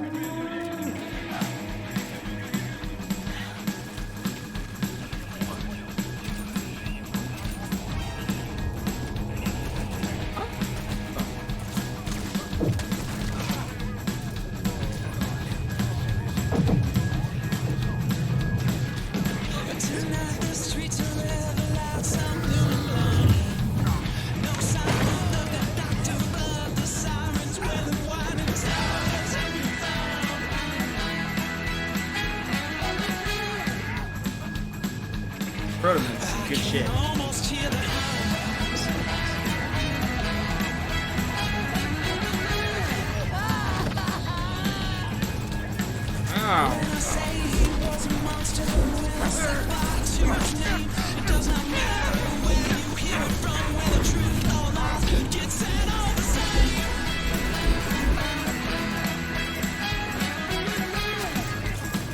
That guy seems to be having a little trouble.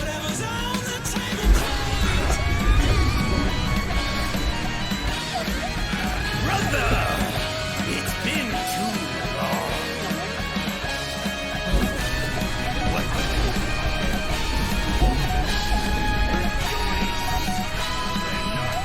Of our father, after all.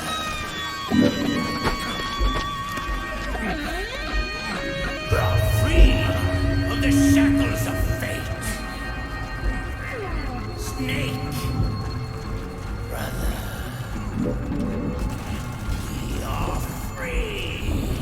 Then Liquid uses magic to drive everyone insane, and Naomi does some cryptic shit and walks away. Why is that guy still alive? If you won't be a prisoner to fate, then go. Fulfill your destiny. Alright, thanks. Johnny somehow saves Snake's life, and that's Act 1. Overall thoughts? It's like a B. B+ maybe? There are a lot of words, but most of what is said is pretty relevant to this game, events or themes. At this point, that's something we maybe take for granted. For the rest of the game, we may not be so lucky. Naomi's here, Rose was referenced, but not by name. The B&B unit aren't a total joke yet. Raiden is unscathed, gameplay was passable.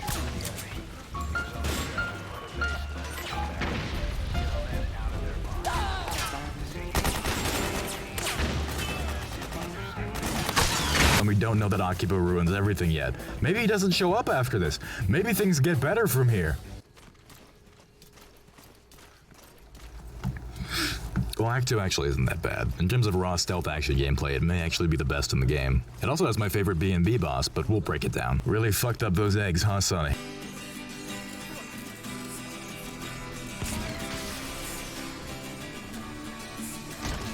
A lot of the Act 2 briefing is pretty fun. We sort of have to be reintroduced to Sonny because there's a chance you didn't watch the Act 1 briefing. Visual cues and Sonny's conspicuous white hair along with the context you're expected to have will allow you to figure out that she's Olga's child from Metal Gear Solid 2. Since Sonny doesn't really have any role in the taking out Liquid mission for now, she's one of the only characters who doesn't spend hours explaining shit. She will end up being crucial to the plot later on, but for now all she can really do is fuck up breakfast and bounce off Snake and Hal. And since Snake also doesn't talk that much compared to the rest of the cast and Hal is kind of an awkward middleman, this little family dynamic is one of the only ways that the natural charm of these characters is able to shine. Grumpy old badass getting his ass kicked by a little girl is comedy that writes itself. Just ask Nagoshi. Steven Spielberg des. Naomi explains that she's being held in South America and being forced to do research that will help Liquid take control of SOP. The technology used in Foxdie was incorporated, inherited really, by SOP. That's why Liquid has me helping him hijack the system, because I know how Foxdie works. If you're like me, your first thought was probably, why doesn't Naomi have an accent anymore? Rhodesia was owned by England until 1965, and there were lots of Indian laborers around. That's probably where I got my skin color from, but I'm not even sure about that. This is gonna happen with Mei Ling later, when in reality they probably shouldn't have had the accents they had in Metal Gear Solid 1 to begin with based on their character histories. Also, you would only say they don't have an accent if you're from America, but that's beside the point. They didn't have these accents in the Twin Snakes, so it's possible we're meant to think of that as canon now, which is kind of depressing. This doesn't matter at all, and it's obviously only a localization issue, but it's a pretty clear example of a problem in Metal Gear Solid 4 I'm going to call sequel dissonance. Don't ask me why I'm motherfucking stressed. Things done changed. Despite how embarrassingly hard this game tries to make you remember older Metal Gear games, in a lot of ways it just doesn't really feel like the next Metal Gear game. Again, the previous games had an almost totally unique set of characters, but there was a more abstract sense of cohesion between them. Ideas presented in one game would really come into their own in the next, either being built on, deconstructed, or both. Despite the technology being very different between titles, talking on the radio still felt like talking on the codec. It's still the same basic set of controls, but it's evolving between games, it's being built. Musical leitmotifs.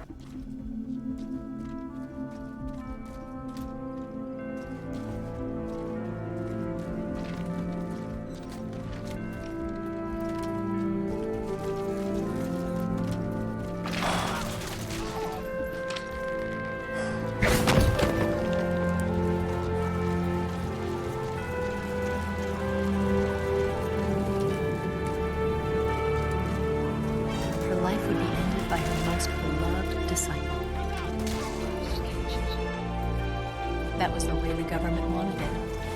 That was the mission she was given, and she had no choice but to carry it out. Her death at your hands was a duty she had to fulfill. Out of duty, she turned her back on her own comrades.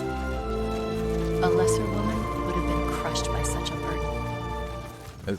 I'm not crying, fuck you. You'll get thrown for a loop between games, but no matter what, you'll feel at home. Then you get to Metal Gear Solid 4 and the codec looks like this, and the guns fire like this, and the original Metal Gear Solid theme is gone for legal reasons, and Naomi sounds like this! Nanomachines. The issue is not that Naomi doesn't have an accent, it's that a character whose appearance and voice and personality and motivation are incredibly distinct and clear to me suddenly being presented in an entirely new and confusing way in an entirely new context. It was smart to cut out a lot of characters between Metal Gear Solid 1 and 2, because transitioning from Shinkawa's memorable portraits to the 3D PS2 models would promote this dissonance. The ones brought over were Snake, Otacon, the Colonel, and Mei Ling, and we don't even see Mei Ling's face because she's only an audio Easter egg, so the only characters brought over are the male leads. It makes sense because the male characters have much more distinct features that can be carried over to 3D models as opposed to the more consistent pretty woman face with only very subtle differences in most of these profiles. I'd complain about that, but that is far from a problem exclusive to Metal Gear, so we'll put that in the maybe some other time pile. The use of Snake, Otacon, and the Colonel in Metal Gear Solid 2 takes advantage of the knowledge that you will be familiar with them. You'll have an image of them in your head, and that image will slowly be broken down over the course of the game. There are some fan-servicey moments, but the callbacks are largely there to serve the game's agenda. How do you know they're not doing it on purpose in Metal Gear Solid 4 as well? I don't even know if they were doing it on purpose in Metal Gear Solid 2, but it was working. They're not just there for the sake of being there like they seem to be in Metal Gear Solid 4. You like Naomi, right? Well, here's Naomi. Nanomachines. I understand that she's not going to be wearing a turtleneck in South America, but why are we even in South America anyway? Why did we go from an unnamed nation in the Middle East to an unnamed nation in South America? Naomi is being held here, but she was in the unnamed nation in the Middle East we were in before. In fact, the boss of this stage was there too. All the key players in this act, save Vamp and Raiden, were in the Middle East. As far as I understand, Raiden is only here because Snake is here and Vamp is only here to fight Raiden. I can imagine a much better Metal Gear Solid 4 where Act 1 and 2 are the same act. If the plan was originally to make the rest of the acts more like them, but that plan got shafted, then why not just make the first two the same act? They practically are. They both have a completely generic set of PMCs and rebels with Liquid pulling the strings. They're both set in a broad area of the world where I have a vague image in my head of what this area is supposed to look like that matches the one in the game. Maybe we start off with a Liquid assassination plot but transition to the Rescue Naomi mission as circumstances change. Make the acts feel less like a series of A to Bs and more like a Metal Gear game where our understanding of the rules and characters in play is constantly shifting. We didn't need Meryl and Raiden, and we definitely don't need them in the same act, but if I had to pick one, absolutely cut Raiden. He offers nothing of value to this game, and this game takes so much of him. Although I guess if you cut Raiden, you'd be cutting all of the most interesting action sequences in the game, so... Freaking, I don't know. Maybe set it in a real country? I don't know. I have a harder time getting invested in this sneaking mission when the soldiers I'm sneaking past are just minding their own business and have practically nothing to do with what I'm doing besides a tenuous connection to Liquid. When you get there, remember, the conflict between the PMCs and the rebels has nothing to do with your mission.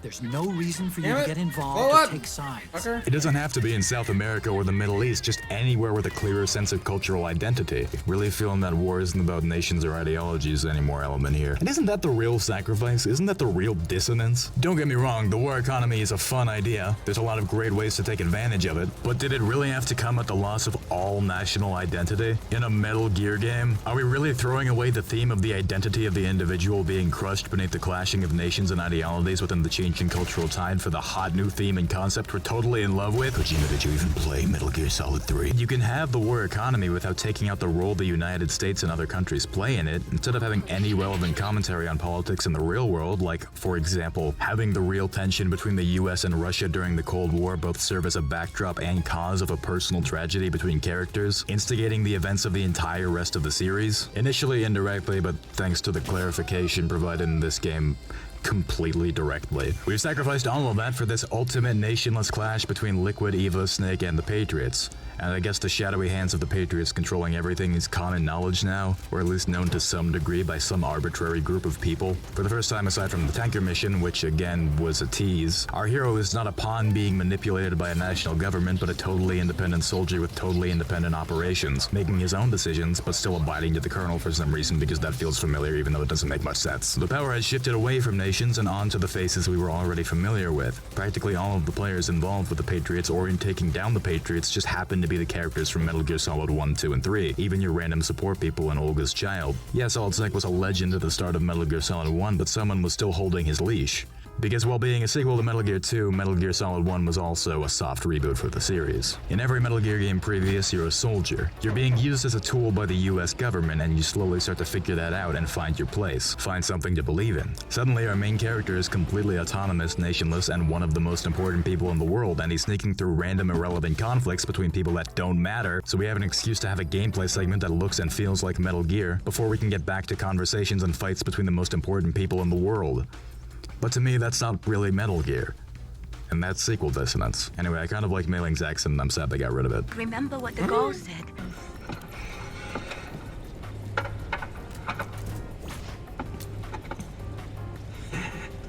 Thanks. Ugh.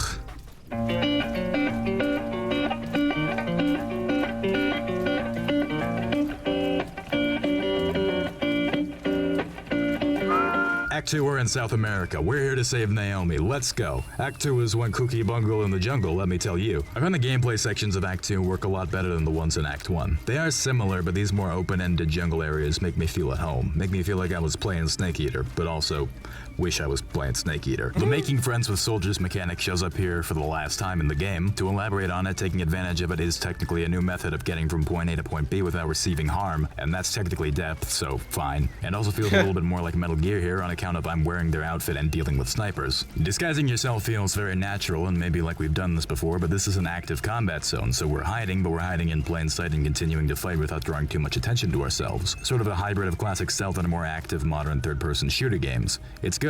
I can't say I prefer it to the peaks of raw Metal Gear stealthin', but it works on its own and certainly lends this section of the game a more unique identity instead of just being a cheap Snake Eater or Peace Walker. After writing this segment, I read an interview with Kojima where he explains that this game was meant to explore this new style of stealth gameplay. I felt very vindicated. We are also going to do a lot of pure stealth after this, and it's going to be just awful, so let's appreciate this while we can. We meet up with Drebin and talk about who the B&B are and the Patriots. We covered this already. It's a blatantly suspicious amount of information, and then we move on.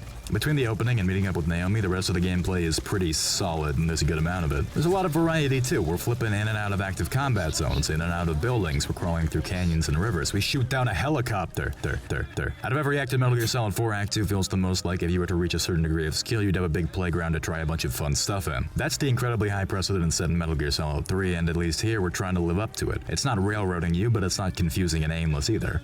I'm proud of you guys. Unfortunately, I can't speak as highly about the story elements, as I've already complained about the conflict going on here is largely meaningless. After the briefing, as Snake wiggles and waggles his way onto the battlefield, a ghostly past conversation between Snake and the Colonel play out as narration, where they say in no uncertain terms, the Patriots embody the war economy. This is exactly what Solidus was trying to prevent in Metal Gear Solid 2. Liquid and the Patriots both want control, so no matter who wins, we lose. We need to take down the whole system, but since modern society is so reliant on these AIs controlling everything, it might not be so easy. I probably could have have reached any of these conclusions by myself with the insane amount of information you've already presented, or you can just let it come up naturally later, or I guess you can just put it here. Just explain it. The story of this game is actually not too horribly complicated, but you wouldn't know that if you played it, because they draw a lot of connections and threads that don't really go anywhere, and there's a lot of fluffy dialogue like this where we're just restating things that we know but slightly differently, so you feel like your brain is skipping. Vamp is here. Guys, Vamp is here. You guys aren't gonna believe this, but Vamp is back. You know Vamp? He's here. You guys are never gonna guess where Vamp is. Laughing Octopus, our first B&B member to get any individual time in the spotlight, shows up here by Vamp's side, similarly to bully some people and monger some war. Don't forget this face. I thought this was gonna go somewhere, but it really amounts to very little, aside from establishing the face camo in the first place. I guess I could explain why the rebels will consider Snake an enemy, but he's a creepy old guy in a bodysuit sneaking around covered in guns. I'd consider him a threat, and I know who he is, somehow, in this scenario where Snake is real. I am not complaining, by the way. I do like this scene. Octopus with Snake's face is memorably creepy, and at least she's speaking semi-coherently and not just making noises. She's got decoy octopus octo camo, but she also has Doc Ock arms, so more than probably any other B&B member, she's taking what made the tech and abilities of the Foxhound member she's based on interesting and expanding on it, rather than watering it down, awkwardly imitating it, or just going for something completely different. Granted, decoy octopus was all but removed from the original Metal Gear Solid, so she doesn't really have anyone's legacy to sully. Maybe that speaks to the fact that the original bosses would have been better, though. The emotion she's connected to that would give her a parallel in the Cobra unit is probably the Joy, but that would be the boss, and their roles have basically no similarities that I can think of. Yeah, but I somebody else generally mentioned think that in less of another the emotion video. comparison in all the bosses. I'm pretty sure laughing, crying, etc. are just meant to show that they're not exactly in control of their emotions, not to make you remember the fear or whatever. It is time for you to feel the fear. And the one who is connected to a Cobra unit member is Screaming Mantis to the Sorrow, and those don't line up, so I'm pretty sure it's nothing. Oh, hold on. Oh, God. So that's all. This is far away. At least Dead Cell sucks. They do. God, Dead Cell was terrible. Headshot has explosives. Wolf has Fortune's railgun. Mantis has advanced blades. Huh.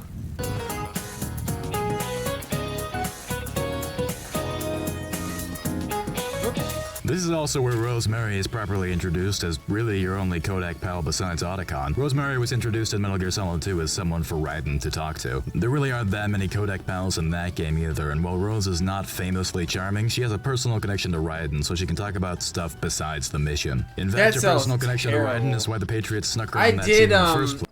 I never liked Vamp, and I still don't, but after playing Metal Gear Solid 2, I kind of appreciated him a little bit more just because he absolutely carries that game.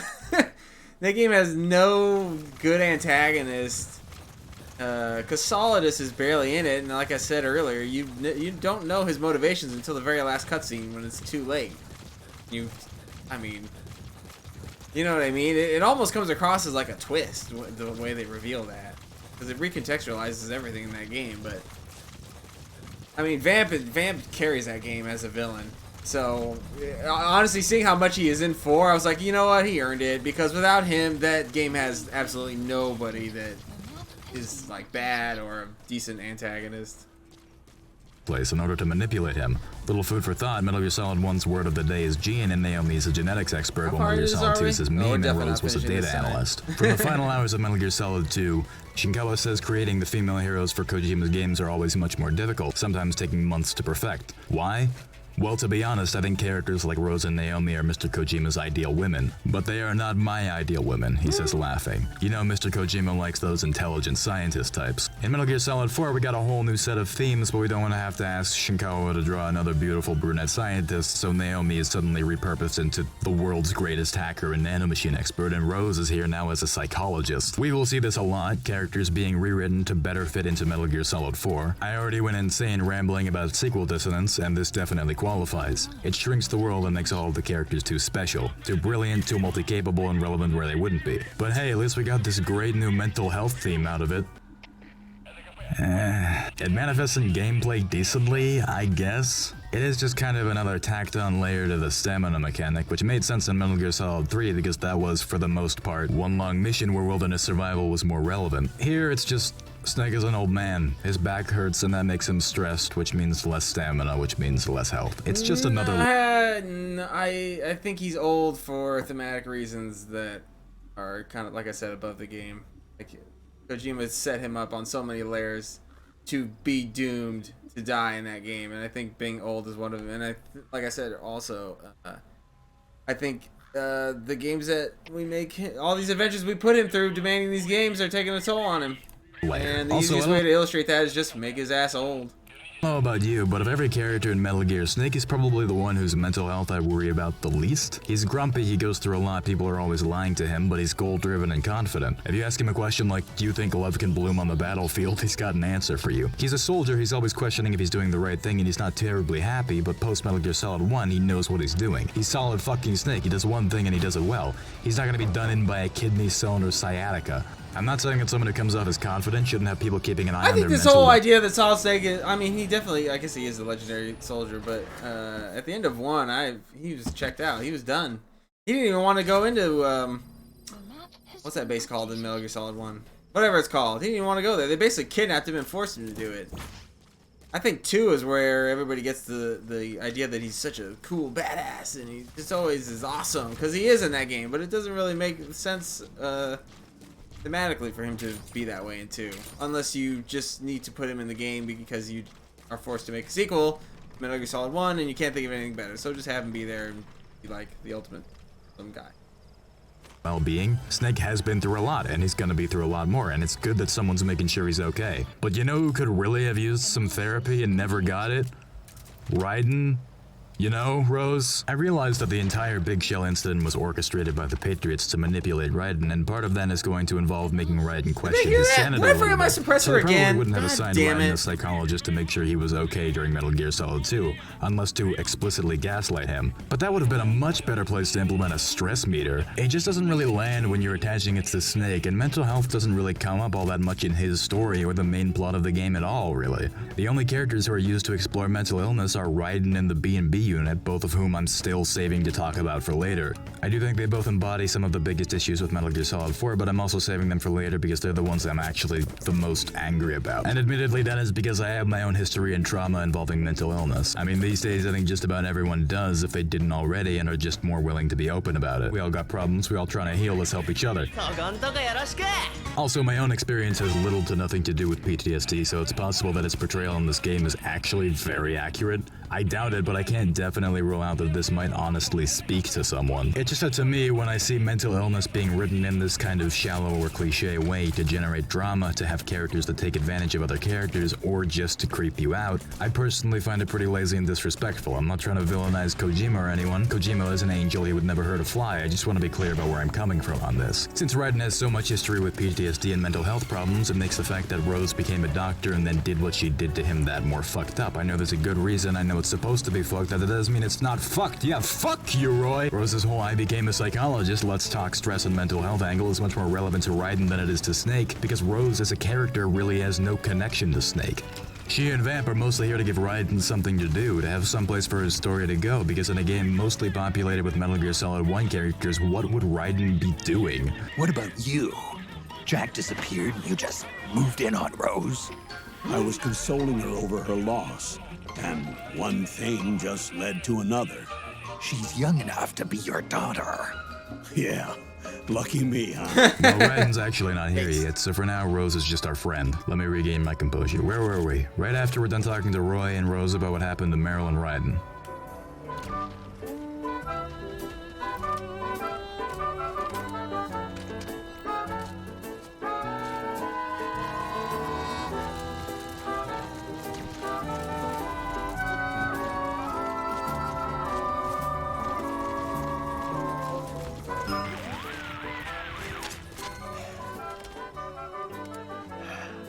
Who is this? Snake.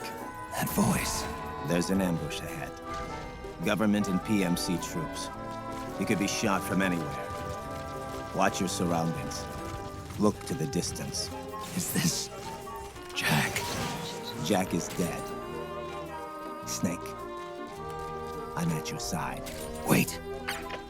Is this real? So Raiden's doing the whole, I'm on your side, just call me Raid, deep throat. So if you're not a fucking stoop, you know he's gonna show up as a cyborg ninja in a bit. Between a back and forth between Snake and Raiden and then Snake and Rose, we get a sense of what happened after Metal Gear Solid 2. I'd like to clearly establish what they are saying happened for reasons we'll see later on. Raiden and Rose lived together. At some point, due to his history as a child soldier, Raiden became unstable and started drinking. He became distant from his family and his job, and this led to Raiden and Rose's relationship ending and Rose eventually starting a relationship with Roy. This is sad, but I understand that it could happen. I would have liked to believe that everything worked out between Rose and Raiden, but this is another way things could go. Raiden is a broken man and Rosemary is only human, so the only person I can find at fault is Roy. Fuck you, Roy. Also, Raiden was able to save Sonny due to information he got from a resistance group that we will later find out is run by Metal Gear Solid 3's one and only Eva, in exchange for him helping them retrieve Big Boss's body. Then he gave her to Snake and Otacon, and now Hal is the world's greatest anime dad. So a lot of what I've just said is not true. But we think it is. Moving on. Cover!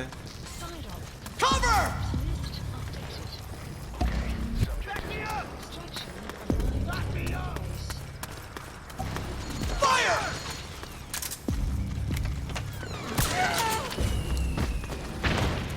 Fellas, we've found Naomi. She was in the shack the whole time. We find Naomi and then get a nice shot of her cleavage. Oh, I love all this Persona music he's using. Please select a delivery point. Naomi.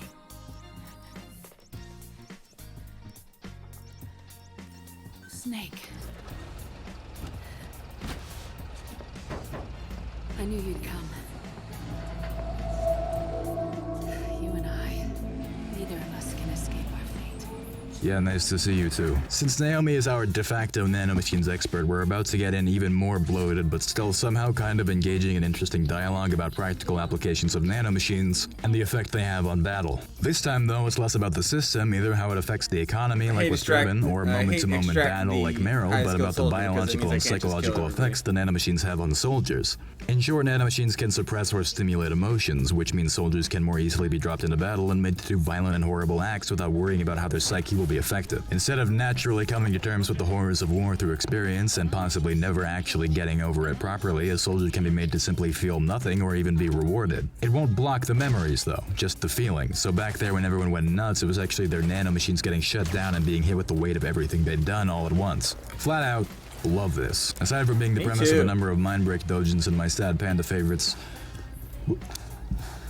What do you mean don't say that? It feels like the next step after Snake's classic training juxtaposed against Raiden's VR training. Before, Raiden was a rookie who felt like he understood the battlefield because he'd been trained in a computer, but came to understand that nothing can really prepare you for real combat. It goes in a different direction later on, but that's what we're starting with, and that was kind of to poke at people who played video games.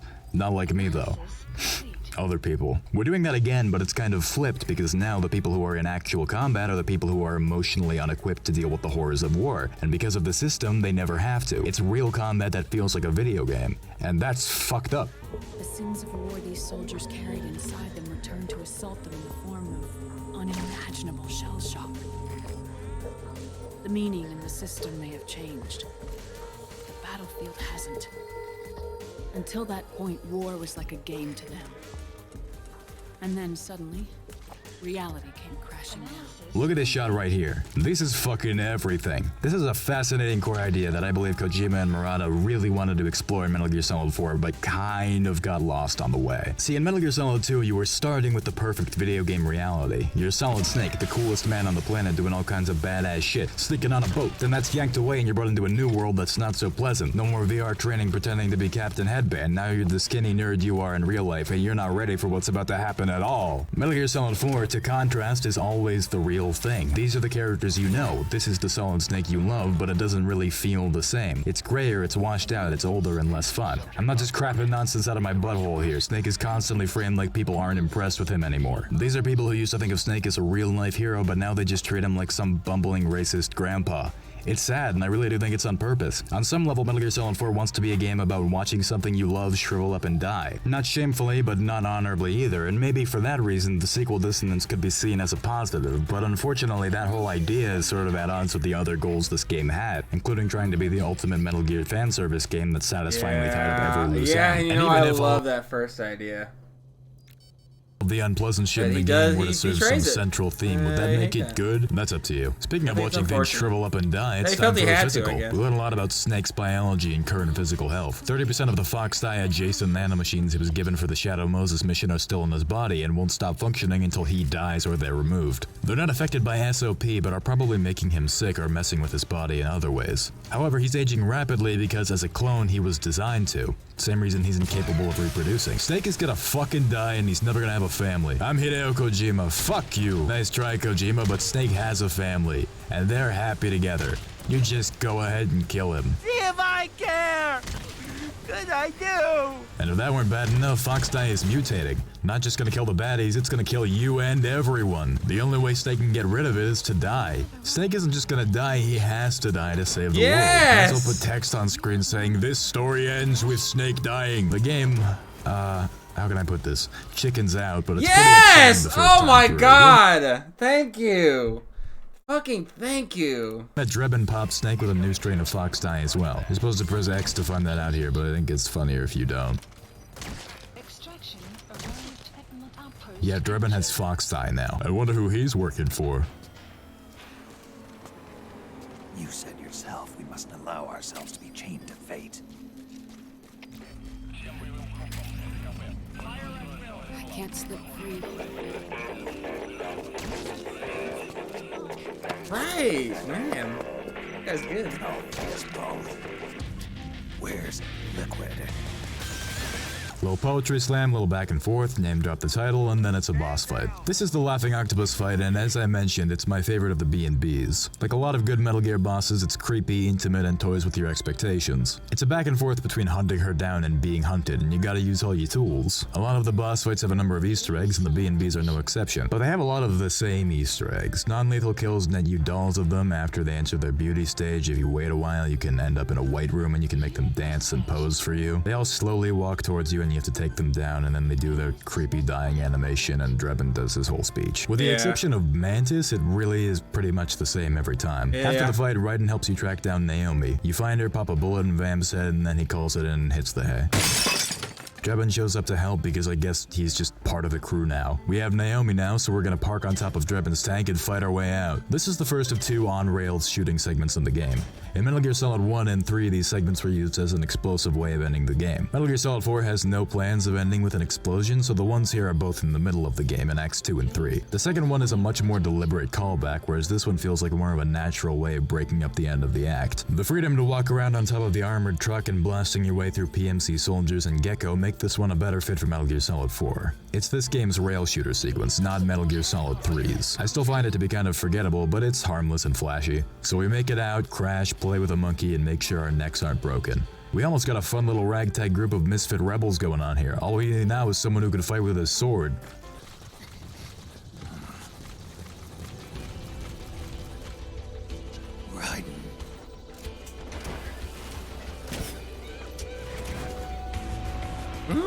So aside from a short gameplay segment running through town and dealing with Gecko, Snake, are you alright? the entire rest of the act is dedicated to showing off Raiden and Vamp's superpowers. I'm not mad. This is dope. Raiden more or less wins, but when he climbs on board, he's losing a lot of goop. Liquid and Vamp are going after Big Boss's body because their plan won't work without him. Naomi explains that Vamp is in fact nanomachines, based on the one she designed. That's how he got his crazy superpowers, that's why he can't die, and they're in Naomi's body too. Snake, Raiden. You're up. Go meet Big Mama.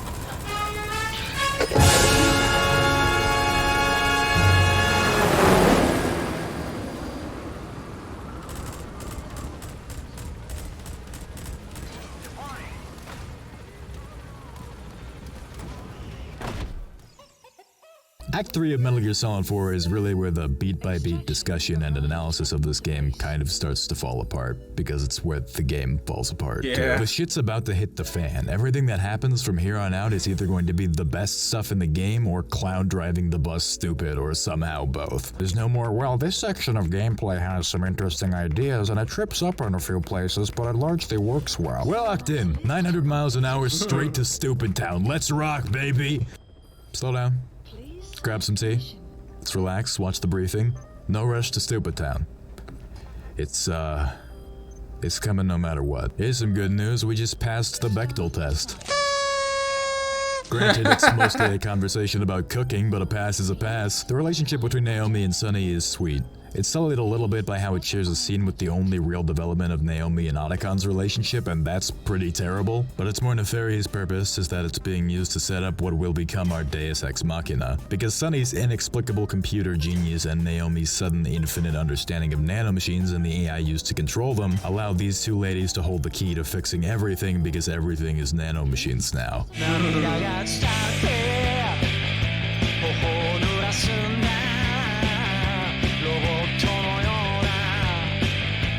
Since a character from a previous game's superpowers have just been explained to be caused by nanomachines, we might as well go ahead and finally address that elephant in the room. Yes, everything is nanomachines now. Yes, it is stupid. When you allow yourself to establish that you can fill your body with millions and billions of microscopic robots that can heal you, transfer and store information, increase and limit your physical capabilities, and control your emotions, you've basically totally bypassed every relevant technological limitation in the Metal Gear universe besides maybe time travel. They speak to one of this game's greatest curses. Kojima has said himself that he entered development with the intent to answer a lot of questions and mysteries that, when he wrote older Metal Gear games, he never had any intention of answering in the first place. Suddenly we have to rewrite all of the wacky superpowers to have either been nanomachines or parasites. They're the same thing. He really only had the one trick in the bag. In the case of characters like Vamp, it's bad if just because giving those elements an explanation in later works cheapens their effect in the work they were written for. But the details of the power and abilities being explained away as nanomachines doesn't bother me as much as how the overabundance of nanomachines cheapens the main story of this game. Kojima really likes Blade Runner and Ghost in the Shell. You never heard of them? They're Beauty and the Beast. This is Zora. She's trained for an off-world kick murder squad. Talk about Beauty and the Beast. She's both.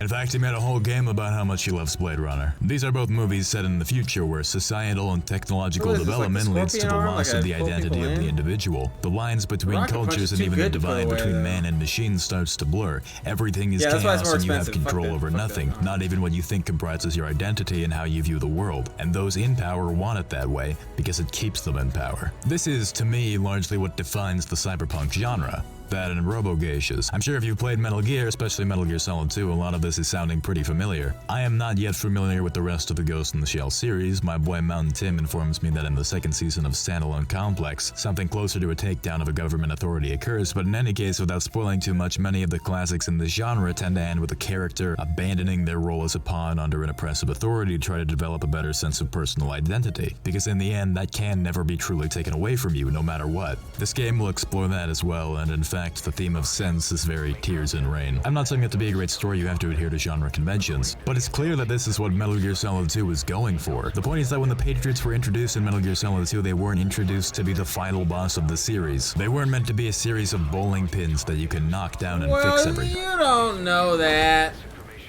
Everything has to be nanomachines now because everything has to be connected to one network of AIs that anyone with the right key can access or shut down. That's why nanomachines are stupid. Not because Vamp isn't a sparkly bisexual vampire anymore, although yeah, I'm sad we lost that part too. In the Act 3 briefing, Sunny finally gets those eggs just right, and I guess that means something good is about to happen. Speaking of the right key, it turns out that the key to seizing control of SOP is Big Boss's DNA. Wow. How conveniently Snake-centric. Big Boss is literally the key to all of this. In Metal Gear Solid 1, Liquid wanted Big Boss's body, well, for one, because he had a weird obsession, but wasn't it the key to fixing the genetic defects in himself and the Genome Soldiers? In Metal Gear Solid 1, everything was about Big Boss's DNA. So what does SOP have to do with Big Boss? I'm being facetious, of course. The answer to that question will turn out to be a lot, actually. A pretty stupid amount. But for now, it seems like this is something that people on the plane should be questioning more. Liquid's been testing how well, his and Snake's DNA will work as a substitute, which is probably pretty difficult considering he doesn't have his own DNA anymore because everything about this is insane. Neither your genetic pattern nor Liquid's genetic pattern is a 100% match for Big Boss. Let's just have a mission with the skulls. I don't want to do this. What do you mean we don't? Fuck that. Alright, I think we're done. I guess that's it. Thanks for watching. I appreciate you, buddy. I got Discord if you want to talk about Metal Gear outside of these streams. I think that's going to be it for Metal Gear Solid. What a journey it's been. We might do Metal Gear 1 and 2. I think I'm going to take a break, though. Just spend a couple nights playing DBD and just chill out. But yeah, man, thanks again. It's been a lot of fun talking about this series with you and having you here for it. I'm not sure what I'm going to get into next, but I hope it's just as fun and interesting. Until next time, take it easy.